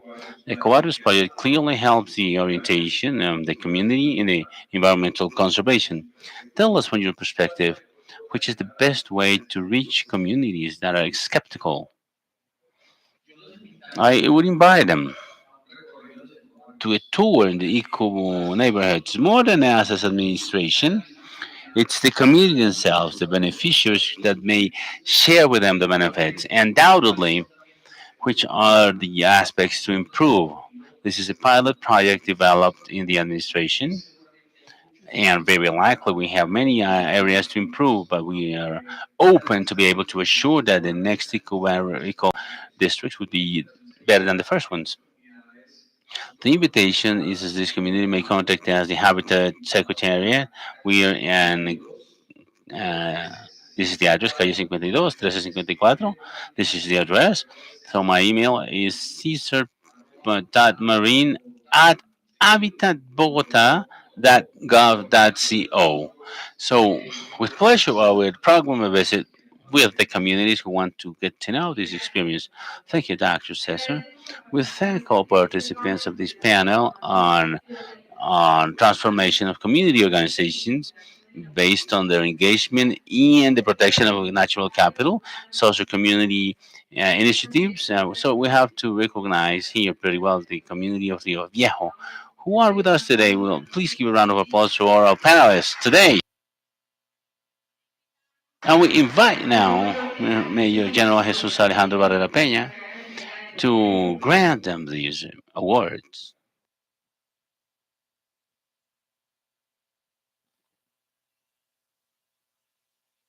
To have a short reflection to this important panel. Thank you, Dr. Marcus, and our panelist today. He's an expert in the legal framework and public policies from the Ministry of Environment. This with the purpose of telling you that we are aligned in that environmental policy coming directly from the state, from the national government. With our main environmentalist is our president, Mr. Ivan Duque Marcus, and then in that team, we have the Minister of Environment, Dr. Carlos Correa, and we are aligned with that. When we, as national police, being part of the public forces, and we integrate in all that has to do with this system of environmental security, it doesn't mean that we have to do what they're doing right now. What corresponds to us as police officers is to accompany and offer the security so that these projects, the execution moment, will be effective. And we offer that capacity. So that's why in that job we developed in Rio Viejo, in this beautiful hamlet that we had this dream, which is environmental development with a rural approach. We approach the communities to tell them, okay, we can learn, play, generating environmental consciousness, instilling that in children. They have a good influence of mining, illegal mining. So we also have the possibility to formalize and formalize the mining, and we are working in that process now. Of course, you were a good witness of that. So your witnesses there in Paraguay and Caucasia hamlets. So we were witnesses when we fly over and the Jaguar network. We realized that we could see that extraction process that's technified where they extract that gold. That's the work, the accompaniment, offering security. So we'll continue doing it. In the fire remediation process, the international community has helped us a lot, and the American government has also. This program of environmental compensation is also very good. So when we engage the communities and we pay for environmental services, and we have an economic alternative when you are linked to, as I said, right? So we can recover the land, we can work, and we keep what we already have. So congratulations. So to for believing in our institutions, and you can be sure that we are going to continue accompanying you. So Cesar Marin, thank you for presenting that job of eco barrios aligned with the concept of biodiversity, in which at international level we are aiming at that urbanism in the urban areas, that 70% of the population who live in the urban areas, that doesn't mean that we should not have awareness in terms of ecology or environment. So we are aligned with the work of our mayor's office in the capital district in Bogota. You can be sure that we can integrate to offer that security that local administration councils need to avoid to keep them from having that vandalized for so they may steal those things. So they're not to be commercialized, but they belong to the community. And the ecological trails towards the swamps to the western hills, we can assure you that we can coordinate now that we have the responsibility of the environmental protection. that was before the Directorate of National Police. Now we have commitment with the Carabiniers, the Mounted Police. We be present there in those environmental corridors. William Castaño, we discussed that with you. We're going to mobilize not only on horses, motorbikes, to be present in those parks where you apply that concept of eco parks, but we also have bicycles there. So we'll be on those road bikeways and offering that security and accompanying these programs that are so important. That's what corresponds to us. The Natura Foundation is the same way. They are going to be helping you, accompanying you in the projects you have for their environmental recovery, for that environmental compensation, where you integrate the productive sector, either public or private, will be with you to be effective, and that recovery, that impact generated in the environment may be positive for the communities. The commitment we have, along with our army, is to be in those 60 national natural parks. So we're going to be there, committed with the territorial control capacity and our national army and as national police accompanying communities, generating that social awareness, giving the assurance to those forest rangers, and that so that that growth may be hand in hand with everyone. Thank you all. I just wanted to give you this little award, this little grant you this recognition from the Directorate of Carabiniers. We delivered this granting to Marco Antonio Sanabria Pulido.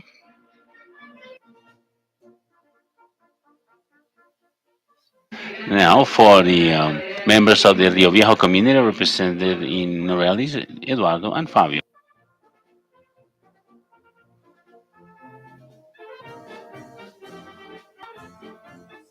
Dr. Cesar Augusto Marin,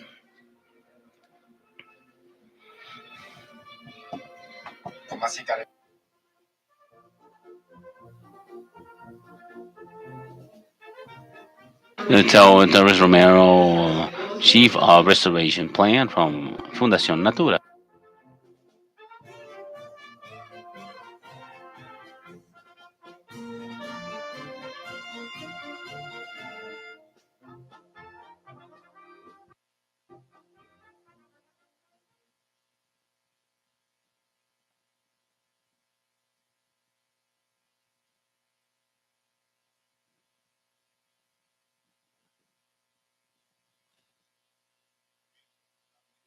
We want to remind you that as a contribution and protection of the environment and natural resources, the badges that you have within the framework of this event were made in biodegradable paper. You can use it. It's mixed with some seeds of guayacan of your easy germination. In the back of your badges, you'll find instructions to plant those seeds.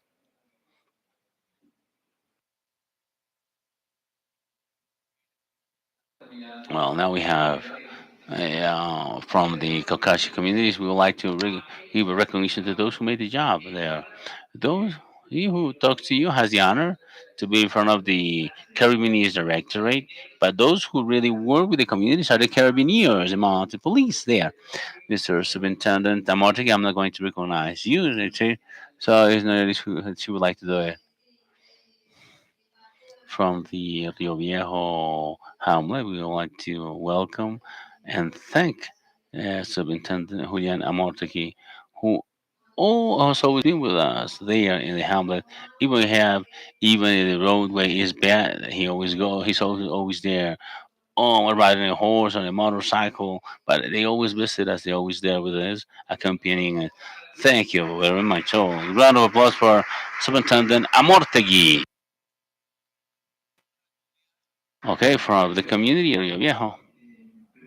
First of all, we want to thank that surprisingly, all our chiefs, all of you who are here are committed not only with the community but with the planet. So it's an honor for me that from the Carabiniers Directorate, the National Police would be committed. So that apart from having a commitment from everyone, it's also a commitment from each one of us to surprise the planet with a change. Because the change is today. It was not yesterday, it's not tomorrow, Every day, every step we approaches us to a better change. And what a better change than being all together committed with the environment. Thank you very much.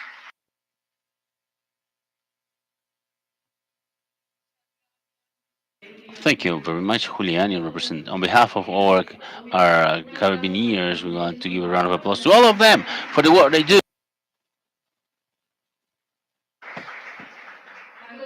Now, we would like to invite you to the dome downstairs to our lunch will resume at 2 o'clock sharp. We kindly ask you to be punctual to comply with this afternoon's agenda.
Allí la Policía Judicial y de Carabineros la notificó de su detención y solicitud de extradición.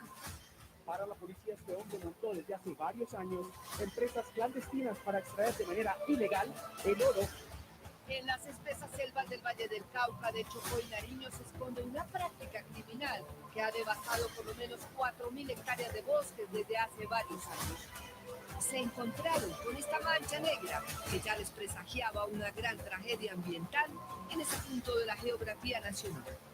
Pues la policía desmanteló una completa infraestructura de minería ilegal en el municipio de Puerto Libertadores. Policía Nacional de Colombia. Es un honor ser policía.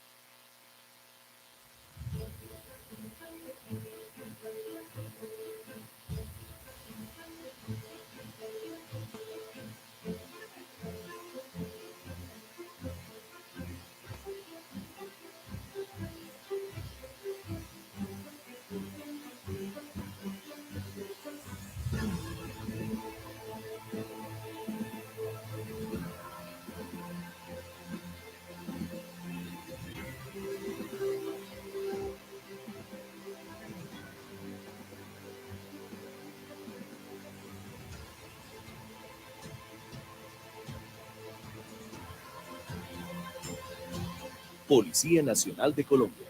Es un honor ser policía.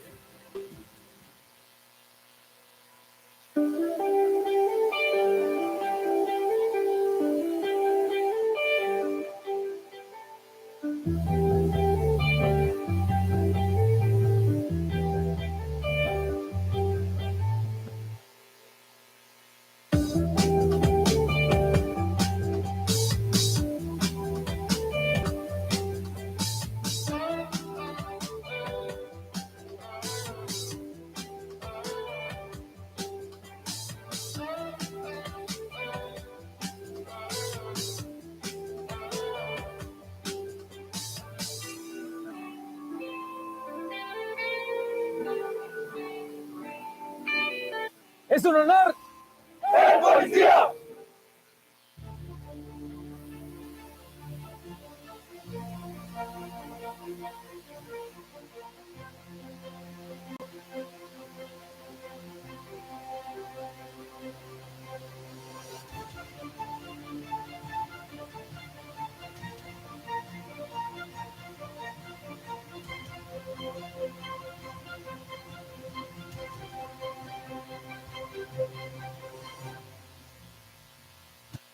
¿Sabía usted que los carabineros realizan operaciones subterráneas contra la minería ilegal?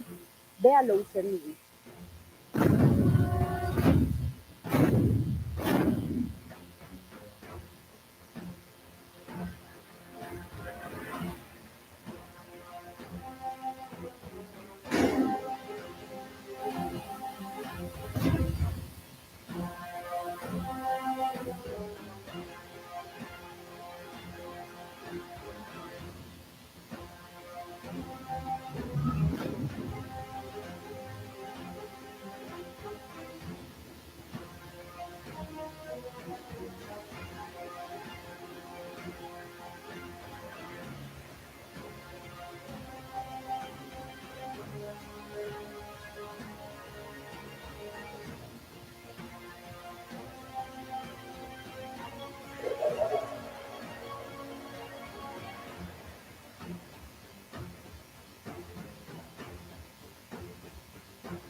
Increíble, ¿no? ¿Qué piensa usted? Síguenos en nuestras redes sociales, @carabineroscol, en Twitter, Facebook e Instagram. Una comunicación policial innovadora. Policía Nacional de Colombia. Es un honor ser policía. La seguridad es fundamental para llevar a cabo el proceso de restitución de tierras. Por eso las fuerzas militares y de policía han dispuesto todas sus capacidades para que las víctimas de despojo y abandono puedan retornar, permanecer en sus territorios y hagan crecer los frutos de la restitución. El apoyo en la seguridad ha permitido que a la fecha el gobierno nacional tenga dentro de sus estadísticas más de 540.000 hectáreas que han sido realmente entregadas a estas víctimas. Las fuerzas militares han hecho un acompañamiento en más de 37.000 procesos, los cuales acuden con la seguridad antes, durante y después. Hacemos un importante acompañamiento en la notificación de los predios que se van a entregar, la georreferenciación y la planificación. Es importante también destacar la parte de los fallos. Lo que buscamos es que aquellas personas que han sido despojadas de sus tierras y una vez se les restituye este importante derecho, nosotros les brindamos la seguridad en los territorios. En el 2021 se llevaron a cabo 101 comités, los cuales permitieron crear estrategias para que durante este gobierno la restitución llegara a 219 nuevas zonas del país. Hacemos un trabajo efectivo con la capacidad de inteligencia e investigación criminal, porque sabemos que hay estructuras criminales que evitan que estos procesos lleguen a un feliz término. Para garantizar la seguridad de nuestros funcionarios, los miembros de la fuerza pública acompañaron en el 2021 4.415 salidas a terreno, un ejercicio clave para avanzar en los procesos de restitución. Gracias a las fuerzas militares y de policía hemos llegado al 80% del país. Continuaremos trabajando de la mano para que más colombianos regresen a sus tierras y construyan nuevos proyectos de vida con tranquilidad.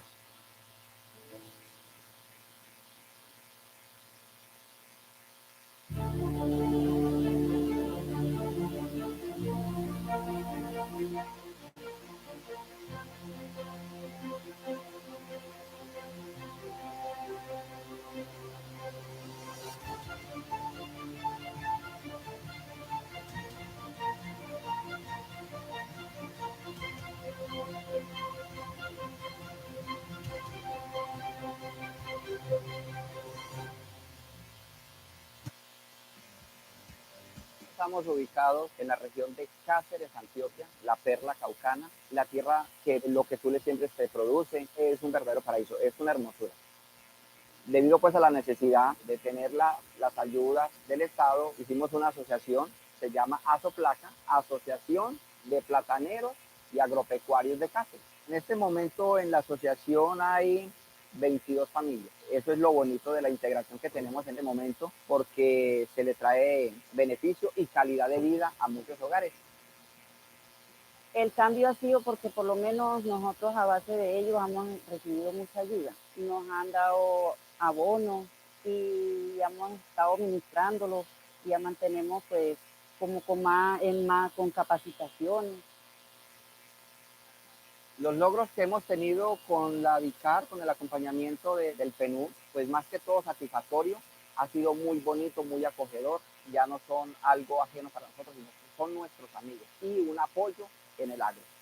Cuando empezamos con la Asociación de Plataneros de Cáceres, complementamos la experiencia que ellos tenían en el campo y en el territorio con todos aquellos procedimientos técnicos agropecuarios, gracias también al apoyo del PNUD. El objetivo de mi trabajo es poder lograr que mi grupo de trabajo ellos comprenda la idea y la visión y la estrategia de la Policía Nacional. Cuando ellos comprenden esos valores institucionales, cada uno de ellos ocupará un papel tan importante que la ciudadanía siempre se va a ver agradecida. Iniciamos el Escuadrón Femenino haciendo talleres con los niños, niñas y adolescentes, y mediante ellos los padres de familia, las madres, cabezas de hogar, llegaban a la policía, se vinculaban con nosotros activamente, se unieron con su Policía Nacional, se vincularon para así remover toda la infraestructura del mercado. Esto quedaría como en una galería, podrán vender sus productos y sería también un tema de empleo para ellos. Mediante el Escuadrón Femenino de Operaciones Rurales y los gestores de infraestructura social, hemos tenido un gran avance como institución, ya que nosotros llegamos a esos territorios tan alejados, tan olvidados, y fortalecemos el vínculo de la comunidad con la policía. Nosotros comenzamos a trabajar con DICAR en el mismo momento en que llegaron a territorio. Con la DICAR y Asobiancla estamos en el proceso de la construcción del restaurante y comedor escolar de la institución educativa Puerto Claver, o beneficiará a un promedio de 960 alumnos.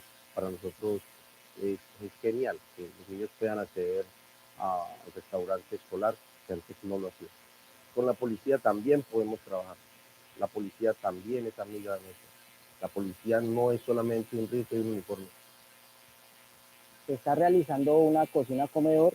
Cuando nosotros nos vayamos queda funcional para recibir más o menos 600, 700 alumnos en las dos formas. Estamos dejando algo para que dure, estamos dejando algo para que vean que su Policía Nacional está con ellos. Es agradable cuando hay organizaciones como la DICAR que han confiado en que sí podemos aportar un granito de arena para el crecimiento de estas comunidades.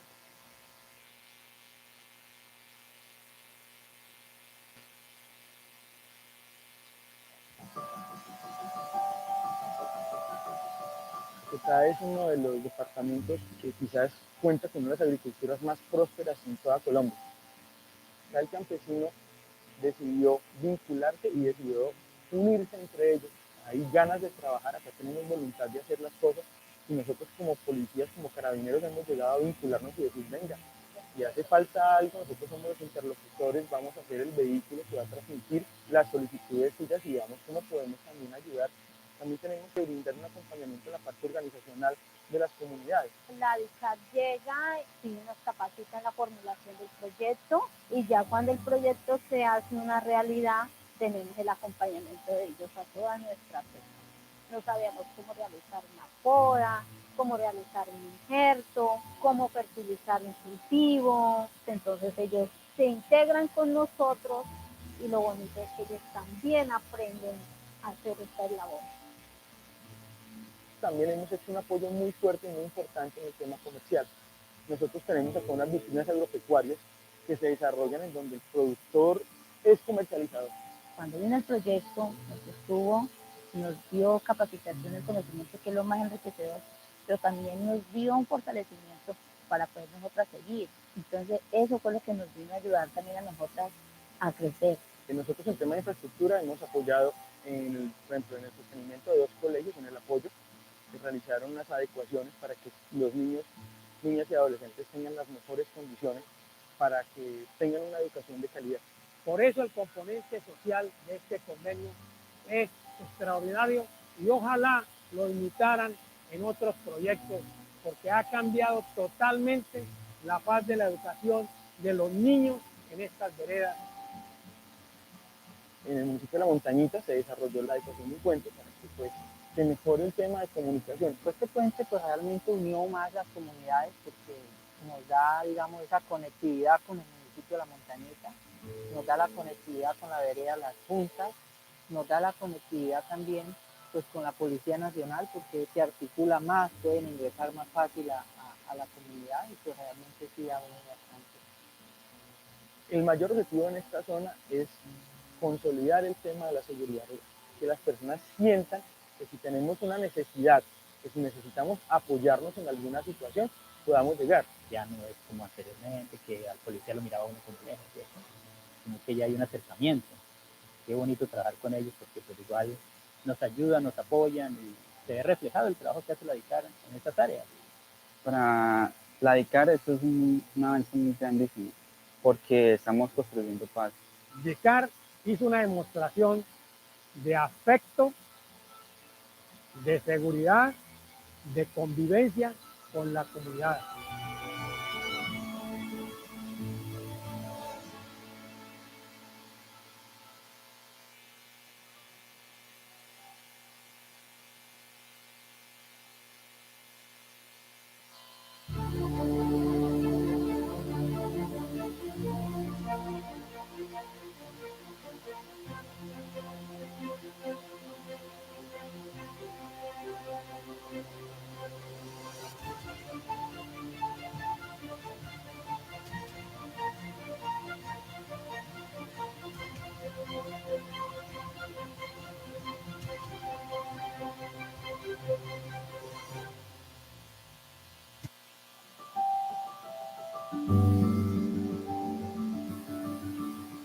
Putumayo es una tierra muy hermosa, de gente pujante, trabajadora, que quiere salir de ese conflicto armado y quiere buscar un método de trabajo diferente, encaminado al trabajo de producción, el trabajo de finca, el trabajo de vereda, con la siembra de diferentes productos agrícolas.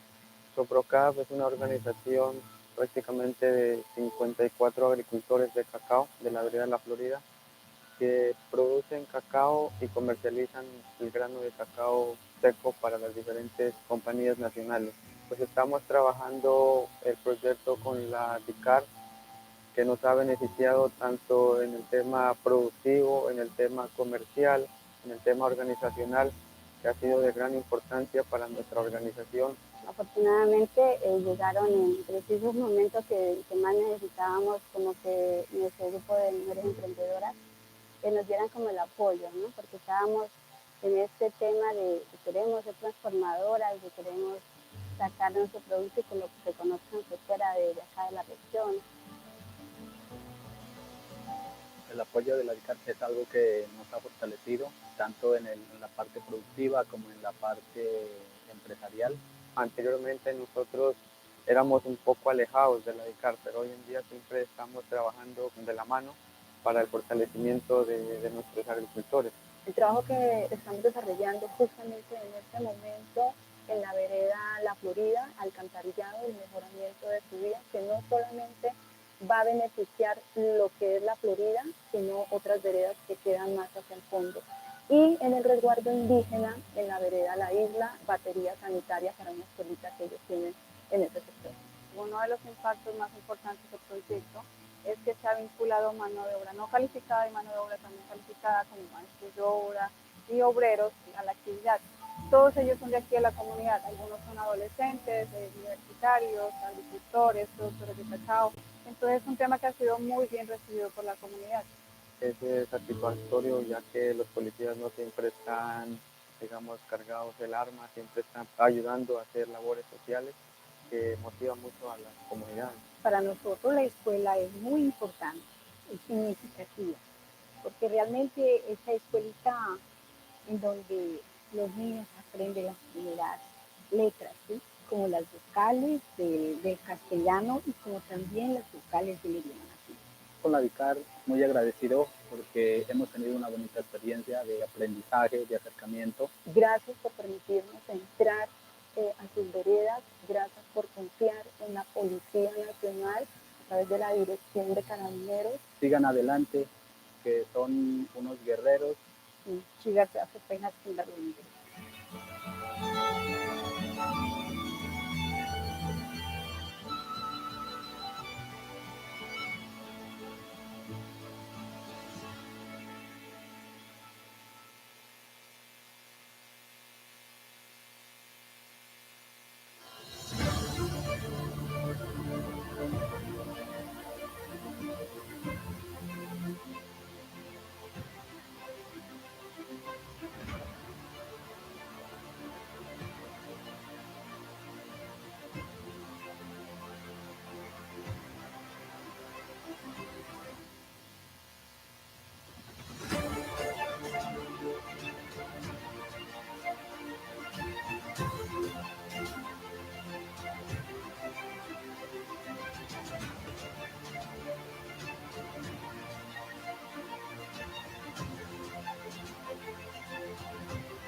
Una comunicación policial innovadora.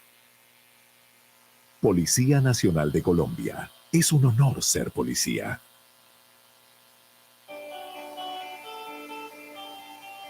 Entendiendo los desafíos actuales y los que se irán configurando frente al campo colombiano, la Policía Nacional, a través de la Dirección de Carabineros y Seguridad Rural, direcciona el servicio de policía en el sector rural del territorio nacional, especialmente en zonas de consolidación, parques naturales, áreas de reserva, zonas productivas y de frontera, mediante el desarrollo de estrategias de protección, planes, programas, acciones preventivas, disuasivas, de control de delitos y conductas contrarias a la convivencia y educación ciudadana, que contribuyan a garantizar la convivencia y seguridad ciudadana rural.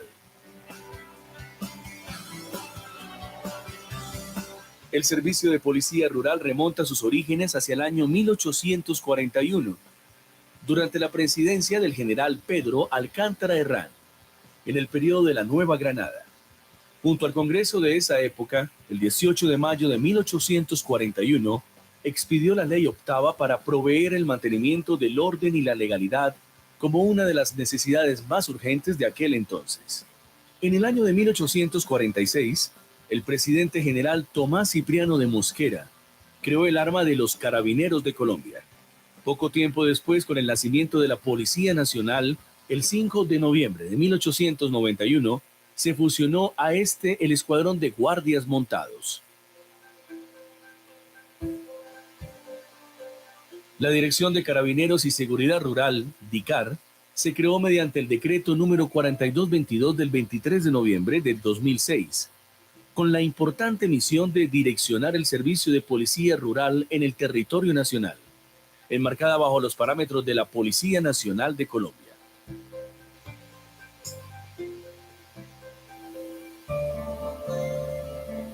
Sin duda, desde esa fecha, la Dirección de Carabineros y Seguridad Rural ha direccionado y garantizado el servicio de policía en el sector rural del territorio nacional, buscando coadyuvar con un desarrollo sostenible y la protección del capital natural. Contando que Colombia es un país megadiverso, caracterizado por la variedad de ambientes fisiográficos y de climas, donde la riqueza biológica se encuentra distribuida en el territorio de manera heterogénea, ocupando el segundo puesto en biodiversidad del planeta. El primer país en aves con más de 1.900 especies y cerca de 4.200 especies de orquídeas. Es el segundo país en plantas, anfibios, mariposas y peces. El tercer país en palmas y reptiles, el cuarto país en mamíferos y el sexto país en recursos hídricos. Pero durante los últimos 20 años, la tendencia mundial es al deterioro de los recursos naturales, lo que ha llevado a una crisis ambiental generalizada, la cual se caracteriza por una alta tasa de deforestación, con el consecuente desequilibrio ecosistémico, cantidad y calidad de los recursos naturales y el incremento de especies en vía de extinción. Debido a la gravedad de la situación y amparados en el precepto constitucional, definido en el artículo 79, la Policía Nacional, como apoyo a las autoridades ambientales a través de la Dirección de Carabineros y Seguridad Rural, asume el compromiso de realizar acciones tendientes a la protección y preservación de los recursos naturales y el ambiente, convocando a las autoridades ambientales como el Ministerio de Ambiente y Desarrollo Sostenible, parques naturales, corporaciones autónomas regionales y a la comunidad para trabajar mancomunadamente en la protección de estos recursos. Actualmente cuenta con cerca de 9.000 hombres y mujeres carabineros calificados y cualificados, con arraigo y pleno conocimiento del campo y sus dinámicas, con grupos de control como los escuadrones de carabineros EMCAR, la Unidad Nacional de Restitución de Tierras y Antiterrorismo UNIRED, la Unidad Nacional contra la Minería Ilegal UNIMIL y el Grupo de Operaciones Especiales de Hidrocarburos GOESC. Grupos de prevención como el Escuadrón Femenino de Operaciones Rurales EFEOR, Carabineros Montados, Guías Caninos y las unidades básicas de Carabineros UBICAR, además de contar con unidades expertas en investigación e inteligencia como la Seccional de Inteligencia Policial y la Seccional de Investigación Criminal e Interpol. La Dirección de Carabineros y Seguridad Rural se proyecta como la unidad abanderada para contribuir y facilitar transformaciones sociales, aportando al fortalecimiento de la territorialidad, la convivencia y el desarrollo, con un servicio de policía basado en un modelo sistémico, para lo cual se cuenta con el Sistema Integrado de Seguridad Rural, proyectándose como punta de lanza para consolidar el servicio de policía en las zonas rurales, siendo un mecanismo de gestión pública que permite a través de la gestión multisectorial integrar y desplegar capacidades públicas, privadas y de cooperación internacional, orientadas a generar las condiciones de seguridad territorial, control social, para consolidar la convivencia y seguridad ciudadana en el campo colombiano, modernizando el servicio de policía rural, definiendo modelos integrales y efectivos de intervención que ayuden a contrarrestar los factores generadores de violencia e inseguridad, garantizando la defensa del capital natural, para construir un país de equidad, donde el futuro sea de todos y para todos.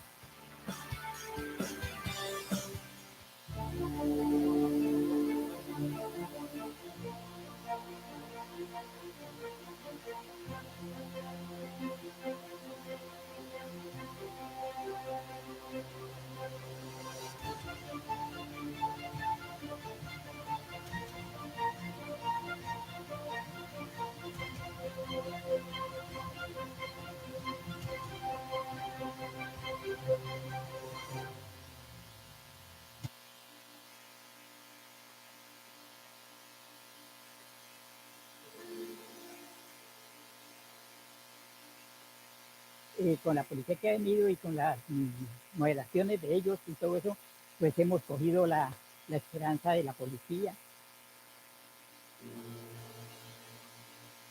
Empatizando con las comunidades, comprender que el ciudadano es nuestro gran amigo y el ciudadano es el que nos ayuda a llegar a una mejor paz y convivencia ciudadana, como lo repito constantemente, porque la policía estamos para eso, para construir un mejor país en paz y que las comunidades rurales entiendan que también son importantes para el desarrollo de nuestro país.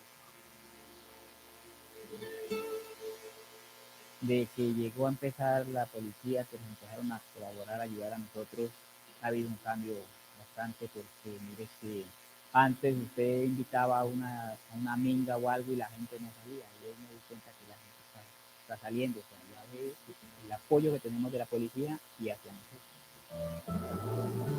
Padres de familia, las madres cabezas de hogar, llegaban a la policía, se vinculaban con nosotros activamente, se unieron con su Policía Nacional, se vincularon para así remodelar toda la infraestructura del mercado. Esto quedaría como una galería, podrán vender sus productos, que sería también un tema de empleo para ellos. Nosotros comenzamos a trabajar con DICAR en el mismo momento en que llegaron a territorio, Con la DICARI y Asobiancla estamos en el proceso de la construcción del restaurante y comedor escolar de la institución educativa Puerto Claver, que beneficiará a un promedio de 960 alumnos. Para nosotros es genial que los niños puedan acceder al restaurante escolar que antes no lo hacían. Con la policía también podemos trabajar. La policía también es amiga de nosotros. La policía no es solamente un rifle y un uniforme. Nosotros en el tema de infraestructura hemos apoyado, por ejemplo, en el sostenimiento de 2 colegios, en el apoyo, se realizaron unas adecuaciones para que los niños, niñas y adolescentes tengan las mejores condiciones para que tengan una educación de calidad. Por eso el componente social de este convenio es extraordinario. En el municipio de La Montañita se desarrolló la adecuación de un puente para que pues, se mejore el tema de comunicación. Este puente pues realmente unió más las comunidades porque nos da, digamos, esa conectividad con el municipio de La Montañita, nos da la conectividad con la vereda Las Juntas, nos da la conectividad también pues con la Policía Nacional porque se articula más, pueden ingresar más fácil a la comunidad y pues realmente sí da bastante.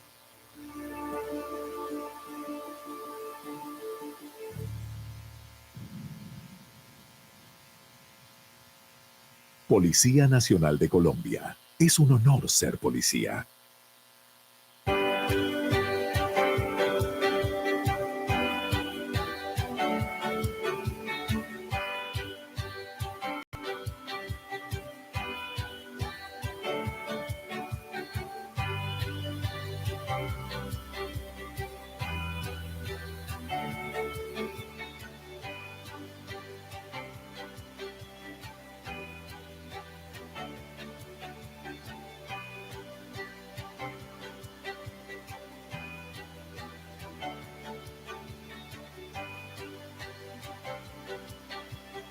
Policía Nacional de Colombia. Es un honor ser policía.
Policía Nacional de Colombia. Es un honor ser policía.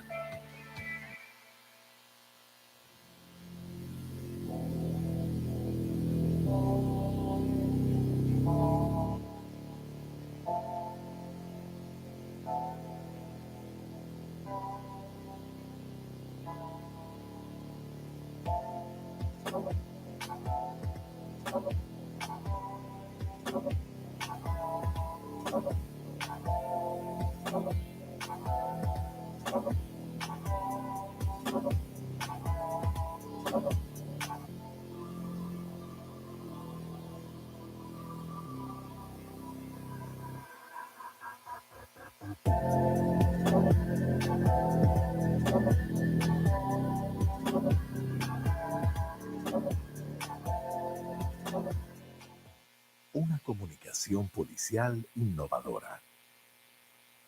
Policía Nacional de Colombia. Es un honor ser policía.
Una comunicación policial innovadora.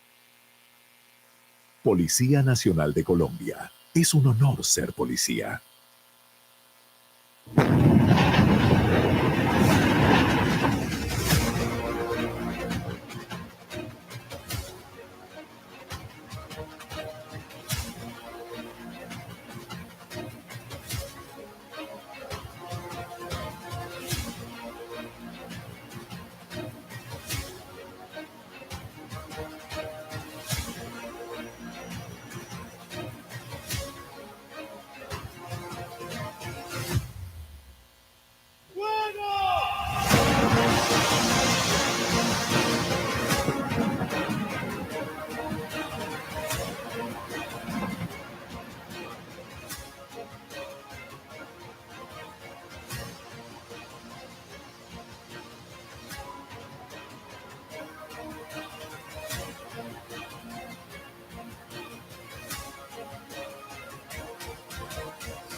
Policía Nacional de Colombia. Es un honor ser policía.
Allí la Policía Judicial y de Carabineros la notificó de su detención y solicitud de extradición.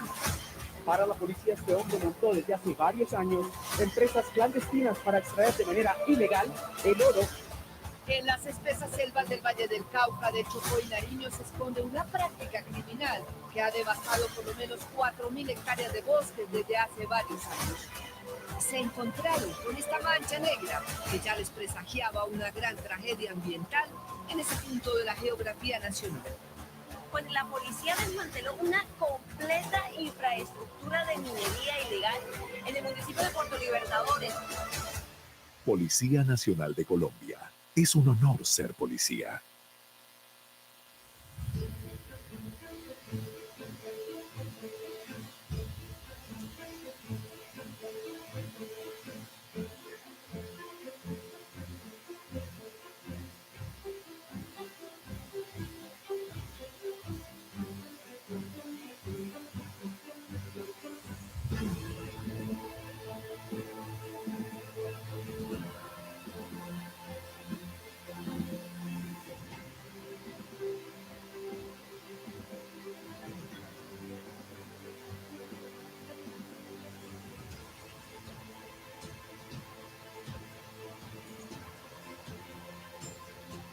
Policía Nacional de Colombia. Es un honor ser policía.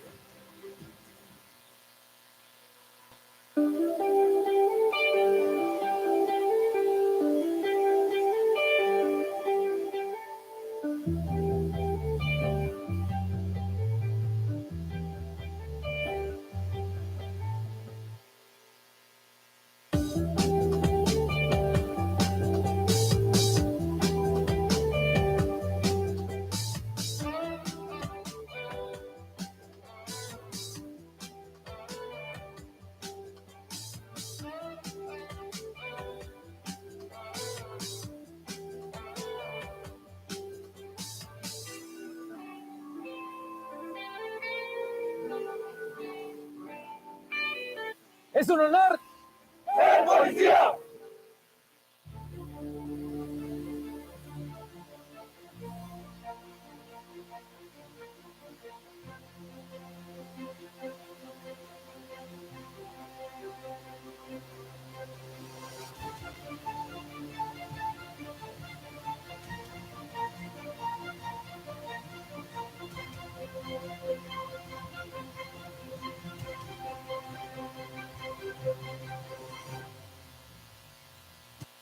¿Sabía usted que los carabineros realizan operaciones subterráneas contra la minería ilegal? Véalo usted mismo.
Increíble, ¿no? ¿Qué piensa usted? Síguenos en nuestras redes sociales, @carabineroscol, en Twitter, Facebook e Instagram. Una comunicación policial innovadora. Policía Nacional de Colombia. Es un honor ser policía. La seguridad es fundamental para llevar a cabo el proceso de restitución de tierras. Por eso las fuerzas militares y de policía han dispuesto todas sus capacidades para que las víctimas de despojo y abandono puedan retornar, permanecer en sus territorios y hagan crecer los frutos de la restitución. El apoyo en la seguridad ha permitido que a la fecha el gobierno nacional tenga dentro de sus estadísticas más de 540.000 hectáreas que han sido realmente entregadas a estas víctimas. Las fuerzas militares han hecho un acompañamiento en más de 37.000 procesos los cuales acuden con la seguridad antes, durante y después. Hacemos un importante acompañamiento en la notificación de los predios que se van a entregar, la georreferenciación y la planificación. Es importante también destacar la parte del posfallo. Lo que buscamos es que aquellas personas que han sido despojadas de sus tierras y una vez se les restituye este importante derecho, nosotros les brindamos la seguridad en los territorios. En el 2021 se llevaron a cabo 101 comités, los cuales permitieron crear estrategias para que durante este gobierno la restitución llegara a 219 nuevas zonas del país. Hacemos un trabajo efectivo con la capacidad de inteligencia e investigación criminal, porque sabemos que hay estructuras criminales que evitan que estos procesos lleguen a un peristero.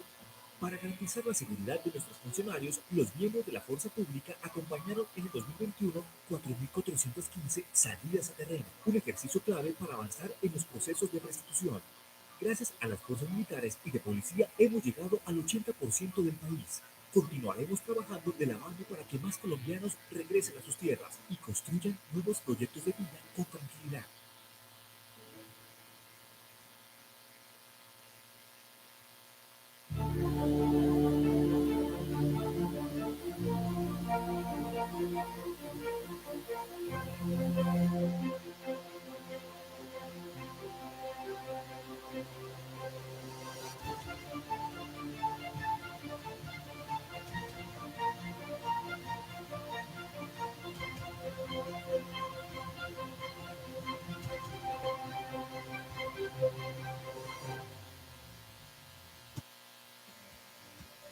Estamos ubicados en la región de Cáceres, Antioquia, la perla caucana, la tierra que lo que tú le siembres te produce, es un verdadero paraíso, es una hermosura. Debido pues a la necesidad de tener las ayudas del Estado, hicimos una asociación, se llama ASOPLACA, Asociación de Plataneros y Agropecuarios de Cáceres. En este momento en la asociación hay 22 familias. Eso es lo bonito de la integración que tenemos en el momento, porque se le trae beneficio y calidad de vida a muchos hogares. El cambio ha sido porque por lo menos nosotros a base de ellos hemos recibido mucha ayuda. Nos han dado abonos y hemos estado administrándolos, ya mantenemos pues como con capacitaciones.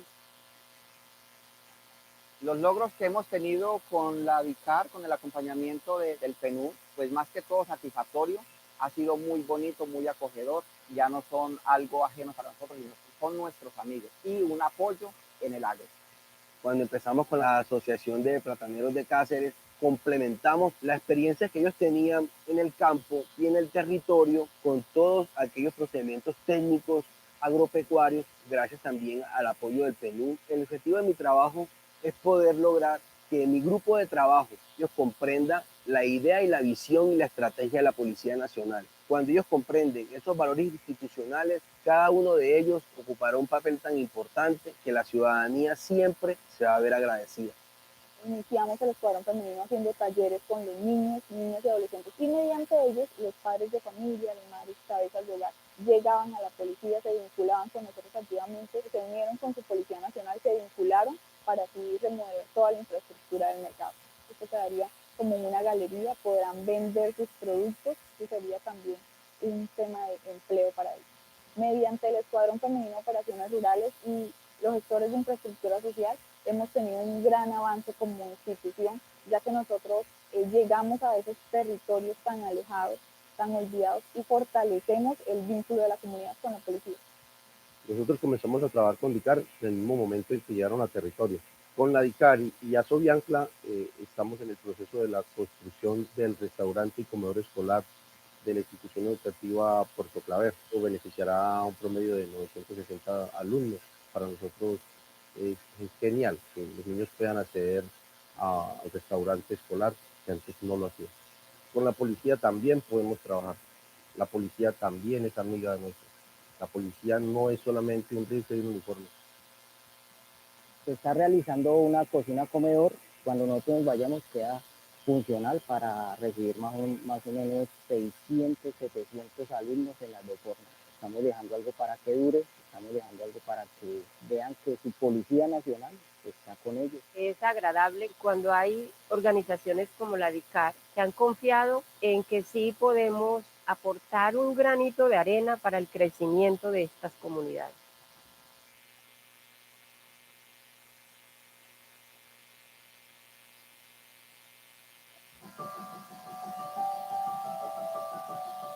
Caquetá es uno de los departamentos que quizás cuenta con una de las agriculturas más prósperas en toda Colombia. Acá el campesino decidió vincularse y decidió unirse entre ellos. Hay ganas de trabajar, acá tenemos voluntad de hacer las cosas y nosotros como policías, como carabineros hemos llegado a vincularnos y decir, venga, si hace falta algo, nosotros somos los interlocutores, vamos a ser el vehículo que va a transmitir las solicitudes suyas y veamos cómo podemos también ayudar. También tenemos que brindar un acompañamiento a la parte organizacional de las comunidades. La DICAT llega y nos capacita en la formulación del proyecto y ya cuando el proyecto se hace una realidad, tenemos el acompañamiento de ellos a todas nuestras zonas. No sabíamos cómo realizar una poda, cómo realizar un injerto, cómo fertilizar un cultivo. Entonces ellos se integran con nosotros y lo bonito es que ellos también aprenden a hacer estas labores. También hemos hecho un apoyo muy fuerte y muy importante en el tema comercial. Nosotros tenemos acá unas vitrinas agropecuarias que se desarrollan en donde el productor es comercializador. Cuando vino el proyecto, nos estuvo, nos dio capacitación, el conocimiento, que es lo más enriquecedor, pero también nos dio un fortalecimiento para poder nosotras seguir. Entonces, eso fue lo que nos vino a ayudar también a nosotras a crecer. Nosotros en tema de infraestructura hemos apoyado, por ejemplo, en el sostenimiento de 2 colegios, en el apoyo, se realizaron unas adecuaciones para que los niños, niñas y adolescentes tengan las mejores condiciones para que tengan una educación de calidad. Por eso el componente social de este convenio es extraordinario y ojalá lo imitaran en otros proyectos, porque ha cambiado totalmente la faz de la educación de los niños en estas veredas. En el municipio de La Montañita se desarrolló la adecuación de un puente para que pues, se mejore el tema de comunicación. Este puente pues realmente unió más las comunidades porque nos da, digamos, esa conectividad con el municipio de La Montañita, nos da la conectividad con la vereda Las Juntas, nos da la conectividad también pues con la Policía Nacional porque se articula más, pueden ingresar más fácil a la comunidad y pues realmente sí ha unido bastante. El mayor objetivo en esta zona es consolidar el tema de la seguridad rural, que las personas sientan que si tenemos una necesidad, que si necesitamos apoyarnos en alguna situación, podamos llegar. Ya no es como anteriormente, que al policía lo miraba uno como lejos, ¿cierto? Sino que ya hay un acercamiento. Qué bonito trabajar con ellos porque pues igual nos ayudan, nos apoyan y se ve reflejado el trabajo que hace la DICAR en estas áreas. Para la DICAR esto es un avance muy grandísimo porque estamos construyendo paz. DICAR hizo una demostración de afecto, de seguridad, de convivencia con la comunidad.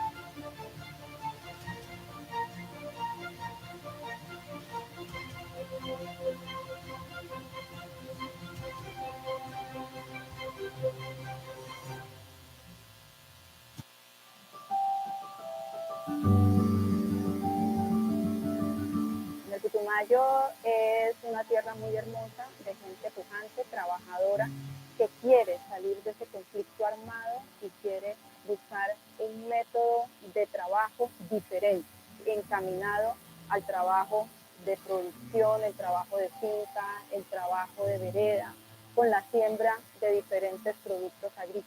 Soprocaf es una organización prácticamente de 54 agricultores de cacao de la vereda de la Florida que producen cacao y comercializan el grano de cacao seco para las diferentes compañías nacionales. Pues estamos trabajando el proyecto con la DICAR, que nos ha beneficiado tanto en el tema productivo, en el tema comercial, en el tema organizacional, que ha sido de gran importancia para nuestra organización. Afortunadamente llegaron en precisos momentos que más necesitábamos, como que nuestro grupo de mujeres emprendedoras nos dieran como el apoyo, ¿no? Porque estábamos en este tema de que queremos ser transformadoras, de queremos sacar nuestro producto y que lo reconozcan que fuera de acá de la región. El apoyo de la DICAR es algo que nos ha fortalecido, tanto en la parte productiva como en la parte empresarial. Anteriormente nosotros éramos un poco alejados de la DICAR, pero hoy en día siempre estamos trabajando de la mano para el fortalecimiento de nuestros agricultores. El trabajo que estamos desarrollando justamente en este momento en la vereda La Florida, alcantarillado, el mejoramiento de su vida, que no solamente va a beneficiar lo que es la Florida, sino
Putumayo es una tierra muy hermosa, de gente pujante, trabajadora, que quiere salir de ese conflicto armado y quiere buscar un método de trabajo diferente, encaminado al trabajo de producción, el trabajo de finca, el trabajo de vereda, con la siembra de diferentes productos agrícolas.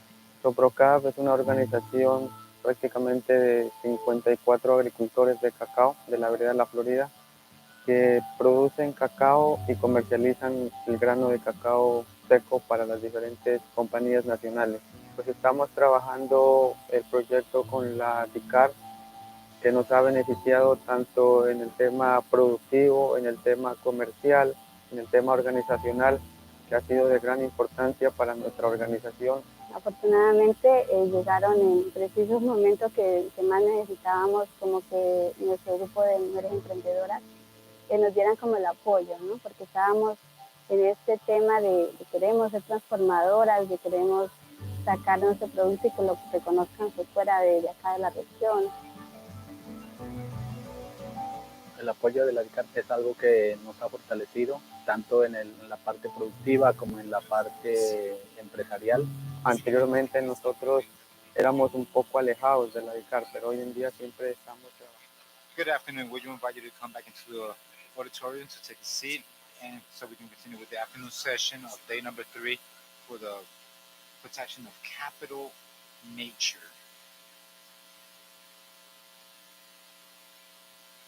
Gracias.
We'll continue now with the intervention by Dr. Ana Celia Salinas Martin, Subdirector of Ecosystem of IDEAM, who will make the socialization of the National System of Forestry Information, Identification, and Degradation of Forest Collection and Analysis of Carbon. Engineer Ana Celia Salinas is forest engineer from the District University Francisco Jose de Caldas. She has experience in the rural development, environmental issues, and gender approach. 20 years experience as forest engineer, of which 10 years in the public sector, in interlocution between a local and international level, and organizations of base environmental levels, locally and regionally. In territorial development, the exercise of authority and environmental control. Now we welcome Ana Celia Salinas Martin.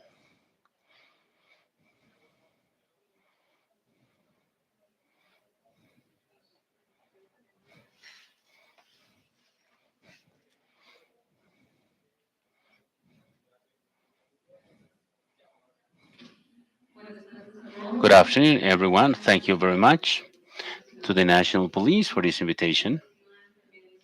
Please receive a special greeting from our director, Yolanda Gonzalez. This presentation is going to be for two people. We're going to have my partner, Ederson Cabrera, leader of the monitoring systems.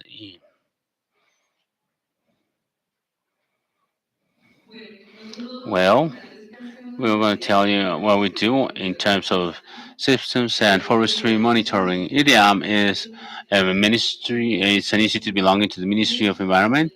One of its main mission is to generate knowledge through monitoring of country's ecosystem and through the monitoring of water resources, among which we have the forestry system, of which we'll be commenting. We have three tools to perform forestry monitoring. One of them is this National System of Forestry Information to the SNIF.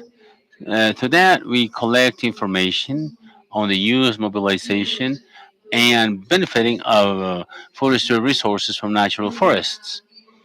Here, we are currently establishing the baseline for national forestry environment, which provides valuable information on the forest composition of our forests, and also getting to know more about these species we have in our natural forests.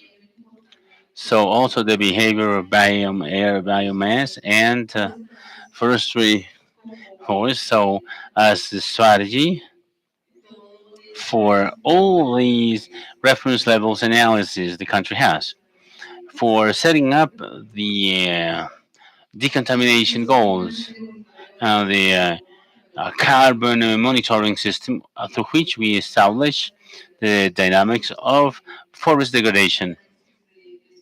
We also analyze this information system of voice of forest monitoring and carbon capture.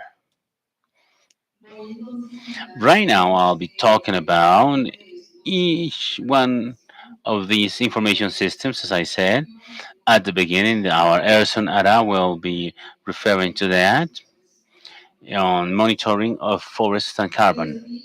SNIF is a tool that collects information on the use of forestry resources and, well, so it's regulated in 2017 by Decree 1665. This slide you see here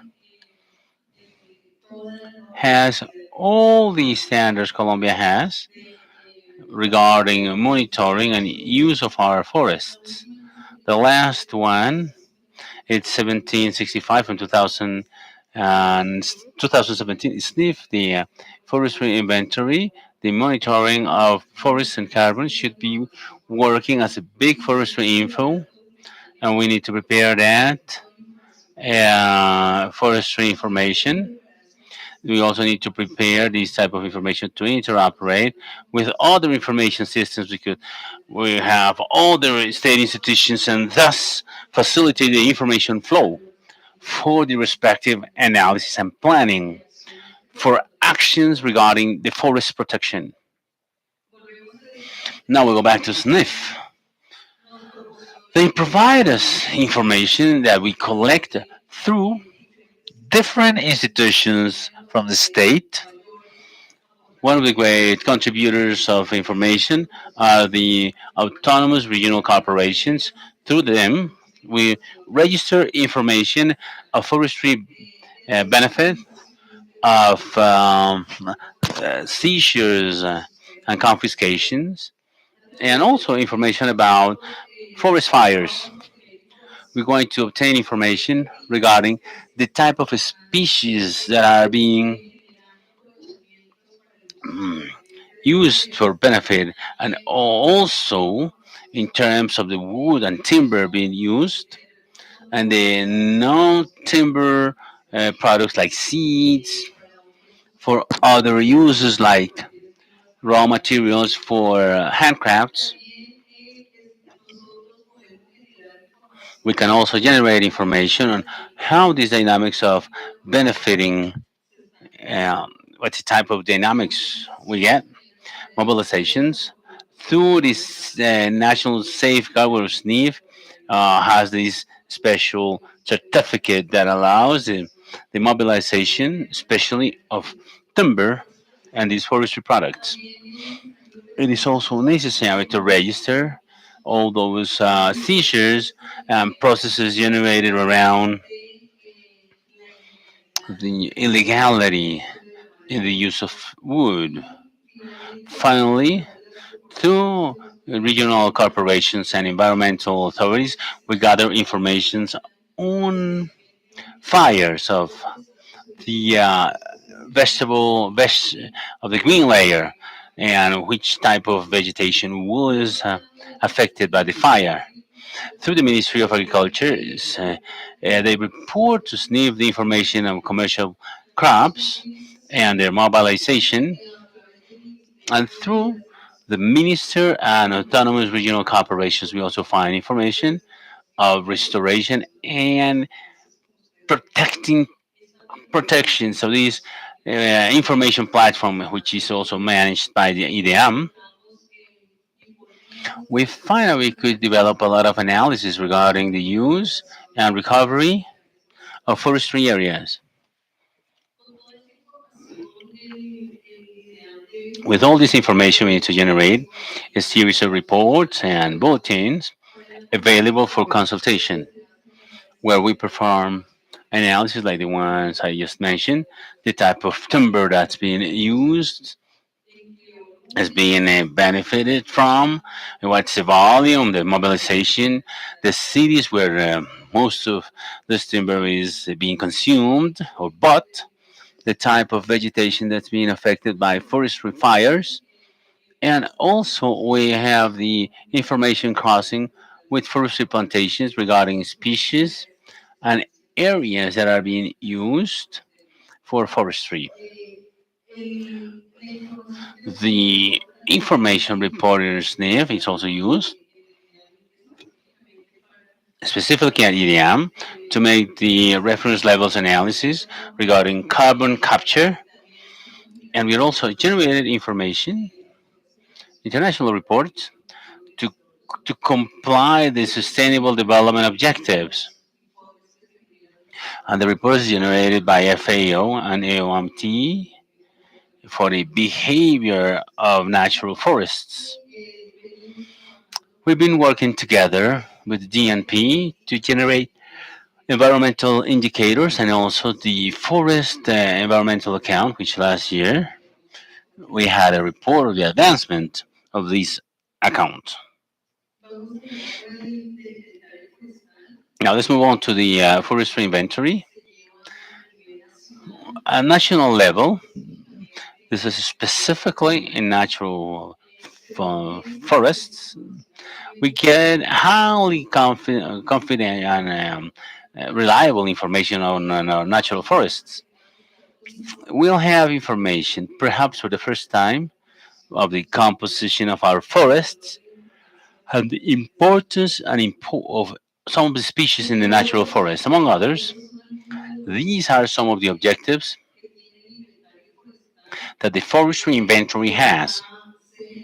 We generated a statistical operation which generates a high level of trust of information and information process, both the forestry inventory, like in SNF, as well as the monitoring for the forest. They are part of a statistical system in the nation.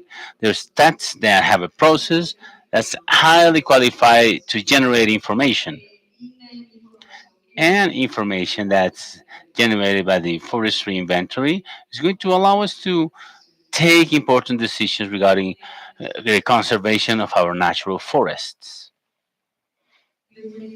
As I told you, the forestry inventory is performed nationally. We have 1,400,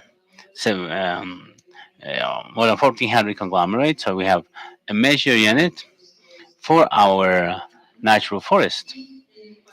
And to make things easier to generate and manage information, we did that through natural regions. So there we have the support. So we're also working with the Environmental National System through the Humboldt Institute and Sinchi Institute, the Pacific Research Institute, with the support, of course, from the academia through the National University of Medellin. We have a preparation stage, a pre-operational stage, the field work, and finally, all the analysis generated by collecting information. The forestry inventory considers the collection of a series of botanical samples available in different herbaries. So we're also working now with the Humboldt Institute, with Sinchi Institute. We have all the Amazons. Um, we're also working with the herbarium from the Distrital University. And in these herbariums, we have all this botanical sampling and the research where to the future we'll be able to consult this information. We've advanced importantly in the development of the inventory. So you already have the erasing of information 100% in the Pacific and Eastern Flat regions. In the Amazons, we are in 68% of the advancement, 43% in the Andean region, and 70% in the Caribbean region. We want this year to finish all the collection of information in field, and next year will be delivering the country this report on the composition of our forests and ecosystemic services. This is one exercise that's been done as of 2015. As you can see in this graphic, the year of most activity was 2021. Year 2019, 2020, as it is typical, was affected. We affected the field work by the effect of the pandemics that did not allow us to go out there in the field. So we recovered all this inactivity in 2021. On the other hand, we have a technological support, this first inventory, where we're going to have the opportunity to have a platform through which we may consult in the future all the information that's been collected, and we've done certain analysis. So this is like a sample of what we'll be finding, among other things, apart from the floristic composition of our forests as endemic species at national level. This information is classified both per Amazon region. We're also analyzing based on the department or autonomous regional corporation with the purpose of making decisions even at local level. We're going to have very important information about threatened species, endangered species, based on the OISN classification, where we will be identifying these species, also the distribution where these species are, and all this with the purpose of taking decisions at local and national level, even for the protection of these species. This is an exercise that, well, the information is not generated directly by the forestry inventory. This part of the users we could provide this information with. So, based on the information we get, the use offered by natural forest species, we have already some research, and we know how the our forests are conformed. We may take decisions in important relevant topics like the ones we've discussed in bioeconomy, so generated perhaps, and in the use of forests in terms of medicine for handcraft, for artisans, for so in food transformation, among other uses offered by our forests. The inventory is also generating a air biomass map. So we have a first air biomass map. So, so this is going to generate very important information to set up compensation processes. Some of the results we've obtained with this exercise of the forestry inventory is to have professionals trained in measurement and procedures and capacity in compliance with the standard statistical approach. Compliance in generating statistical operation under rigorous standards in the mobile apps for the data capture in field, support to environmental authorities and local authorities, because through all the methodology and documentation generated by the inventory, we're working hand in hand with the car so that all planning exercises and forestry organization.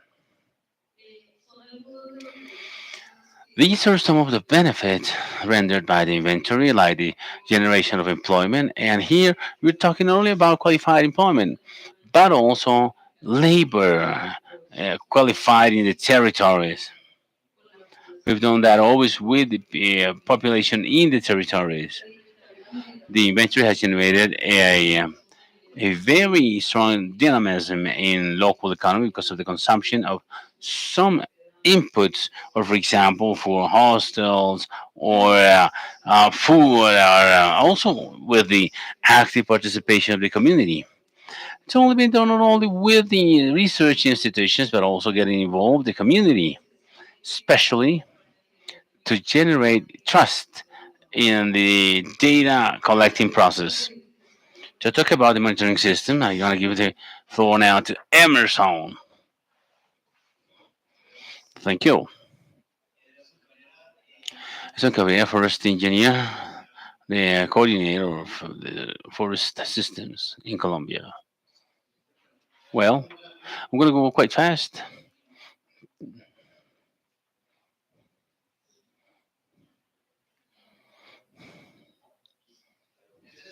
So basically, the forest monitoring system has two sets of information: digital imagery from satellite from different scales and resolutions, and information captured in camp, in field.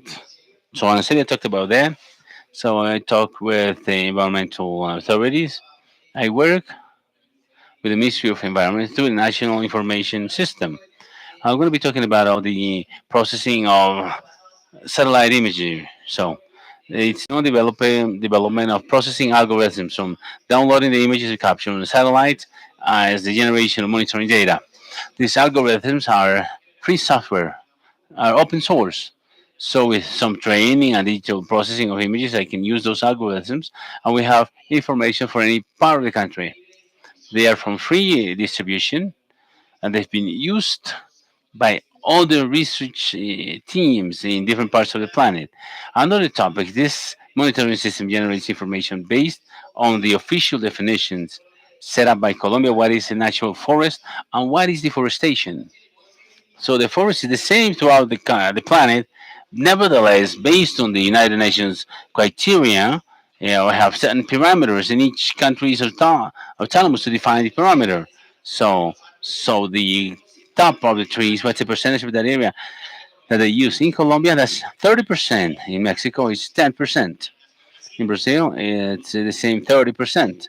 The second parameter, so the height in situ of trees. So they have a minimum height, for the case of Colombia, 5 meters and up. Why 5 meters? Because that allows to have from the forests in the upper part of the mountain, high Andean forests, small trees, even in the Amazon plains, which with more than 30 meters high. So third, the extension. In Colombia, the extension is 1 hectare. For Mexico is 1.1 hectares. In Brazil, 6.25 hectares. That's why, to be able to generate the official information from the country, we use the official definition from Colombia, the same with deforestation terms. What you see here is a chain of digital processing, downloading the images, adjusting them, generate the idea of where the forest is located and where we've lost it, and the generation as of deforestation data.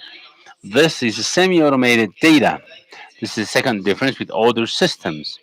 For example, many of you have heard in the first session of the first day you talked about Global First Watch. This is an automated tool. Just an algorithm identifies where the forest is and where the forest was lost.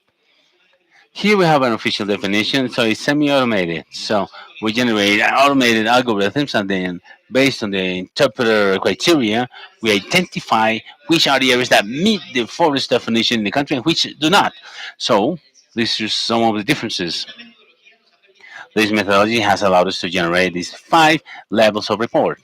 That is to say, we have the capacity to generating information as official annual statistics. We generate a report for each year calendar for 2013. But every 3 months, we identify the main loss nucleus, like these areas you see in orange and red in Colombia, as support of the follow-up on the Accords of Conservation set up with the peasant and farmers communities.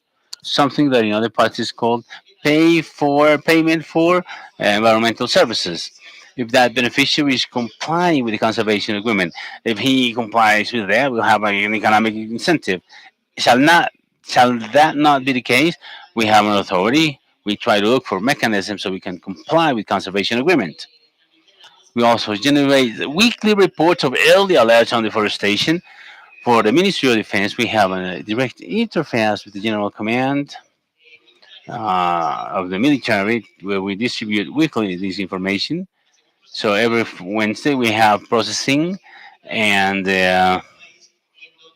and we know where the main loss is being presented. And finally, as an input for actions in dry seasons, using information. So we use hotspots.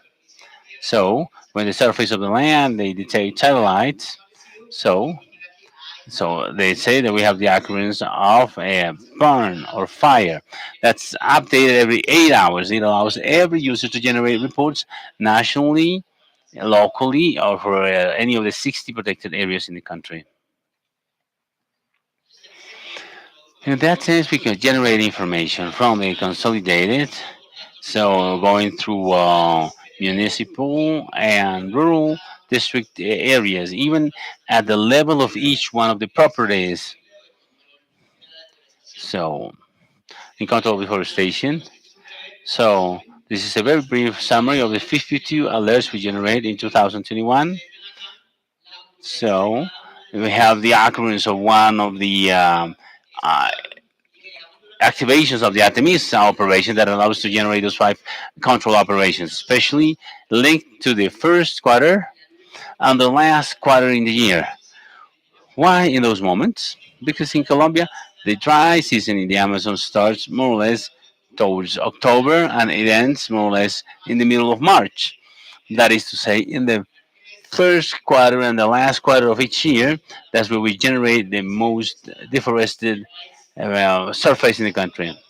Now, talking about the official data generated by this information, what we could tell you is that in Colombia, we still have some natural forests.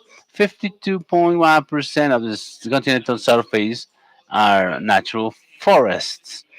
We have 59.9 million hectares of natural forests in the country. If I told you that in the planet there are 4,600 million hectares of natural forest, this is only just 1.5% of the planet surface, but that coverage of is responsible so that Colombia be named as one of mega diverse countries because nearly 80% of all the biodiversity in the planet is linked to the forest and natural areas. So that's important to see that context at the time to make forest management measures. Another point here to the this panel this morning, the role of communities. Where is that forest? Where is it located? We could say that 53% of all the forest in Colombia is under any type of management authority with the presence of communities or indigenous communities or Afro-descendant or peasant communities.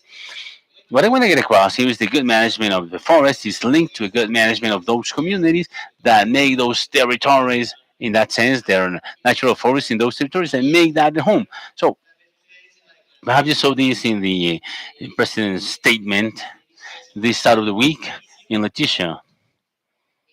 The protected areas of Colombia also have a key role in the conservation of natural forests. Nearly 19.5% of the forests in Colombia are within the national system of protected areas. Being the first protected area with natural forest, we have Serranía Chiribiquete with nearly 4 million hectares. Nevertheless, deforestation levels, yes, we've advanced a lot in terms of reducing and controlling deforestation.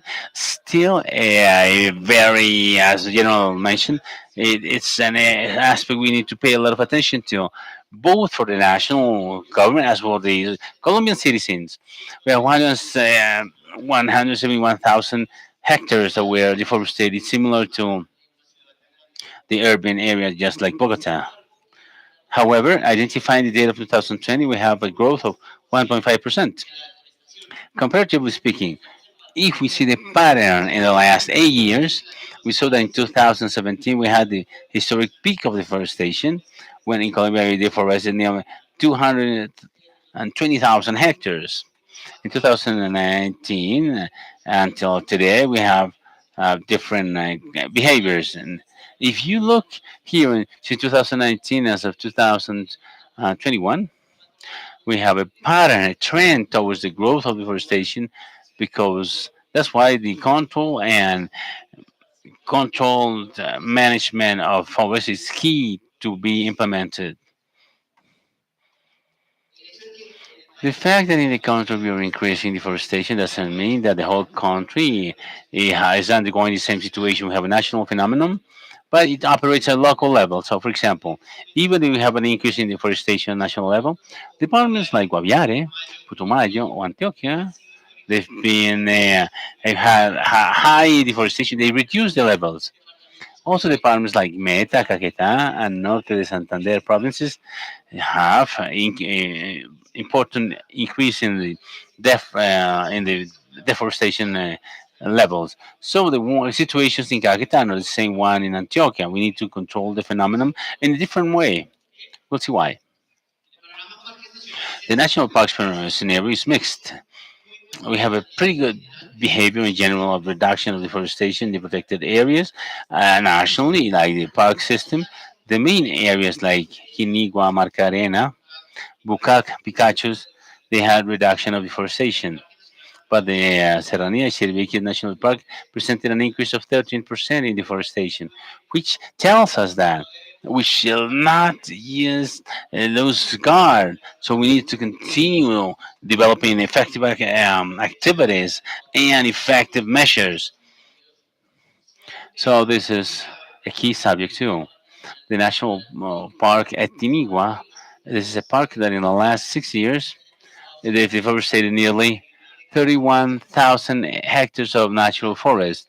It's a high risk park for deforestation and a high risk of loss of ecological connectivity between the Andes mountain chain and the Amazon plateau. So, these should be natural forests. Nevertheless, the yellow and red indicate deforestation levels in that park as of 2016 up to 2021. The final part of 2021, we identified how new transport infrastructure that was not planned. That is to say, they don't have any environmental licenses. They're being developed in the park that still have some level of conservation level in the park.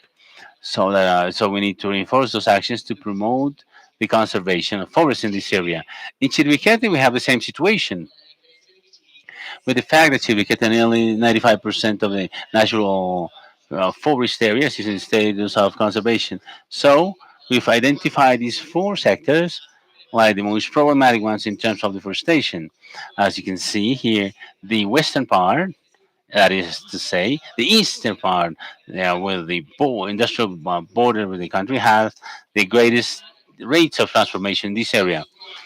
In the last 5 years, nearly 7,200 hectares have been lost in Serranía Chiriquete National Park. So we could tell you that in 2021, and the greatest deforestation in the country was 884 hectares in Mapiripan municipality. Generally speaking, the big patches they are more than 30 hectares, and those which is necessary to have the investment of resources for its transformation focus especially in the northern arch of the Amazons from the southern part of Chiribiquete in Sabana del Yari, going through Guaviare Department, Marginal de la Selva Route, until getting to Mapiripan municipality in the department of Meta.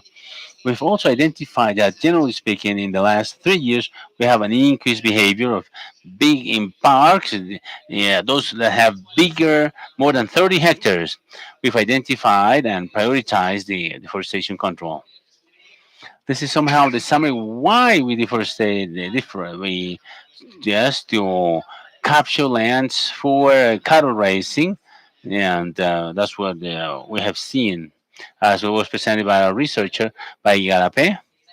So it's the implementation of new pastures areas for cattle raising. But sometimes you just have pastures, but they don't have cattle. Cattle get still like 6 months, 1 year, 2 years later. The second cause here, yes, is the increase of the number of cattle heads through wrong practices of cattle raising. So you need more than 1 hectare per head. So we need more land to increase the number of heads. So the third cause of deforestation in the country are the illicit use. The fourth one, the development of infrastructure that is not planned. Accessible forest is that in higher risk of deforestation. As far as we facilitate the accessibility to natural forest areas, we are also facilitating access to those forests and therefore the risk for deforestation. This is a little bit the summary of the nine deforestation nucleus. In those nine parts, we have 68% of all deforestation in the country. As you see here in these graphs, in each nucleus, they don't have the same causes. For example, in Putumayo, mainly it's because of illegal crops. In the northern part of Antioquia, it's because of illegal exploitation of mines. So in the Pacific, illegal crops, and the Amazon Arch, we have practices of extensive cattle raising and transport infrastructure that's not properly planned. Finally, what's the perspective in the first quarter this year compared to the first quarter last year? In 2021, we identified an increase of deforestation in 7 departments of the Amazon area. So we moved from nearly 246 hectares deforested area to nearly 57,000. So on the northwestern part of the Colombian Amazons is the area with the most concern or alert for deforestation. Also, we identified active nucleus in the northern part of the Pacific, in Paramillo North and the San Lucas Sierra, and the Catatumbo part in Norte Santander department. We identified an increase of the loss of natural forests in the natural parks, like in 2021, had reduced deforestation levels. Again, the national park in Igua, as I showed you with that road, National Serranía, La Macarena Park, are the ones that concentrate the most highest proportion of deforested areas. Where was deforestation concentrated in the first 5 weeks of 2022? Where we didn't manage to have the articulated actions of control and the sustainable management of forest management. So, 60% of the deforestation in this first quarter was between January and February. And in March, we only have 10% of the deforestation level.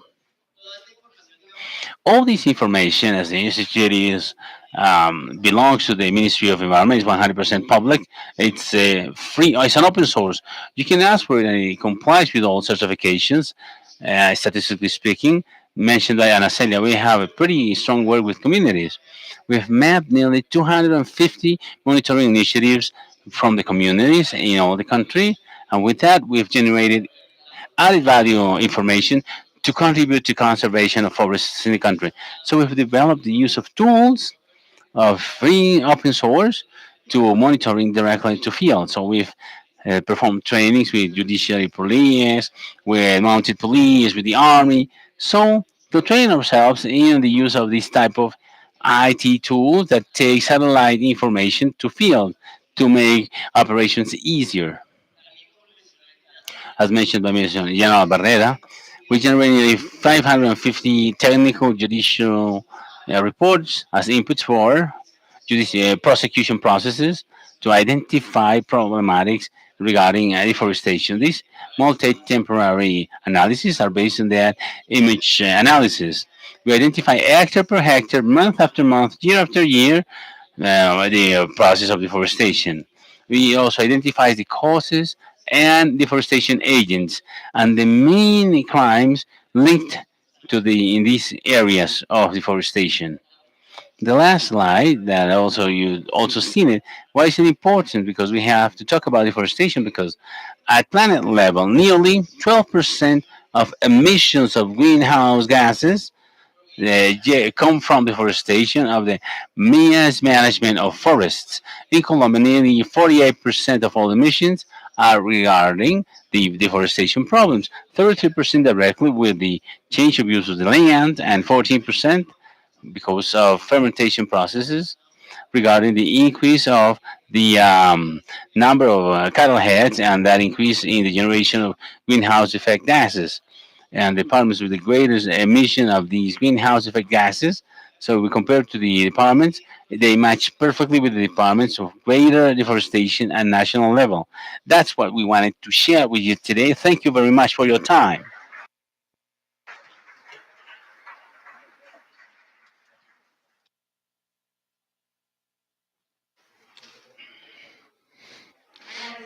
We would like to thank Dr. Anaceli Salinas Martin for her intervention and Engineer Edison Cabrera, leader of the monitoring system of forest and carbon. So we would like to invite General Jesus Peña, Director of Caribbeans, and Dr. Salinas and Dr. Edison Cabrera for the delivery of the acknowledgments.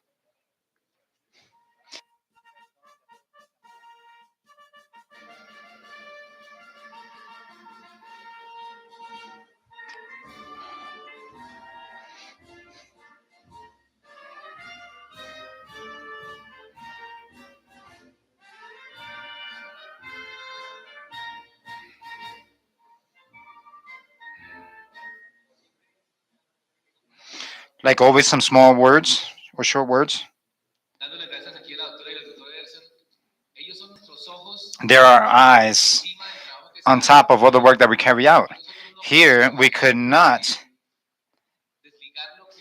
unlink the intention that we have for the practice that we have and execution that we have. All the work that we carry out, directed by national government, is being monitored on a permanent manner. So we would not be able to say that we're doing X or Y work if the monitoring is telling us something different. So the same thing with the fight against this organized crime that we're seeing in the same regions as we was mentioning before.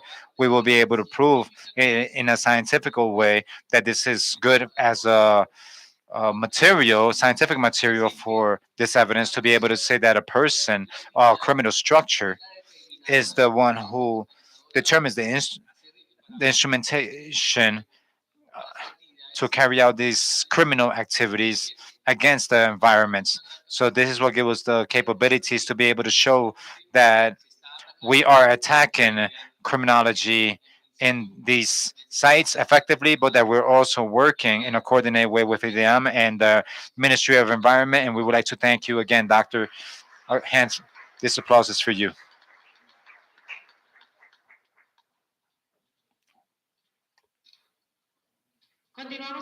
We will continue with the intervention in behalf of Dr. Nixon Nixon Vieira dos Santos, heritage environmental heritage of Brazil, who speaks to us clean gold and the origin of gold as a strategy to legalize, and which is a very successful experience in Brazil.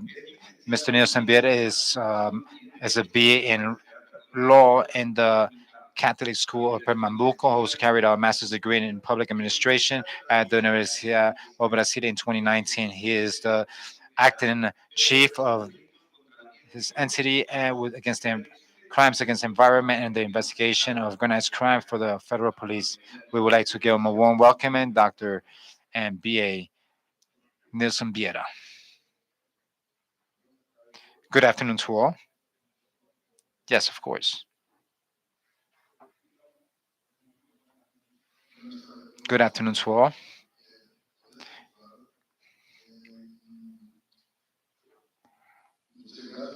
We would like to thank you for the invitation. I would like to congratulate you.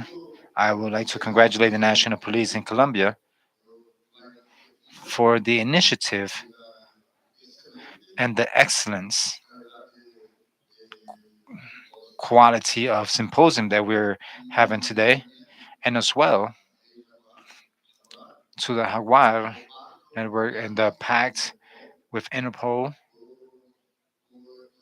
for the support for supporting the international cooperation, which is of great relevance for the depression against these transnational crimes.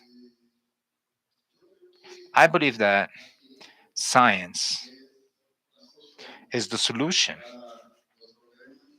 for these environmental problems.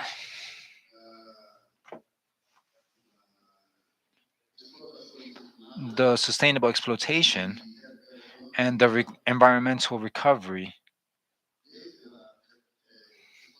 from this recovery of our environment all the way to we have success in the repression of these criminal organizations. So, in this idea, science, together with the experience that the police has, is a great ally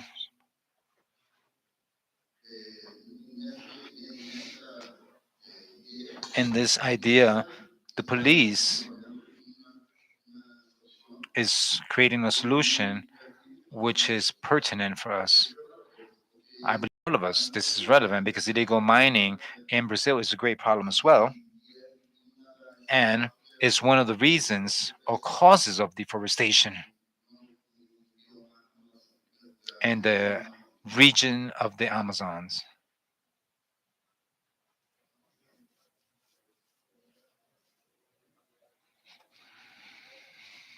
Thank you. It is necessary to distinguish these artisanal levels with its licenses and these illegal miners that have been related to this organized crime. This is the main thing that we have in our approach on with the organized crimes, because this is always so. Well, for this, it is also important to know which is the origin of our gold. So, with this, and as we all know, that the technical behavior in this type of mining is not proper. This is excessive, and we do not have any recovery of these areas. We have not chosen this to have this permission, the adequate use of this, and so for this reason, we have the reality. This is a reality for us in the illegal mining in some of the states of Brazil, as in the department in this department, that are a reality for us as well. That is a big reality for us. Illegality of many of these mining activities in Brazil. Here, we also have the representation of these conditions as well.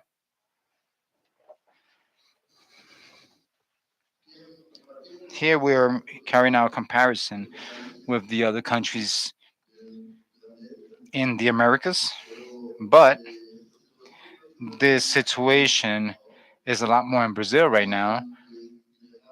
This illegal gold activity in the Americas.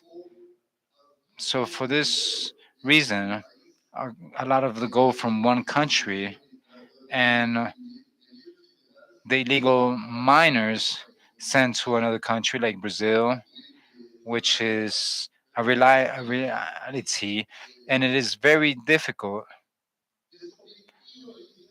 to discover which is the origin of this gold until now.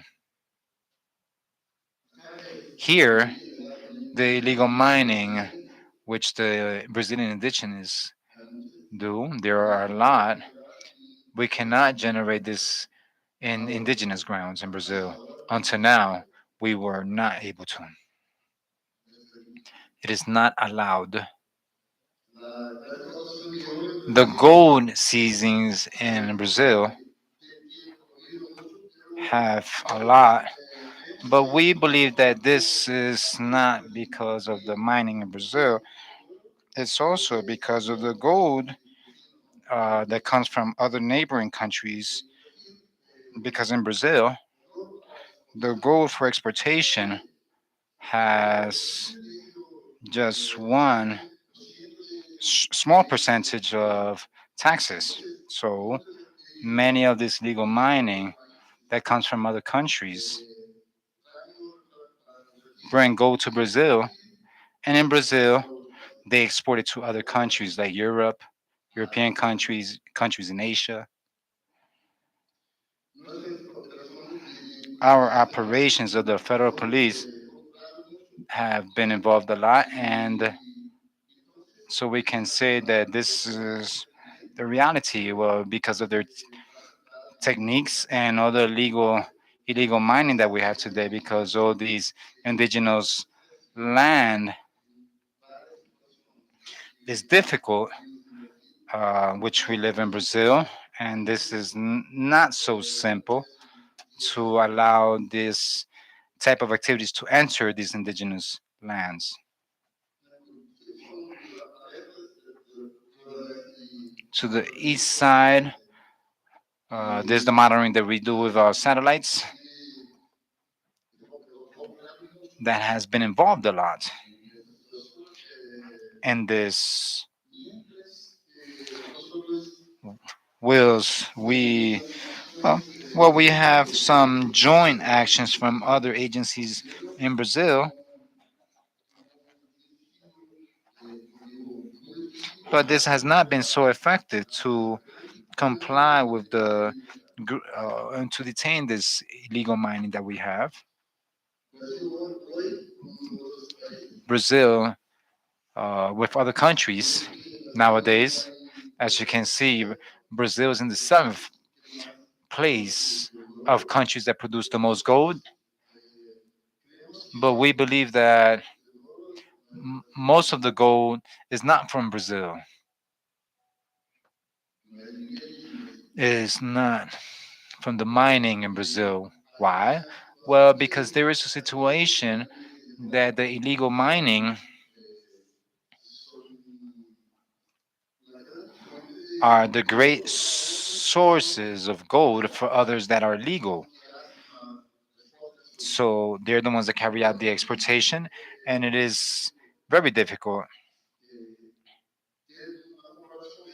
to have this proof or evidence to prove that the gold comes from such mining.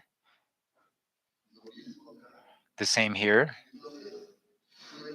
So it was necessary to analyze the composition of this gold.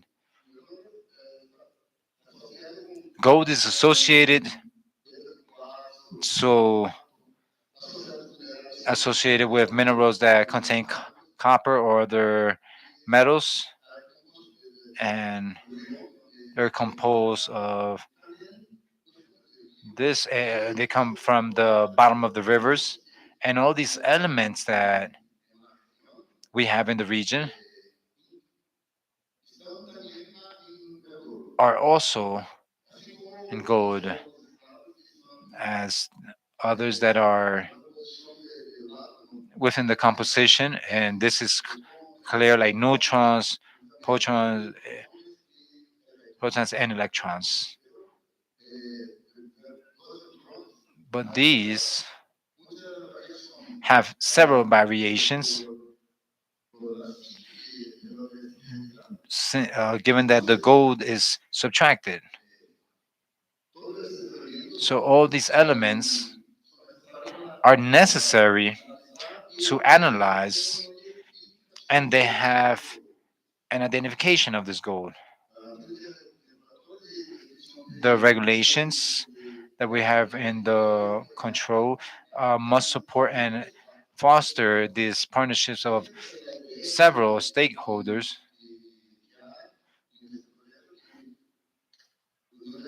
It's something that we have in the process where we have this innovative methodologies, and we must analyze the composition of this gold. And this is an idea from Switzerland to give you the geofriends passports. What is this? What this is a passport that will guarantee that gold comes from a clean source, that is not a gold that has some type of condition as several other origins. So the idea is to create this instrument or this documentation so gold could have some guarantee, and we can guarantee that of its origin, of its mining, that is well declared in the statements.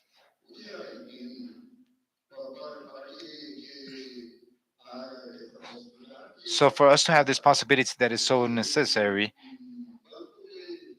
it's a profile, a gold profile bank, and police are gathering or several types of gold from different origins for this bank, data bank.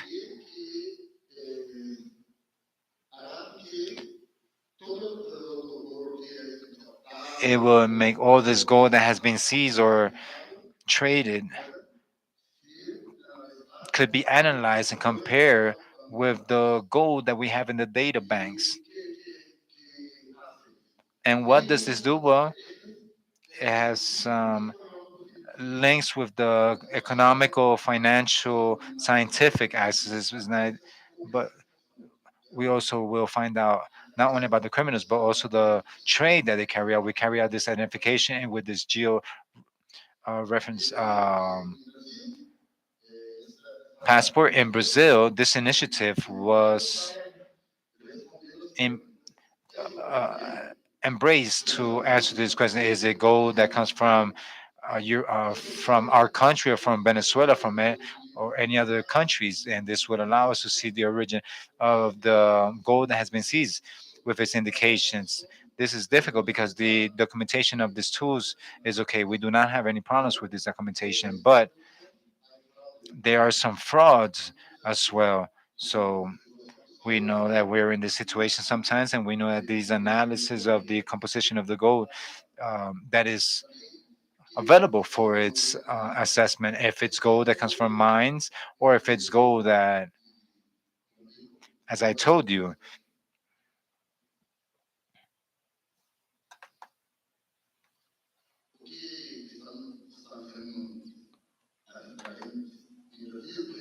in Brazil, this is an application uh, for computers that are care of soft libre,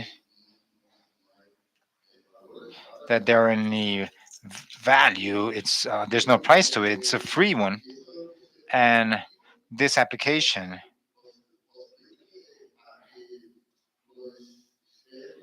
may allows the expert to analyze the data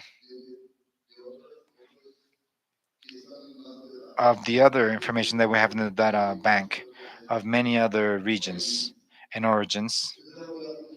So this is something. There's a tool of open code, as I told you. It's a free software and is used for the to do an analysis of the liabilities of isotopes and gold that has been seized. If it's possible to analyze the composition of the mercury or other things that are also there for the pureness of this gold. This is a possible analysis, and after this analysis, it is possible for us to find out the origin of this gold, or if the gold is not from the origin that has been declared in the documentation. Here, it's like I tell you, is an application, the forensic database of the origin of the gold, the scientific assessment that will be using the analysis, the economical part with the data and of the gold, of the trade around the world, and with all the data for this end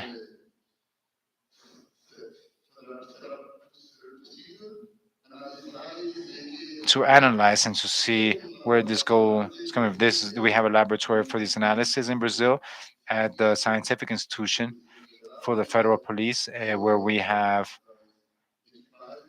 the equipments to carry out this analysis. Brazil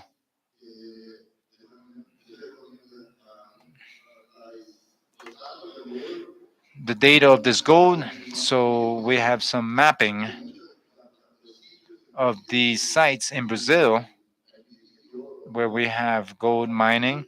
So we can analyze and compare the gold with the gold that has been seized.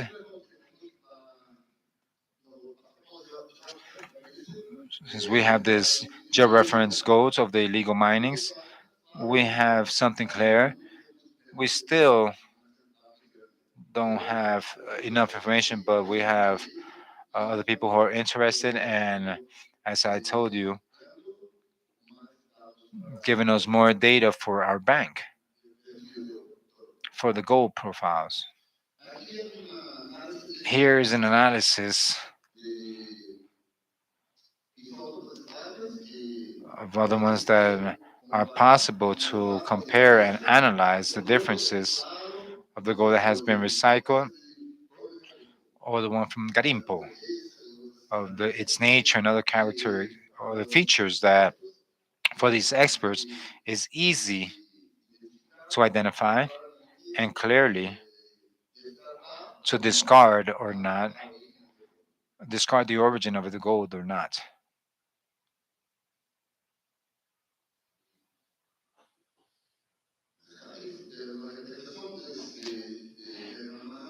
Here we have in the Amazons, Manaus, where we have two situations, and that it was possible to identify. He's having technical problems with the microphone.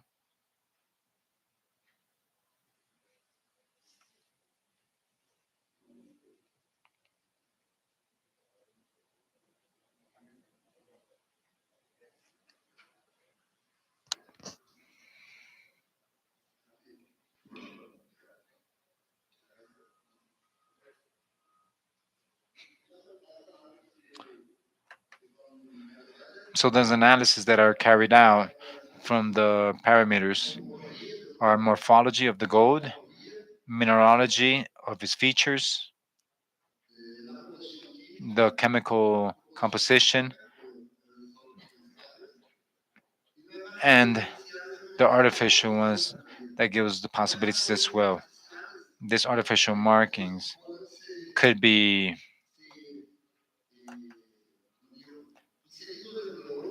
inside in gold. So, for example, we can have some controls. So, police officers may add some chemical information in its destiny towards other countries, or and to identify or analyze these markers that are in this gold that was exported, for example, and with this technique, it is possible to have a clear identification of the organization of this. Is more than a resource for, it's more of a resource for police. Here we have other representations of that while they do the seizings of this gold, part of the gold, a very small part of the gold,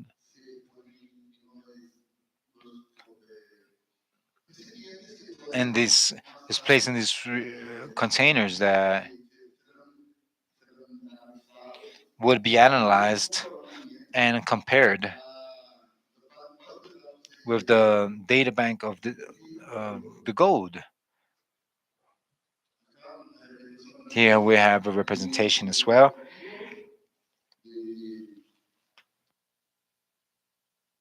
in an application that we have, which is called the Brazilian Gold Bank.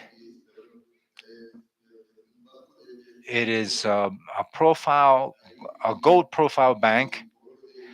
We measure golds that come of diverse origins of the different states in Brazil and with its characteristics as well in the system. Here,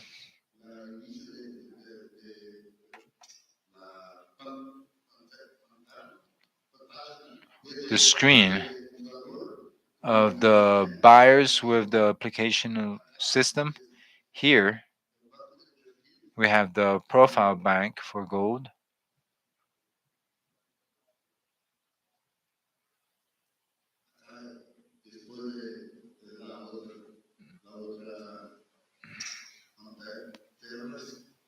After this, the other screen,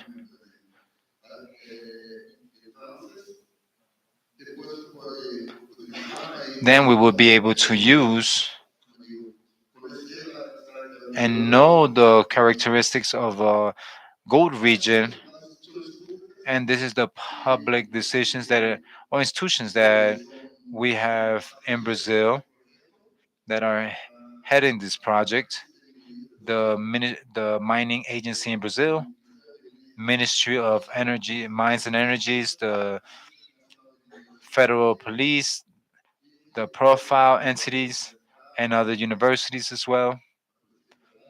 The federal police, Federal Reserve as well, the Brazilian Central Bank. These are all institutions.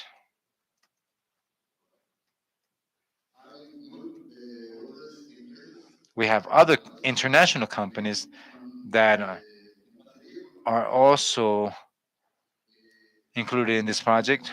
They're great, large mining companies of the world that are offering their gold, so it can be included in the profile, a gold profile data bank of the federal police in Brazil. Here, we also have international entities that are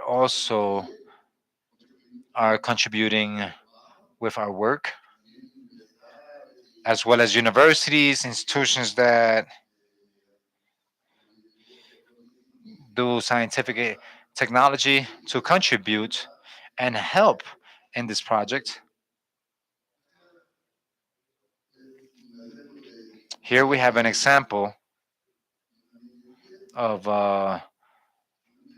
mining that is a great problem for the indigenous communities, given to the contamination of mercury, and the purpose was something that is very common when these organizations generally have people who threat the indigenous people in Brazil, and there's just not the contamination of this environment. But we also have a lot of situations that are not uh, in responsibility of the drug fighting agencies. So I believe that this project in the name of Brazil, we have the conditions to identify the big corporations or criminal organizations that are using gold from the illegal mining. And this is a situation that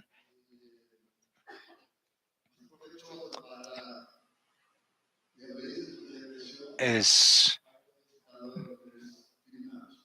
that the criminals are taking advantage of, and this is what we believe. So now, from the Brazilian exposition of the federal police, is that the project could have different stages. With these stages, we will have more data in our bank of this gold profile that will be used by other countries, other police agencies in the world. Thank you very much.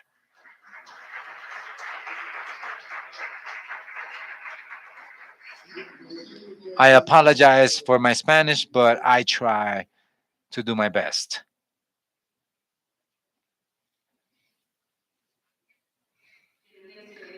You have an excellent Spanish, Dr. Nixon. We would like to invite General Major Jesus Alejandro Barrera, Director of Carabiniers and the Environmental Protection, so he can do the delivery of the acknowledgement to Nixon Beira dos Santos, Head of the Environmental and Heritage Crimes in Brazil.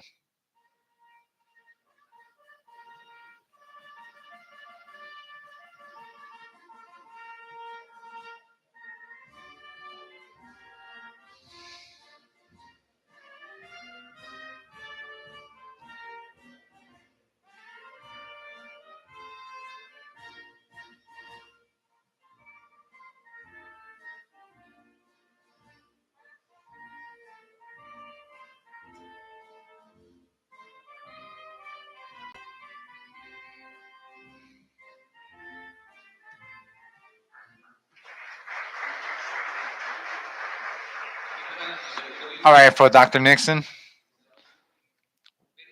Mr. Nixon, to see this presentation encourages us a lot to see what we can do and what the science is delivering to us. Who those experts are, the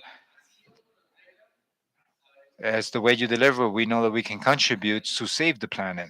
Thank you very much to the Brazilian government, to the federal police, Dr. Nilson Beira, expert on this topic.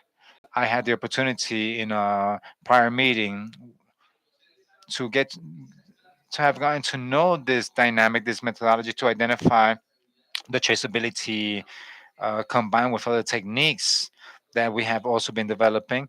Here we can see that they're working hand on hand with the Colombian National Police and other institutes from Europe. This will definitely become a reality where if we have a willingness cord and we know that we can work with this, all our governments are going to join forces to identify not only with scientific methodology but also with criminal investigations. So we will not only have the evidence of this material and the origin of each one of the gold cells, but also to identify this infrastructures and criminals that are behind this um, bad crime. Thank you very much. I would like to thank you a lot for all this. To continue, we have the intervention in behalf of Dr. Gabriel Adolfo Jurado Parra, Delegate Controller of the Environmental Matters, that will be speaking to us on the role of the control organisms of the state in the environmental control. And Dr. Gabriel Adolfo Jurado is a lawyer from the Universidad Autónoma de Colombia, has a master's degree in political science of the Javeriana University, specialist in private economical law from the Universidad Nacional de Colombia, specialist in telecommunication law of the Universidad External de Colombia, and a graduate of high development entrepreneurship program in Finaldi. More than 30 years of experience in the public sector. He has performed as the director of special projects from the Vice Presidency of the Republic, executive and commissioner of the communication regulations, general secretary and vice minister of the communications ministry of Colombia. We would like to give him a warm welcome into Dr. Gabriel Adolfo Jurado Parra.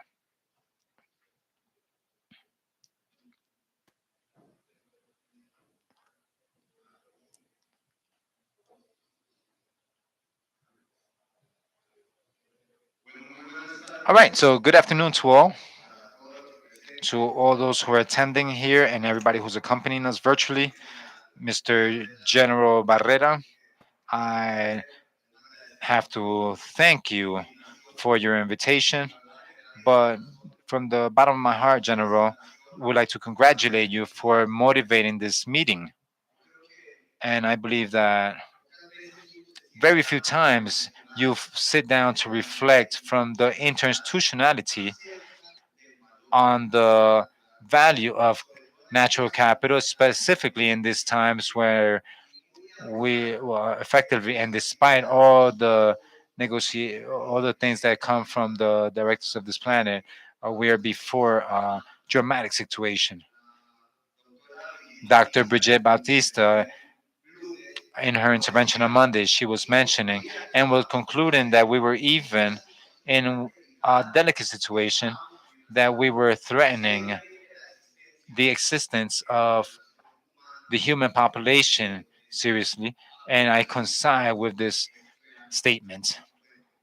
This is true. This is not a story. Uh, Very important, General. You that have this important task to be in the field, looking at those problems that are being developed through the natural resources and from the environment in Colombia. I would like to do this institutional connections. I am going to propose it here. The thing with the natural resources is not something that come from the environment ministry or from the environment ministries of the different countries that are gathered here, or it's not just a topic, I think, a matter for the national police or prosecutor's office or the controllership. It's something from the whole state, and in this sense, we will have to have an advance. So I would like to tell you a little bit from the fiscal control perspective, what is it the controllers should do so that our visitors from Brazil, Ecuador, Bolivia, Peru, from other countries that are visiting us, the controllership in the is the account or the courthouse for the accountability of different countries. And we have a very important nature from the Legislation Act number 4 from 2019 that established that the follow-up that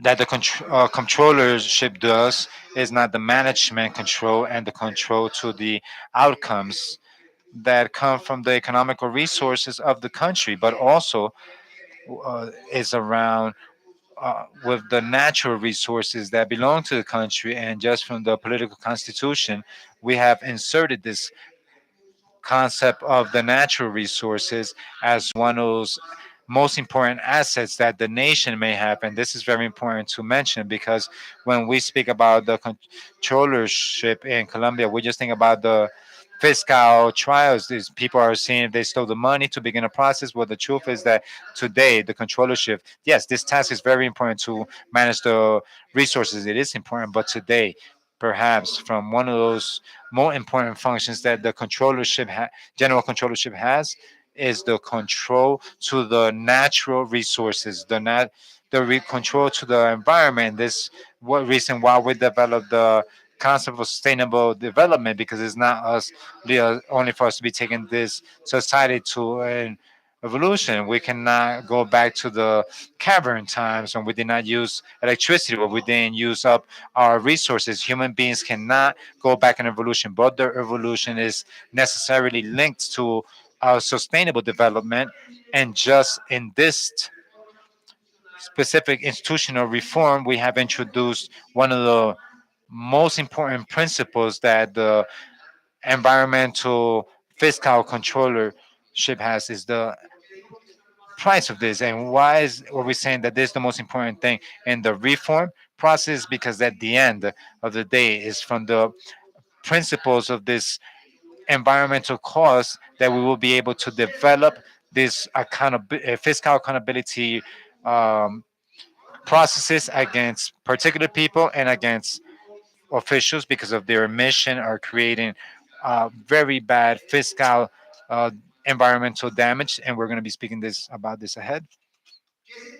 What do we understand from the fiscal environmental control from the controllership? Well, this is very important to consider to understand how is it that I'm going to develop this principle, and how is it that I'm going to monetize and punish and these omissions or actions that attempt against this natural heritage that the country has. And we have defined this as a surveillance modality in the fiscal control for prevention.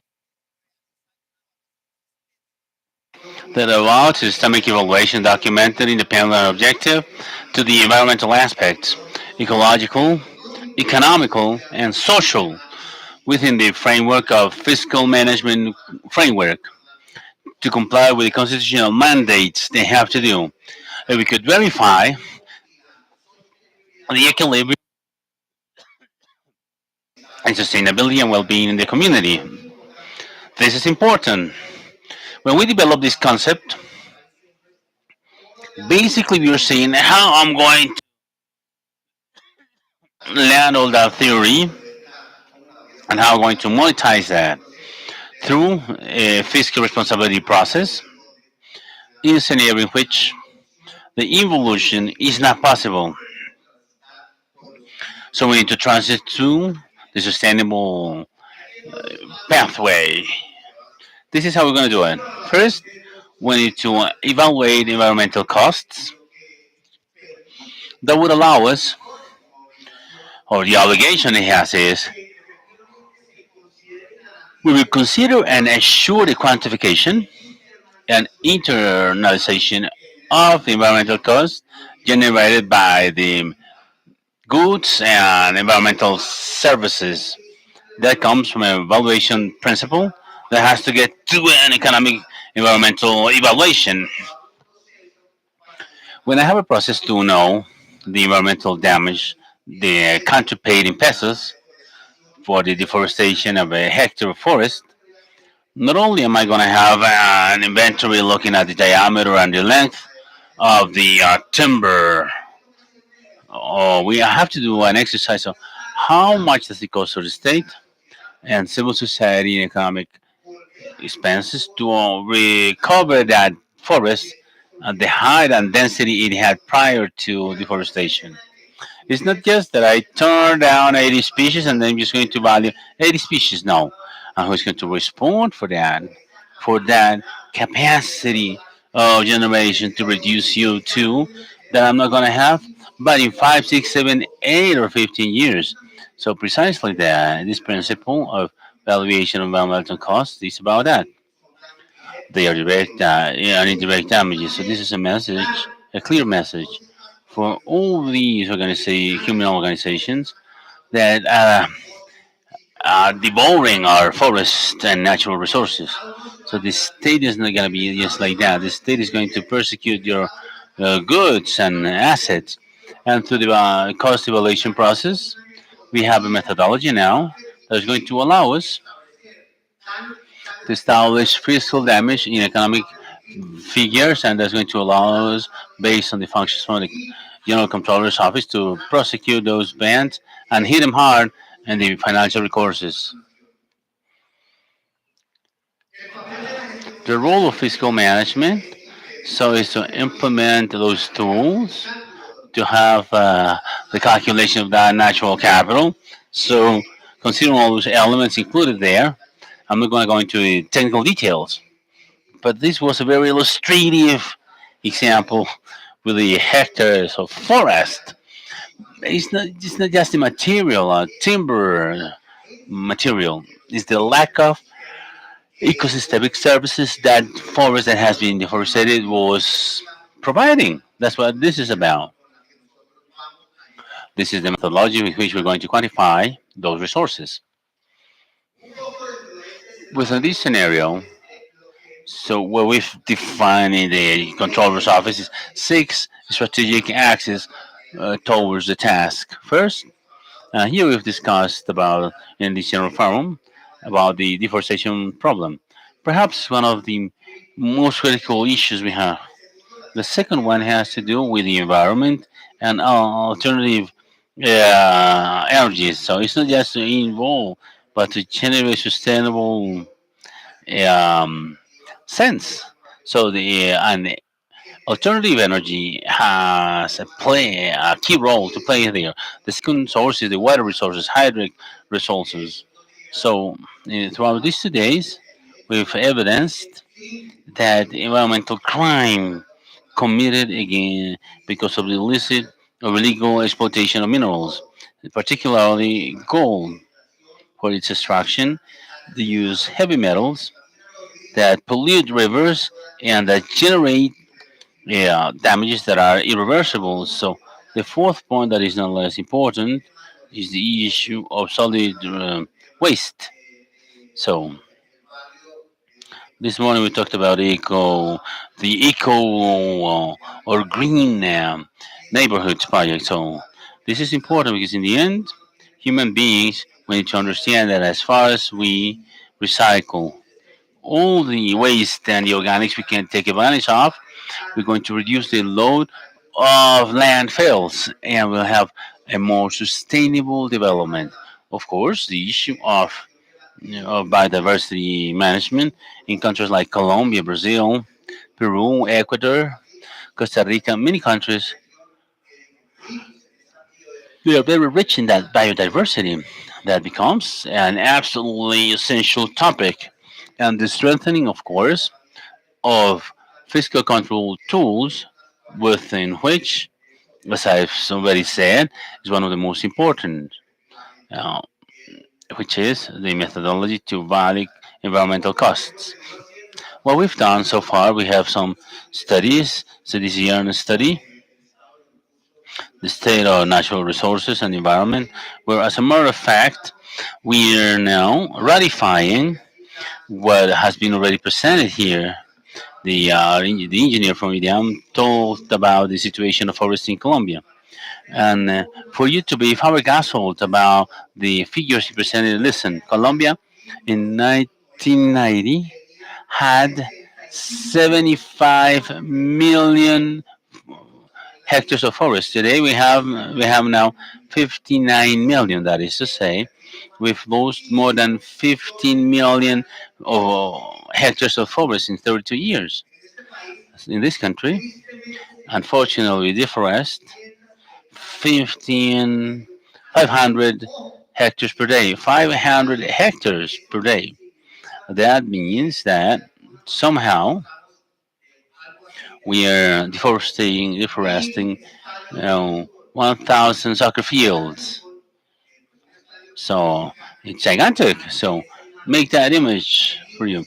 1,000 soccer stadiums deforested every year to get to that terrible figure, to 175,000 per year. So this is a crime that we cannot tolerate as a society. Some conclusions of what we've presented here. Here we've seen that a lot of detail, Caquetá, Meta, Guaviare, and they present the figures of higher deforestation figures in the Colombian Amazons. So unfortunately, many of them sponsored by big mafias, by big mobs. It's important to do that. This is not just a settler that who doesn't have a land, he just takes a park to take their three cows. No. So with the overflyings and Amazons, and we've seen how big structures of farms, cattle raising farms, that they are built with a settler with 5, 6 million pesos. No, there are great capitals there. They have a big tax from this state to persecute and and prosecute these people who are doing that. That's devastating. National parks in Colombia have 44,700 hectares of chopped forests. So we do that fly in the Amazons, and we start seeing intense dark green and a lot of dark green, like a Dalmatian dog.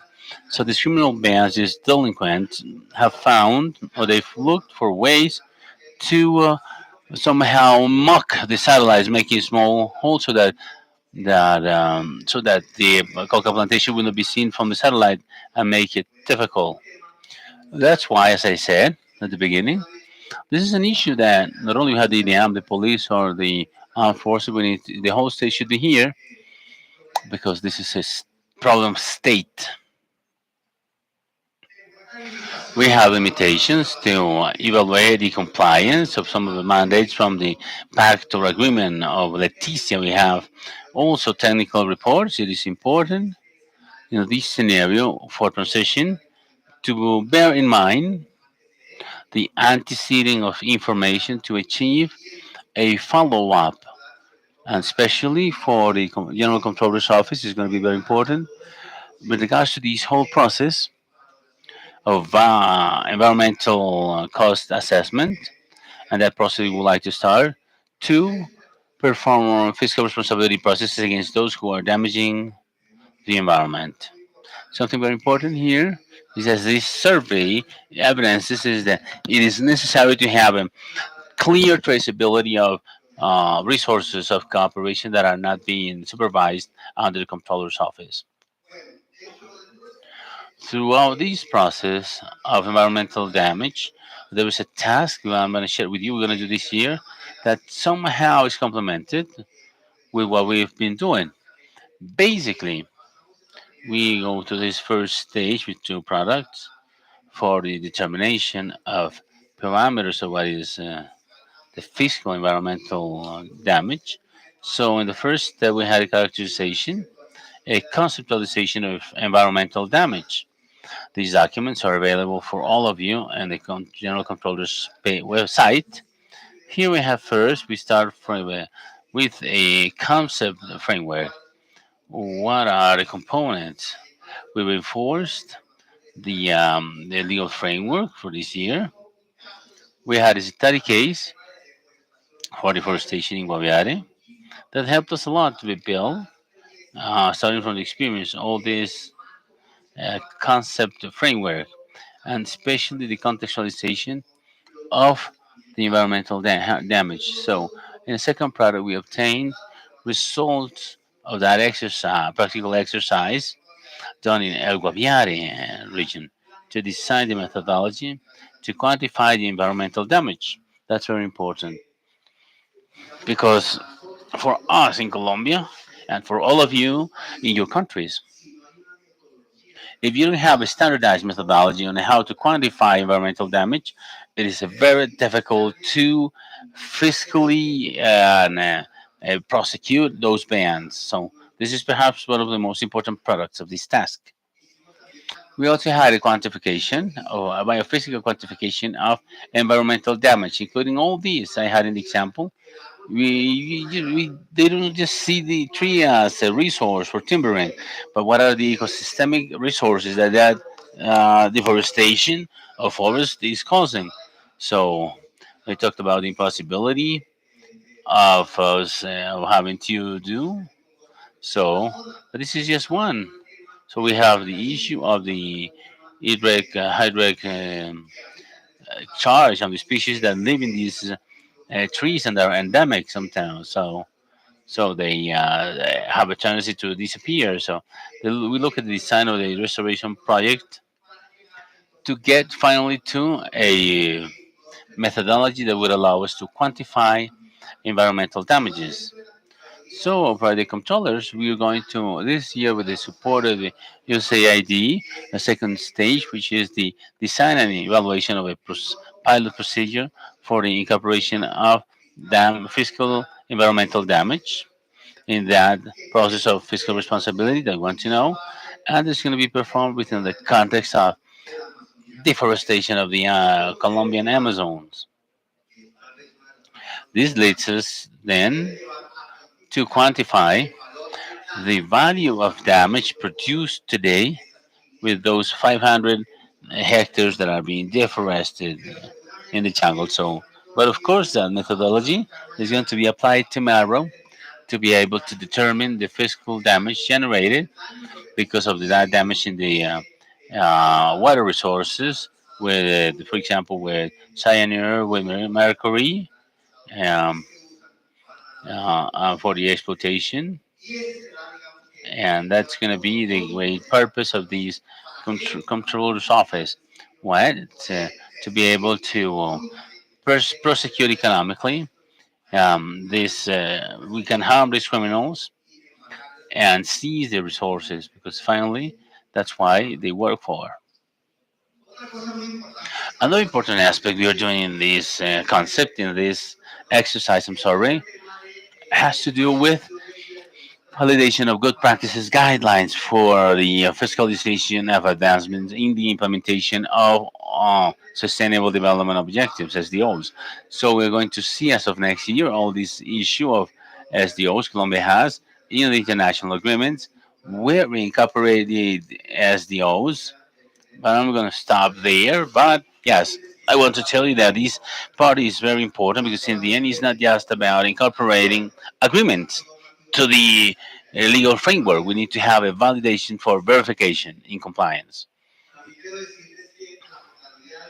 I want to tell you that the General Controller's Office has in its site and a control observatory for environment where you can find all the detail of what we have been doing, all these reports from the state of natural resources and the environment, all the strategic reports, budgetary information.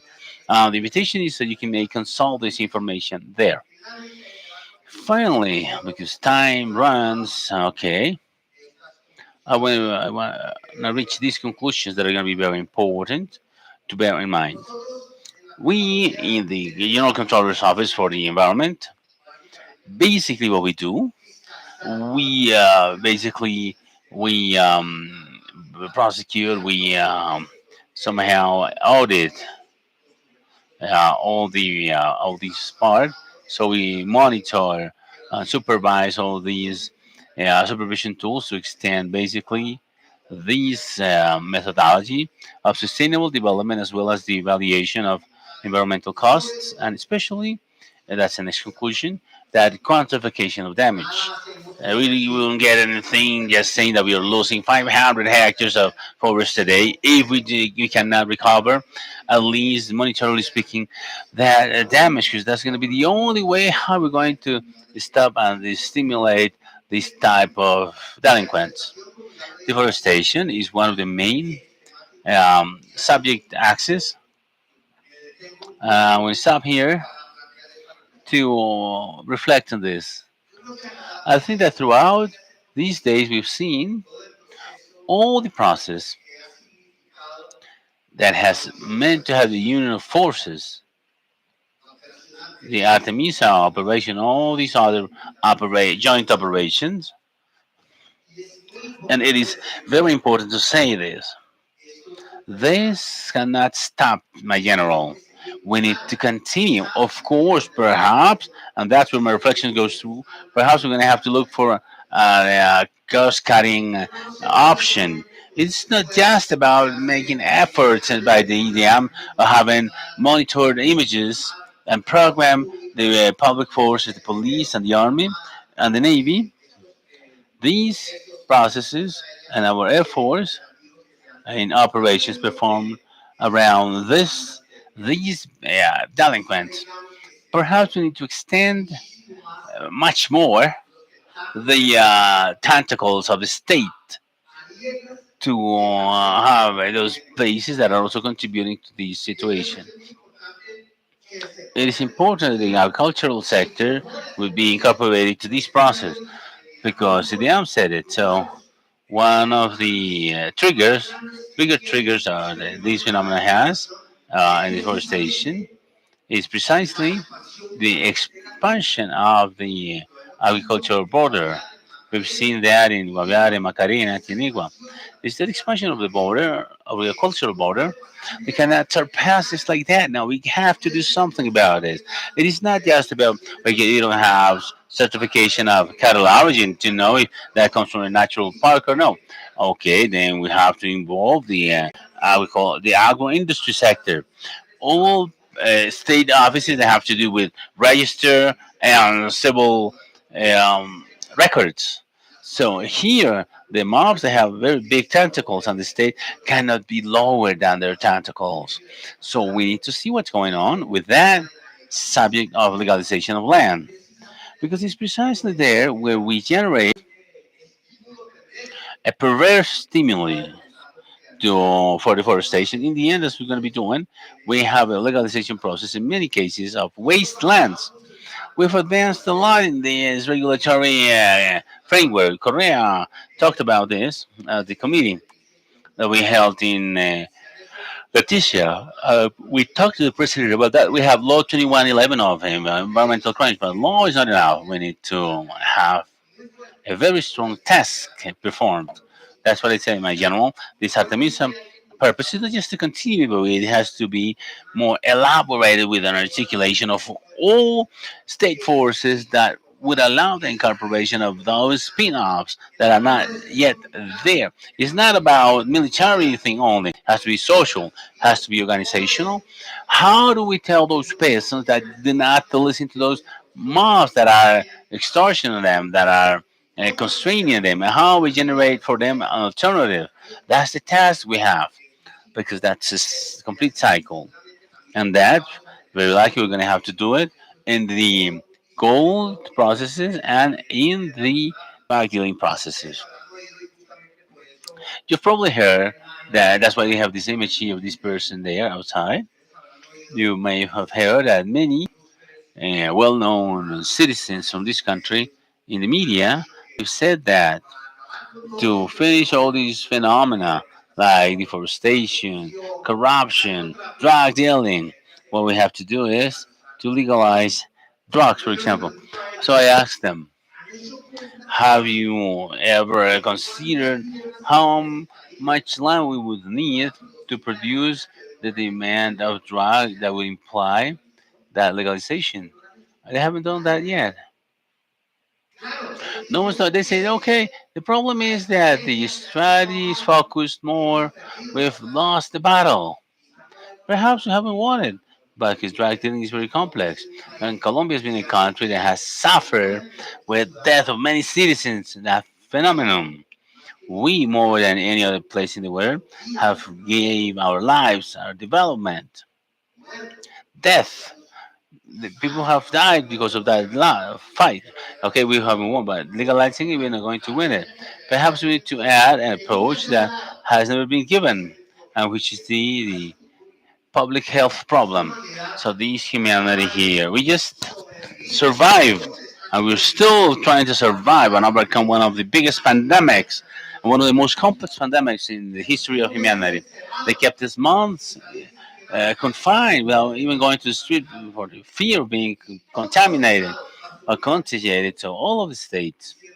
They had a strategy because they assumed the problem of COVID as a public health issue. Perhaps this is the time to bear in mind that the organization problem is a problem also regarding public health, and we need to start facing it. And don't come here saying that the drug addict is the same as that alcoholic. Perhaps not. This image shows a drug addict. He loses his family. He loses his future. He loses his dreams. He loses hope. So, because of what? Just to get reach whom? Those who and devastate the life in the forests. That's why my invitation is that this fight is being done jointly may be extended. We cannot limit it only to one of these spaces of the problem. All of this we've talked and discussed, and that environmental massacre in this country has to stop. And that's precisely the result of all those criminal activities that have threatened the environment. And as I mentioned, as Brigitte Baptiste said in her presentation, in an apocalyptic manner, we can get to a point of no return and the subsistence of human race. Mr. General, thank you very much for this invitation. Mr. Minister, thank you very much, and please proceed with this task. Thank you.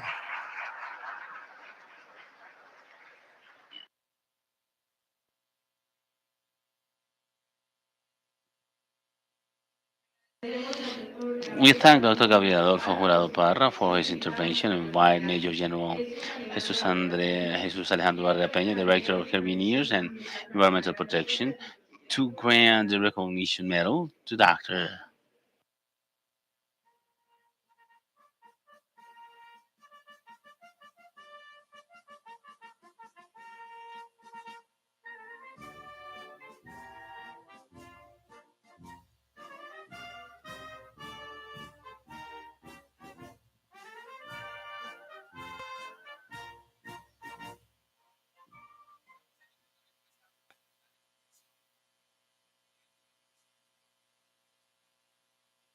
What he presented to the control authorities and the initiatives presented so that are really innovative. We've heard about, as you said, okay, we have organizations.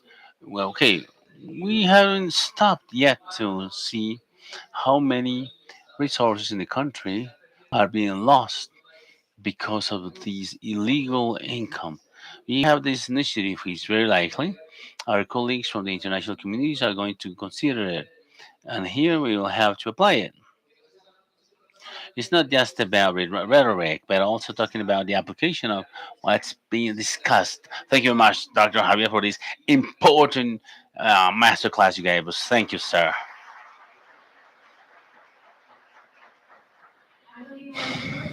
Now, I would like to invite you to have a little coffee break, and we'll continue in 10 minutes. Thank you.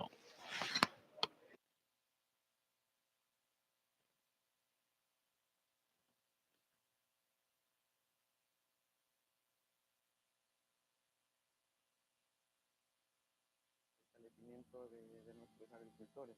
El trabajo que estamos desarrollando justamente en este momento en la vereda La Florida, alcantarillado, el mejoramiento de su vía, que no solamente va a beneficiar lo que es La Florida, sino otras veredas que quedan más hacia el fondo. Y en el resguardo indígena, en la vereda La Isla, batería sanitaria para una escuelita que ellos tienen en ese sector. Uno de los impactos más importantes del proyecto es que se ha vinculado mano de obra no calificada y mano de obra también calificada como maestros de obra y obreros a la actividad. Todos ellos son de aquí de la comunidad, algunos son adolescentes, universitarios, agricultores, productores de cacao. Entonces es un tema que ha sido muy bien recibido por la comunidad. Es satisfactorio ya que los policías no siempre están, digamos, cargados del arma, siempre están ayudando a hacer labores sociales que motivan mucho a las comunidades. Para nosotros la escuela es muy importante, es significativa, porque realmente esta escuelita en donde los niños aprenden las primeras letras, ¿sí? como las vocales del castellano y como también las vocales del idioma nativo.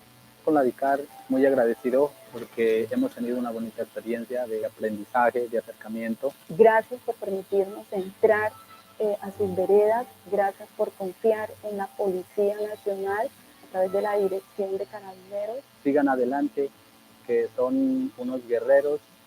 Sigan a su peja sin la